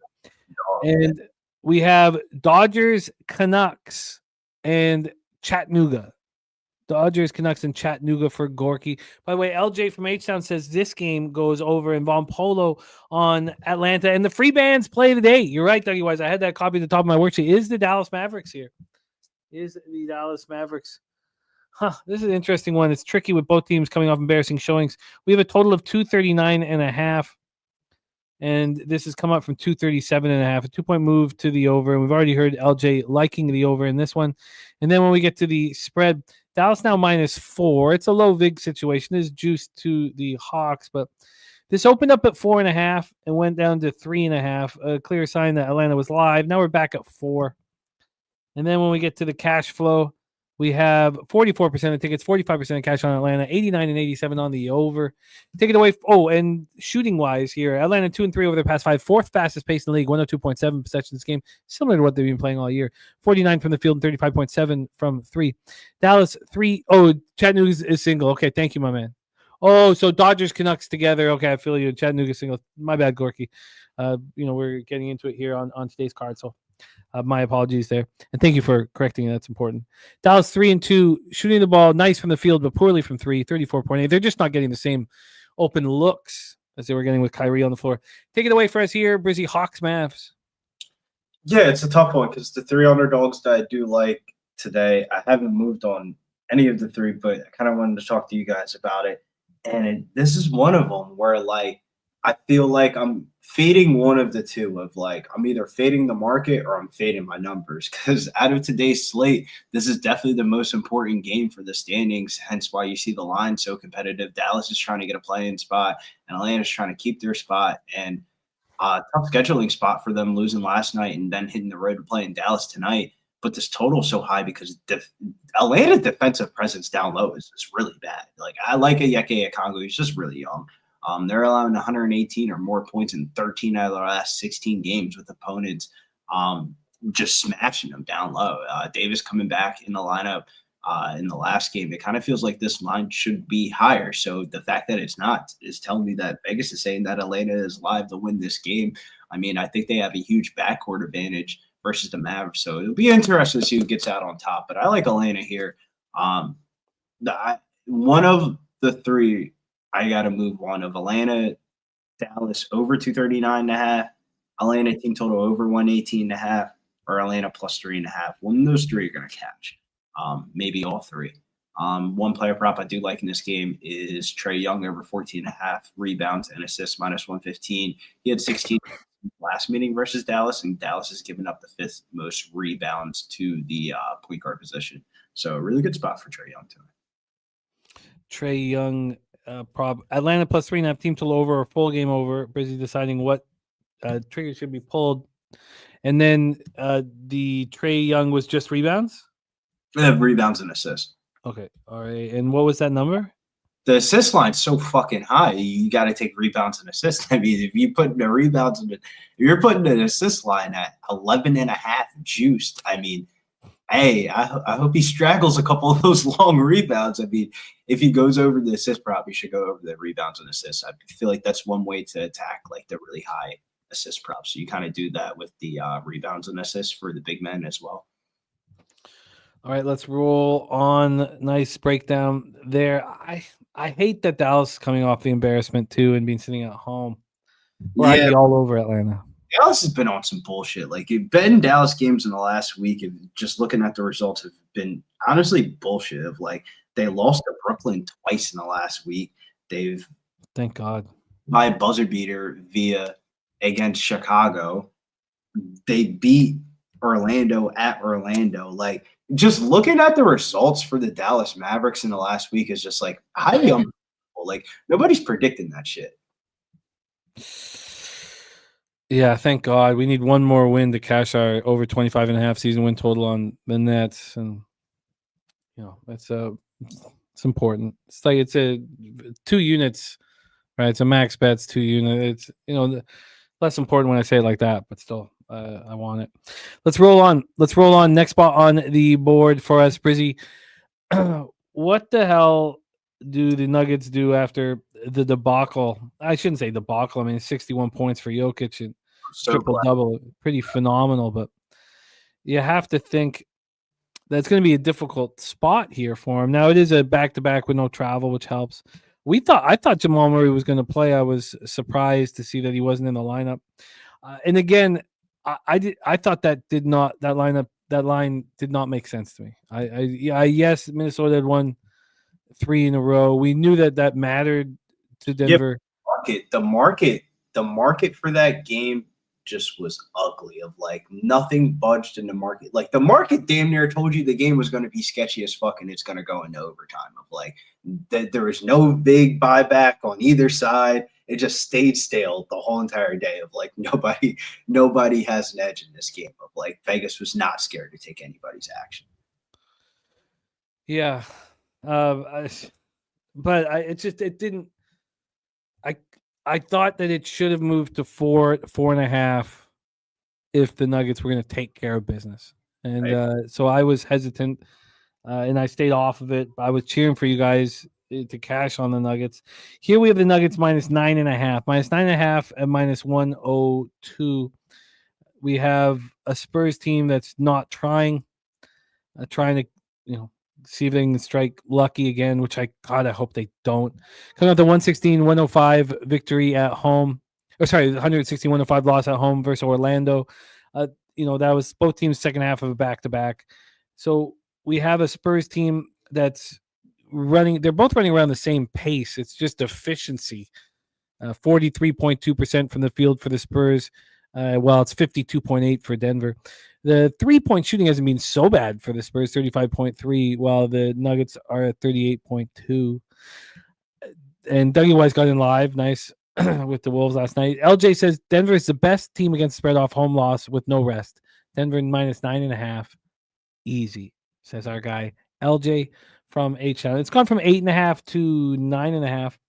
It got 8.5, 9. Yeah, it got back to 9 about an hour and a half ago, and then now it's back at 9.5 again. So we have 1 point move towards Denver, and then this total here is a 232. It's come up from 229. I simply don't know how. Great job, Big Scott, cashing on the Rangers. I simply don't know how it gets there. I don't want to go up against the market move. It got me off of a winner though last night on the over in the Raptors game. Let's take a look at the cash flow. We have 13% of tickets, 15% of cash on the Spurs. So 87-85 on the Nuggets line moving towards them. 93-94 on the over and line moving towards the over. And to finish off the spot there with our guy BJ says Wolves had no business winning that game even when the market went against Denver. They had every opportunity to put Minnesota away. Would have loved Jamal Murray on the court versus Russ doing dumb shit. Oh God, I hear you, man. I hear you. We thought Jamal was going to be in after he had the full practice on Monday, but not the case. Here we go, Brizzy. Can you make some sense of Spurs Denver Nuggets? Yeah, I mean, this number is basically cut in half with Denver going into overtime last night. Just kind of where the books have been a little bit more sharper this year is just kind of moving these type of numbers to kind of see what happens on this Denver injury news report. Like, this number is like 15.5 on the opener, and then it's gone down to 9.5. So I feel like the books are kind of a little bit scared with the anticipation of some notable starters probably going to be on the injury news report for this one, or probably likely out. The Spurs have gotten smoked and haven't looked good, but I mean, their ATS numbers really aren't that bad. 5-2 ATS in their last 7 games, while Denver's gone 4-11 ATS in their last 15 games. They're going to win this game, but it's just by like how many points. Like I'm not laying double digits with Denver in this spot. The over's cashed 5 of the last 6 for Denver, and the total's gone over 13 out of the last 17 games for the Spurs.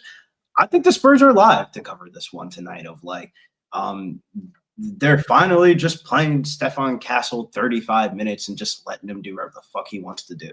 And if that's the case, then I'm betting on the Spurs. Like that, that's how I feel. Of like, I haven't pulled the trigger on it. We bet against the Spurs last night against Orlando, but man, I like the Spurs here in this spot though. 9.5 points with the Denver B team. Like, I mean, Julian Swalder and Christian Braun and fucking DeAndre Jordan are gonna come out here and like do the job. I mean, like maybe it's getting ahead of the injury news report a little bit, but like, I just don't see the effort, energy level for the Denver Nuggets tonight. Like you talk about look ahead spots. They go into Golden State on Friday night, NBA TV game. Like I don't know, man. Like I think they don't give a fuck about this game. It sounds crazy the way that the game went last night, but I really don't think they give a fuck about this game. They cannot give a fuck about this game and still win this game and still go in there at the spot. I think the Spurs.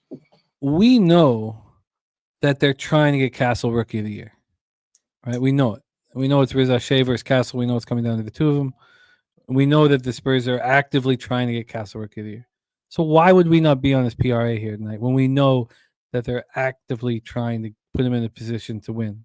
They're kind of smacking it a little bit too high of like Stefan Castle PRA 29.5. Shit, 29.5. There's a lot of fucking other people in the NBA that I would play at 29.5 over than Stefan Castle. Nothing against Stefan Castle. I think he's a great player. That would be my pick for Rookie of the Year. But like, bro, 29.5 PRA over is pretty fat, dude. Yes. Let's go over what's happened recently, and I agree, but I feel like this is the one time where we have an edge over the model, right? I knew we had an edge over the model with Booker last night. We just know that Booker, every game that KD's out of the lineup with the Suns trying to get into the play-in, Booker should be bet on the player prop over. Here we have, a number that he's only, I guess he's reached now 3 of the last 5. 5 out of the last 10, so it's basically like a 50-50 shot. Like at that point, but I don't think it is, Brizzy, because we know that there's something else in mind right now. I don't know. Points prop though. Let's cut the rebounds and assists out and just take the points. Huh. Yeah, and Saturated just likes the points as well. Yeah, like 19.5 points is a lot of fucking. I feel like the 29.5 PRA. He's gonna have to go over his points prop to hit the PRA prop. I feel like 29.5. That's pretty fucking fat. Of like, and the point prop is 19.5. If he goes over the point prop, I think he goes over the PRA prop. But why bet the PRA prop if he's gonna need the points prop to hit the PRA prop? Is kind of where I'm at. And for all that shit, I really think the Spurs are really gonna cover this 9.5. Of like, if Denver comes out here with a B team. They're telling you they don't give a fuck about this game. We just don't know what their injury news report's going to be like until 3 hours from now. Well, the books I'll tell you this. I'm going to be on Castle's player prop tonight. If books had this game at 15.5 and moved it 6 points, that tells you there will be starters out of the lineup tonight for the Nuggets. Of like, they basically cut the line in half. So like when people look at this slate today, they're like, oh yeah, Denver Nuggets minus 9.5, throw them in the parlay.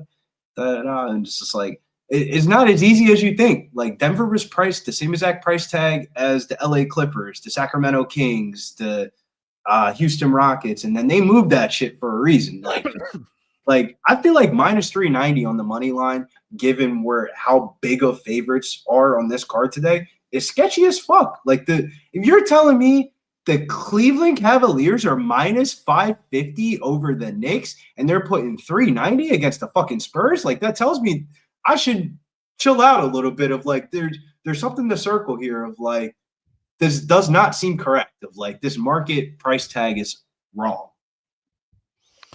Yeah, I'm with you. I'm right with you. I'm right with you.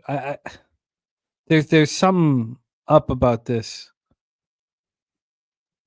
and I'll have to decide whether I bet it. So I'll have to decide this at the end of the show. But I'm right with you. There's some, I think this is it here. LJ from H-Town with Denver, best team against the spread off a home loss with no rest. Does that still work after a double overtime game where Jokic goes for 61 and a triple double? I wonder if that, just because of the double overtime, we could say like now it's even, more difficult, more tricky.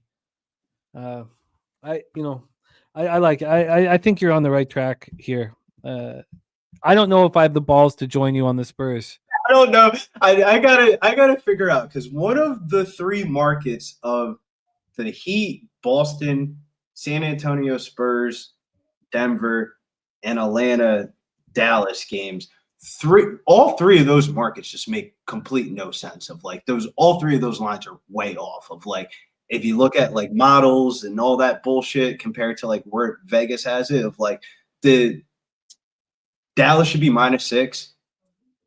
Denver should be like where it was at 13.5, and Boston should be like 12.5, 13.5. It would be different if this was like a short card, but there's like 12 games on the card. All these games are big ass favorites. Of like, if they were really scared, they put that shit where the fucking Houston Rockets are, to -20,000. Like, have fun with it. You can't bet it. No, this is you've done a great job breaking down this card, Brizzy. You've added, like, I even got, this is fun. This is fun. I think this is what we want to attack. Nalje says, yes, numbers don't lie. I like it better because they should have lost, or shouldn't have lost last night. I hear you, LJ. I hear you, and I just look. It's fun. I've got lots of food for thought. I feel like if this was game 42, there'd be no doubt about it. But this deep into the season here, isn't it most important to kind of rest these guys? If they pop out a fucked up injury news report at like 6 o'clock or 8 o'clock or whatever, and it's like Julian Swalder, Christian Braun, fucking Zeke Najee, Jamal Murray, and DeAndre Jordan, like, that tells you everything you need to know. Of like, I feel like they don't give up about this game. They play Friday night at Golden State on national television. That's the game that they care about. Yeah, this is gonna be fun. I'm looking forward to getting my action in. Castle, I don't want to call it lazy, but there are games when Castle can go for a triple double, and I just kind of lean towards the PRA. But you're absolutely right when you say, well, he has to hit the points over to hit. So I've got lots to think about, and I will do that right when the show's over, not in front of you. Well, we still have 2 more games to cap with Billy Brisbane, who's got lots of work to do because mixed martial arts going off this week. Let's move on. 9:30 p.m. Eastern with the Detroit Pistons, 42-33, 21-17 on the road. The Oklahoma City Thunder, 63-12, 33-5 at home. We're at Paycom Center, Oklahoma City, Oklahoma. Detroit 3-2 over their past 5, 15th fastest pace in the NBA, shooting the ball well, 47.9 from the field and 41% from 3. I've never written a number this high. I've never written a team shooting 47.5 from 3 over the last 5 games. I've never written a number that high. That's what the Thunder are doing. The Thunder also are speeding up late in the year. It's another thing you don't really find often in NBA. They're shooting 49.1 from the field, 47.5 from 3, and 103.7 possessions a game. 5.3 more possessions than the Detroit Pistons. We have these Pistons. These Pistons coming off of a 123-104 real ugly performance. They were on a 3-game winning streak. They just beaten the Cavs at home, and they just fell off badly against Minnesota. It was ugly. That was on Sunday. And then the Thunder are just rolling. They're just an absolute juggernaut. Good. I cannot wait to watch them in important playoff games here down the stretch. They just win and win and win, and they win by margin. It's last 4 games in a row. The closest the team has come to them is 16 points. They beat Sacramento by 16. Beat Memphis at home by 21. Beat the Pacers at home by 21. They beat the Bulls at home and just roughed them up by 28 points. So it's a team that's absolutely rolling right now. And then we have to see who is in the lineup. Gorky says snowing outside is crazy. Look, I haven't been outside much. I haven't looked outside there. It sucks, man. You know you're capping nonstop, gambling nonstop when I take the garbage out and I'm like, oh shit, I haven't been outside yet. Not a good feeling, not a healthy thing that But here we go. We have the Pistons with Cade as a game time decision here, not expected to play. Okay, listed as doubtful. So he's going to miss his 5th straight. That's what we kind of expected, but he was listed as questionable. Then we have Tobias Harris listed as probable. So Tobias Harris will be in the lineup. So no Cade, but we'll have Harris in. Then for these Oklahoma City Thunder, the other Jalen Williams is questionable with a left ankle sprain. Is a quality role player. Yeah, that Spurs shit though. Injury news report for them: Devin Vessel out, Jeremy Shohan out, Keldon Johnson downgraded, questionable, out. So yeah, be chilling. Whoa, out. Did this just come through? Literally just came through about 10 seconds ago. Holy shit! Fire up the Stephon Castle props, right? Yeah, get him in as soon as possible. Shit. Gorky says, haven't been outside here. I've seen it from the window. I love Gorky. Yeah, Castle all day. I think I should bet that now, honestly. I don't want to wait any longer, but here we go. Let's get this one set up and locked in. We have the Oklahoma City Thunder minus 13, minus 106. They opened up 14.5, so we have a 1.5 move towards the Thunder. We get to the total here in this one. We have a 232 minus 110 to the over. This opened up at 231, a 1-point move to the over. And then we get to the cash flow for this one. We have 63% of tickets, 65% of cash on the Thunder. Line moving the opposite direction, 96.95 on the over. Take it away, Brizzy. It seems like the market moving towards the Detroit Pistons. Your thoughts? Yeah, I'm probably fade the market here. There hasn't been a better team in basketball in the last month outside of OKC. I mean, they've gone 14-2 ATS in the month of March with a 25-11-2 record at home. It feels like the Pistons are just trying to rest up Cade. Oh, fuck. It's Castle just moved 2 points on the PRA. We'll be able to get the all line on it probably somewhere. 31.5. So 29.5 is just telling you to get in. We'll get in on the Castle props. We'll be able to bet 365 too, right? Yeah. Man, that's the one I have to use today too. Damn. Okay, sorry to interrupt. I was just. No, you're fine. I mean, we'll be able to get in on the Castle prop. I'm not afraid that it's gone up higher. We got more information that nobody's going to be in the lineup. That's the way you got to look at it. But I will say though, I just think the Pistons are just trying to rest up K for the playoffs. If you look at their end of season schedule. After this game in OKC, they go to Toronto Friday night, and then they play at home Saturday, next Monday, next Thursday, next Friday, and then they close the season Sunday in Milwaukee. I think that they're worried about better things right now, and that's their first playoff game in probably quite some time, and Cade's going to have to play a lot of minutes in that playoff series, and he needs to get healthy because he's been kind of playing through some injuries, and it's shown in their turnover rate that they're missing him in their last couple of games, 3 and 5 ATS over their last 8 games. Now with a couple guys missing from their rotation from that brawl the other night, it's just another blow into the depth chart of the team. I feel like OKC's just been smashing these overs, 41-32-2 towards the over this season, 24-13-1 towards the over at home. Pistons totals have gone over 5 of the last 6, 4th highest pace of play. OKC 14-0 at home versus the Eastern Conference this season, and I don't see too much changing tonight.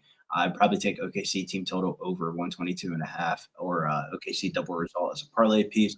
Player prop for this one, James for 23.5 points and assists. He's gone over his points and assist line 9 out of his last 10 games, averaging 7.7 assists over his last 10 games. Oh, it's a great breakdown. God, I'm so angry. Yeah, I mean, what are we gonna do with the Castle? I mean, we gotta with them moving it. Sometimes when they move props like that, like I might just go half unit on the actual prop that we're looking at and then sprinkle quarter unit, double, and etc. Because of like, he could easily double in this one by accident tonight. Of like, you're getting to the point where like you actually just don't have active bodies to not play him 30 plus minutes. Yeah, no, I hear you. And Sanchez says don't trip, he's gonna get his points. I'll figure it out here after the show. Let's roll on. 10:30 p.m. I should have figured that. I should have been on it already. LJ saying I agree with Billy. Detroit Wrestling Cage for the playoffs. All right, we have one more game to cap. Then we're gonna race for a hat, and then tomorrow, $50 on the line for our races. 10:30 p.m. Eastern with the New Orleans, Pelicans 21-54, 7-30 on the road at the LA Clippers 43-32, 25-11 at home at Intuit Dome in Inglewood, California. These teams playing at the exact same pace over the last 5 games, 97.7 possessions a game. That's good for 21st in the league. Both teams shooting the ball well. Pelicans 47.7 from the field, 38.8 from 3. The Clippers 48.2 from the field and 40.6 from 3. We know now not to look for CJ or Zion anymore. Boston and Hawkins are out. It's a Grand Theft at the 1, Bruce Brown at the 2, Reeves at the 3, Olnick at the 4, and Missy at the 5. For the Clippers, Amir Coffey out. Harden, Dunn, Storm and Norman, Kawhi, and Zubac is your 1 through 5. We have a Clippers team that's beginning a game 1 of a 5-game homestand here, and they're playing good ball. I'd be very interested to see them healthy start of the playoffs. Be very interested. I thought that they looked good on this road trip. Not easy. Went to the Knicks and took them out. You guys were all on them. I took out Brooklyn by margin, lost by 5 at Cleveland, and then completely suffocated the Orlando Magic to finish off the trip.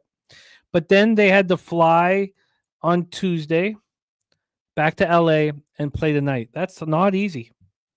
The Pelicanos just had 3 games at home. They're a very rested group here and in a good situation, I believe. This total is at 218. It's minus 109 to the over.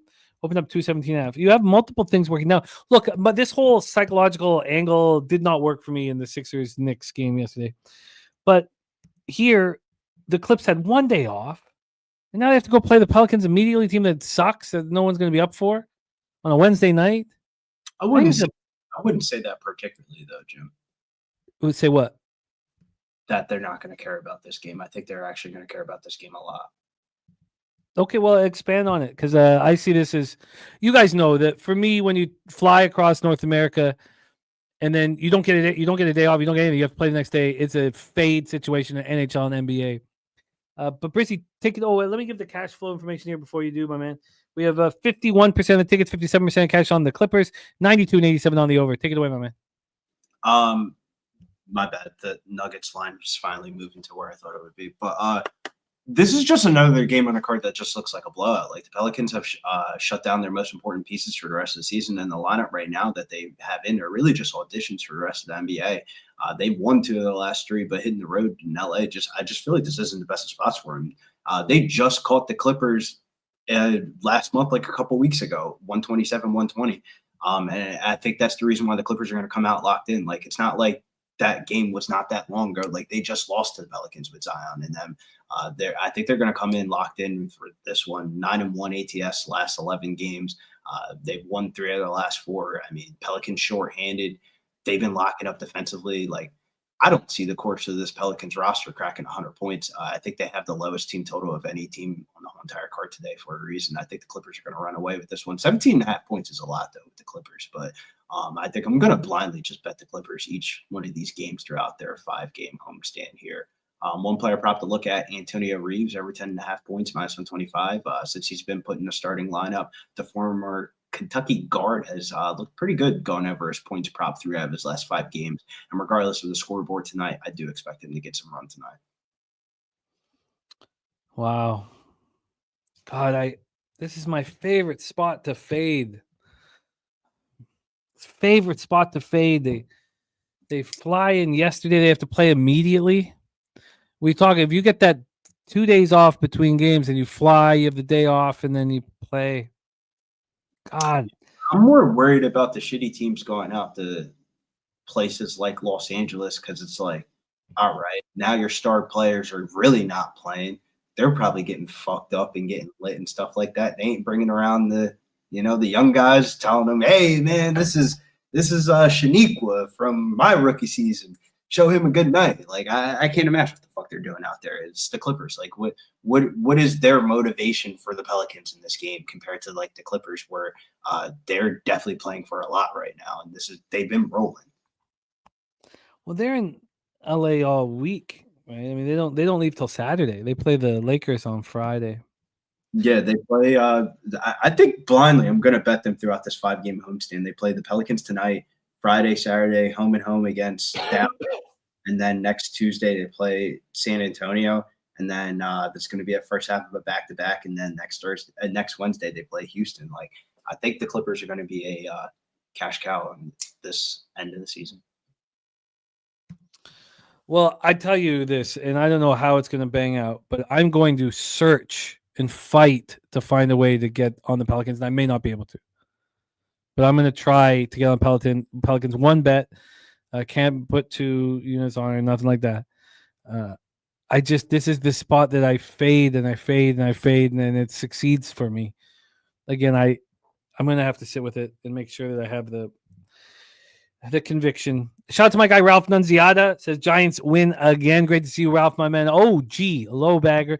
Justin McKelvey stacks play today. Number 2 Clippers team total over 117.5. I will play devil's advocate though, Jim. There's not a team out there, arguably, like at least the Wizards are like putting players in there and developing, but like the Pelicans are like,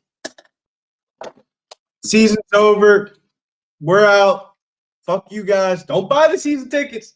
Now don't buy them season tickets now. We out. Mardi Gras season. We gone next season. Like, what the fuck they're not even putting Jordan Hawkins in the lineup. Like, they're really not. Like, they're out here playing fucking Marilenko, Vic, from the EuroLeague. Like, fuck out of here. Marilenko, Vic, wasn't even that good in the EuroLeague last year. Like, the fuck out of here. Like, the team that they're putting out there is clearly saying they do not give a fuck about this basketball game. And it would be different if they were at home. If they're at home, it would be like a little something to play for. Or maybe Friday night when they play in LA, maybe, you got the Instagram thotties sitting in the stands and stuff like that. But like, this ain't LA, the Lakers. This ain't the Staples Center or Crypto.com. This is the Intuit Dome, the game that nobody gets up for. Like, nobody gets up to play against the fucking Clippers. They get up to play against the Lakers. I think you back the Pelicans on Friday night when they play the Lakers, but that's just me and my thought process. Okay, look, I figured it out. I will take the Clippers first quarter team total under 29.5. Okay, coming out. You got Alvarado and Bruce Brown, a very strong defensive 1-2. Look, I just have to find a way here. And that will be the way that I find. First quarter team total under 29.5 minus 130, and then God, I hate the VIG, but and you know what? That's just at 365. I'm in the line shop. I'm in a line shop because I'm sure that offshore, and I'm only using one book offshore right now, but I'm sure they'll give me a better number than that. So, all right, there we go. Let's review action. I'll let Brizzy review his because we'll see what he's going to want to push to. Is that true? It said here comes a 48-point first quarter. Cavs minus 10.5 and or Knicks team total under. Then Heat plus 10.5. That's question marks beside it. The Collier PRA I find interesting. The Castle PRA makes me want to smash something, and I'm probably not gonna move on it. I've got Brizzy's action here, which I'm gonna sit with after the show for a while and just let him marinate. And then the Clippers first quarter team total under 29.5. It doesn't look like I have that much, but that will be the plan of attack. The Clippers first quarter team total under. Here we go. Brizzy, my man, your official action or what you're close to, or however you want to handle this, my man. Yeah, I'm going to tweet all this stuff out right after that 5:30 East Coast injury news report comes out. One of these 3 totals I got to move on of Sacramento, and all these are 122.5s. Sacramento, Houston, OKC are all 122.5. I think all three cash, but I'm going to only pick one of the three. The markets that I did not like was the New York, Cleveland one, Miami, Boston.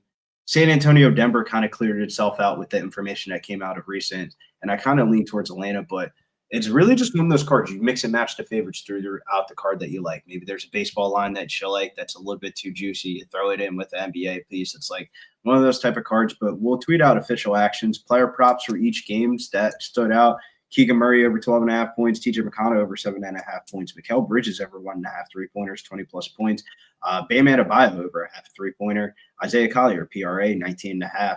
Trey Young, 14.5 rebounds and assists. Christian Braun over 21.5 points and rebounds. We did not talk about Christian Braun. And OKC's Jalen Williams, 23.5 points and assists. Antonio Reeves over 10.5 points. We'll tweet out everything, though, officially. I love it, Brizzy. Thank you so much for all your hard work and expertise, my man. Get that cash. I know it's a busy week for you. We have the Locker Room Talk podcast up and Adam. It'll be our showcase video all week long on Pop Sports Radio. Anything else you want to touch on where they can find you? And I know you got other mixed martial arts stuff going on this week. Anything you want to touch on?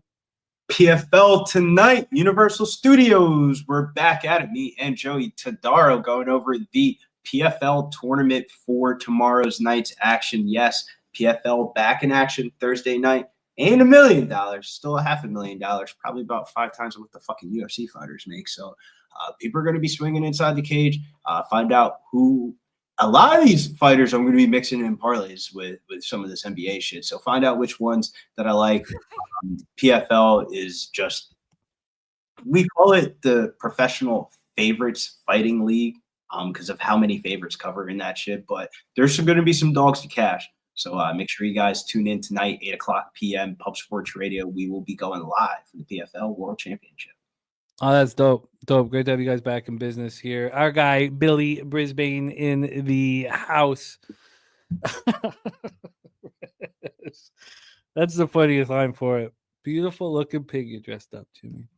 Jose, my man, let's race. Let's race. It'll be a nice little caveat from the capping, and then we'll go over all action here on the show. We had a chance there to tie up the Rays game. Nice chance. Nice chance there, but we're going to the top of the night. 3-2 Pittsburgh Pirates.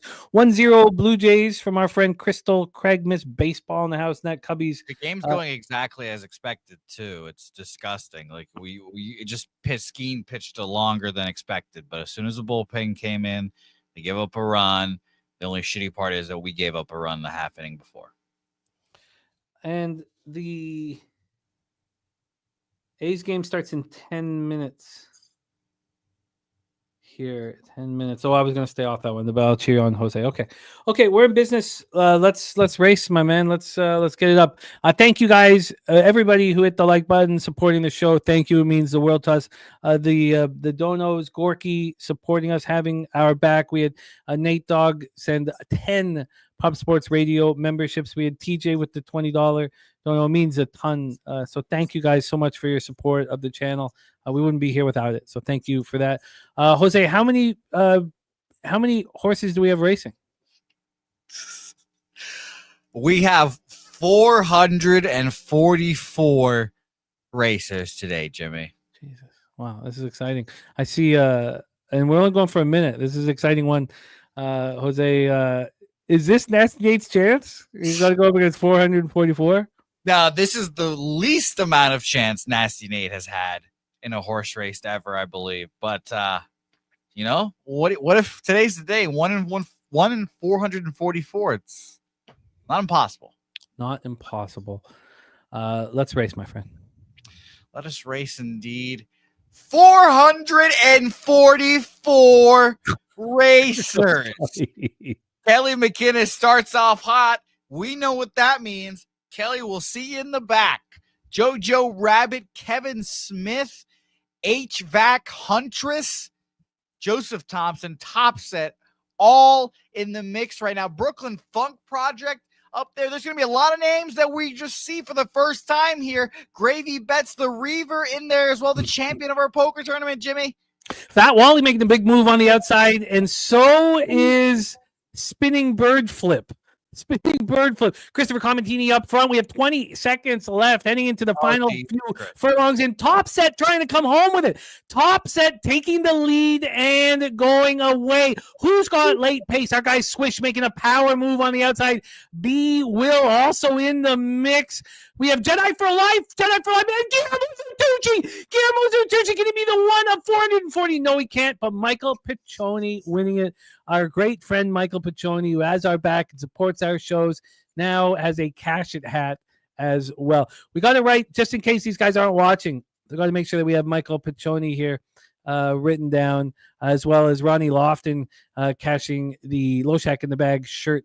Michael Piccioni and all of you guys, thank you so much for your support. It means a ton to us, an absolute ton. Sanchez said the entire field had a burst at the end. It was a very, very exciting race. Tatiana Crawford almost got home. I thought Guillermo was going to get it. There's Nasty Nate. Nasty Nate was in there. He was in the mix. He was in the mix, man. Top 100. The mix. That's all you can ask for. Now, obviously, the natural question was, who is last out of 440? This might be the worst last place ever. Don't worry, Turnsy, only 261st. Not bad. Not bad, Turnsy. Not bad at all there. We keep scrolling. Don't worry, Bubbarito, only 365th. Don't worry, Jose, only 369th. The beautiful Fowlish Hound in the house. Wow. Who is that? Aztec, Aris Tech, MMA, and Kong's Clips. Don't worry, only 441st. Kong's Clips. Nothing to be ashamed of. There was 440 losers in that race. There wasn't. Let's review all action here on the show, Jose, my friend, and bring us home. So we have Mr. Gogster's NHL and AHL action. Let me pull it up here. I did cut the X feed. So let's go over Gogster's action. The Nerfy play, they didn't come through, unfortunately, but it's still a plus money right now. Stacks play day number 1, Yankees over 8.5, and Clippers team total over 117 and a half. And here is a picture of our friend Julian Cesario as an actor on iCarly, the TV show. Our friend Julian Cesario. Where'd you get that from? Is that just I went on to X to get Gogster's action, and I see Julian Cesario in a dressed to impress here on a TV show. We have from Gogster, Washington, Carolina, no goal first 9.5. Florida, Toronto, no goal first 9.5. Colorado, Chicago, both teams to score in the second period. His 3-team parlay, Rangers, Carolina, and Colorado is at plus 189. He's also on the Wild team total under 2.5 minus 122. His AHL action, Chicago Wolves, moneyline minus 120. And Rochester in regulation at minus 105 from our friend, Mr. Gogster. Res Mob, Res Spec play today. Georgetown first half plus 4.5 minus 115. Billy Friedrich, Pig Milk play today. White Sox first 5 money line plus 144. Don't know if that game's going to go.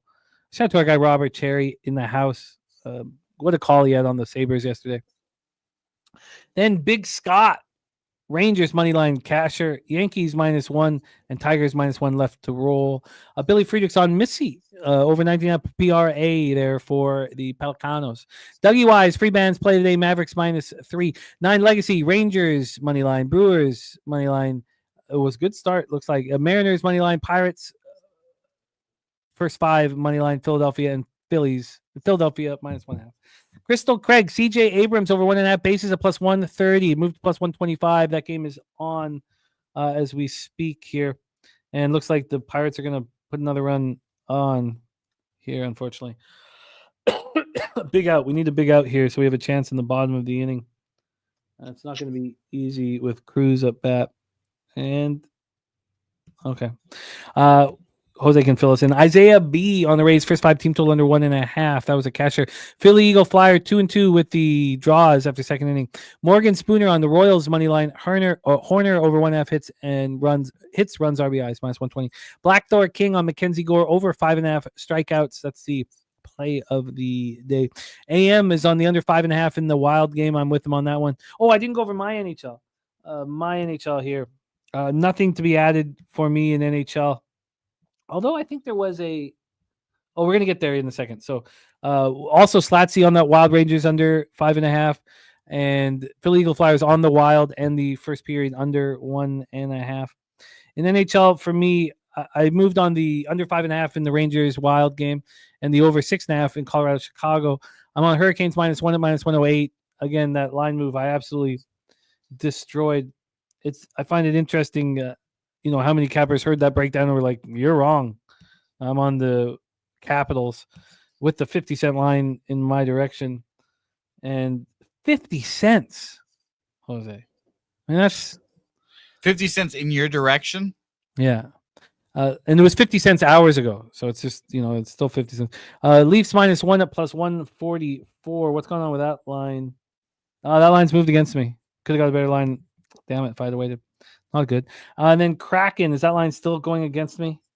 No, it's come back. I like it. Like seeing that. That's wonderful. Okay, good. So that is the National Hockey League. I'm down 0.17 units over 500 bets. So get into the black tomorrow. We have no action here in CBC for me. Look, I gave it my best. I failed. I will try again next year. But we heard from our guy Spooner that he likes the dogs on both spots, Butler and Georgetown. Coins action is here as well. A coin, Houston under 7.5, Boston under 212 in NBA, Boise State -6.5, and Nebraska -7.5. So we have our guy Coin on the other side of Spooner here. And again, not all states can bet the CBC.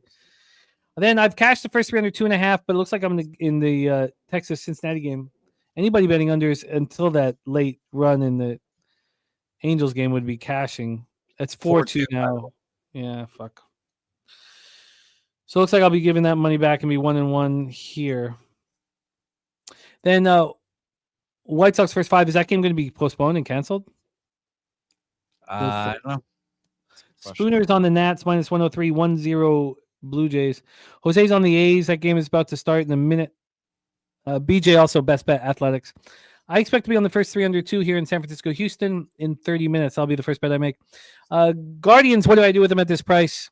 Do I let it go? Do I take the over 7.5? I'll figure that out. The Tigers, Mariners, first 3 under 1.5. It does feel fishy, but I still may move on it. Tigers -1 or the Tigers money line. I'll decide what's the best spot here. We had our guy Real Madrid, Western Michigan for the Frozen Four. Western Michigan at +280.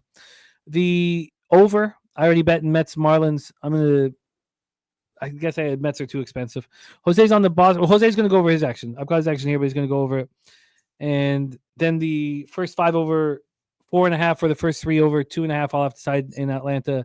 And Dodgers. My guy True Allah, 4-1 Entertainment. He gave us Jokic triple-double, Sabonis triple-double, and Trae Young double-double, and Hallie double-double. And we just reviewed NHL. So that is our show for today. Jose, tell us about Crystal Craig. I love having you back in business with us. We're talking about putting getting all of us together for an MLB game this summer. So we'll keep you in mind, Crystal Craig. But your additions on the show are important and helpful. So thank you for what you do. We'll be cheering on Abrams for you as we roll through. Jose, your MLB action. Sure. Yes. Let me pull it up. Sorry. I didn't know. I thought you were going over my action through that breakdown. But I will tell you right now, like you said, I'm on the A's. It's going to be hopefully a good game here. That game just started. As you guys know, I am on, unfortunately, the Rays here. They seem like they're going to go down. Rockies +270, White Sox first 5 +0.5. Who knows if that game goes? Red Sox -118, Rockies first 5. I already said that one, and Yankees -137. Well, we need a day, Jose. We need a season. So, yeah, it'd be nice. Let's get after it. Thank you to everybody here in the chat. We can't do this without you. Your support means a ton. Gerald Jones, Crystal Craig, Coin, Black Thor King, Big Zoe, Saturated. Already a single for the Cubs. So here we go. By the way, Saturated, a single for the Cubs already immediately. Saturated asking for a dong report. I can give you some dong shots if you'd like. Saturated. We'll start that tomorrow. Okay, I like it. And we'll track them too. Thank you guys. Old ECL, the wager detective. He's on the over 8.5 here in Cubs A's. Thank you guys. Chill, Will. Shout out to Lil Domo, Uncle Mike, LJ from H-Town. Great having you in the chat, my man. Robert Franklin, Ralph Nunziata, Justin McKelvey, real one, man, delivering the goods day in and day out. We thank you so much. Gorky, your ongoing support means the world. Says it's snowing outside. I would have no idea. Wine Time Sports, we missed you on a Wednesday, but still in the chat supporting. Justin McKelvey also on SGA 35 or more at plus 120. And Jose, we are 2 weeks away from Operation Garcia. And I'll be going after it again this year, for better or for worse. Man. Whether we're going to have 45-minute showers again and knots on my back, we will see. Now, it's not going to be just across the board, though, Jose. I'm going to pick the spots. I'm not just going to bet every game. I'm going to pick the spots. I know what to look for. I started sweating for you. I know what to look for. You need a superstar and an idea that there's going to be heightened defensive intensity. There has to be a superstar and heightened defensive intensity. That's it. That's all I'm looking for. And I will be hammering him. Let's put a bow on this, Jose, my man. Bless our action and send us into the future. Yeah, it's going to be a fun day of baseball, hopefully. It started off a little palm sweaty, but it's going to be a lot of fun nonetheless here. So thanks, everyone, for watching. As always, Saturated, Old Ezo, Crystal Craig, shout out to you, Crystal. Nice to see you in the chat. Rez Mob in here as well. It says his name has not been called in months for a horse race. So Rez, I hope that we can call your name, Rez, at some point there. Well, Steve G. I have a request, though. I want to, if you can outro us with the full LJ from H-Town song, I would like that. Sure. Got to get our minds right. By the way, bottom of the ninth, one out already. So let us pray. LJ, shout out to you wherever you are as well. Let's Leche, Alos bookmakers, and make some fucking money today. Let's go. From down south, where we ride on clouds. From down south, where we ride on clouds. From down south, where we ride on clouds. From down south, where we ride on clouds. Pub Sports Radio's the crew, that's a fact. We all about bread, make a bank accounts fat. Who the hell is that? LJ from the H. I stack green like Boston, shout out to Nasty Nate. From down south, where we ride on slab. 420 highway smoking with that boy Gabby Cap. Fly out to Denver for the Nugget fans so we can smoke out J Money, cause you know that's our mans. Us against the bookies, put money in our pockets. Fly out to Vegas, meet up with Ski Crockett. Hit the sports books, we got money to stack. Can't forget them college picks with that boy Connor Mack. Call up Dutch boy, cause you know we stay fresh. What's the strain of the day, homie? Watch the daily sesh. Roll up a paper plane, light up a Sparky. If I need a strikeout prop, we gon' holler at Sharpie. Cross over to the West Coast and holler at Fam. If we talking NBA, I got to hit, try, wham. Always tapping in, money's what we trust. If I need a team total, gotta hit nut flush, cause I'm fishing for bait. Smoking straight to the chest. Gotta fly out to the Beta, homie, moose money bets. From Brooks to West, cash checks what we do. Cause I'm hoop banging with Boss and the OG Raccoon. If we need it under, I gotta hit no nose. If I ladder my prop, I gotta holler Big Show. Now we back to the East Coast for Nicky Fish Tanks. We watching UFC, keeping money in the bank. Die Hard and Danny Betts and the whole damn crew. Nick's the only guy I know can drink a brew by his shoe, but hey, that's what he do. It is what it is. I can't forget that Jersey boy, that homie Billy Brisbane. If I need an ice pick, I go to Ontario, holler my ice guy, Ian Bobino. And if I need some advice in trying to cash, tune into Peter Loshak and Jimmy the Bag. And hit that like button, make sure that you smash it. The famous words of razor sharp picks, cash it. I'm on my poker shit, stacking my chips. If we ever lose a bet, man, we never gon' trip. Cause I'm like Night M, pimp slap player of the day. Ron Crawford spreadsheet, what more can you say? It's how we stay paid each and every day. Can't forget about the producer, say, hey, Jose. Tell your mother, your father, your son, and your daughter. Cause nothing's going down without the Don Jeff Slaughter. All you low baggers, hold it down in the chat. If you missed all that, the remix will be back. Yeah.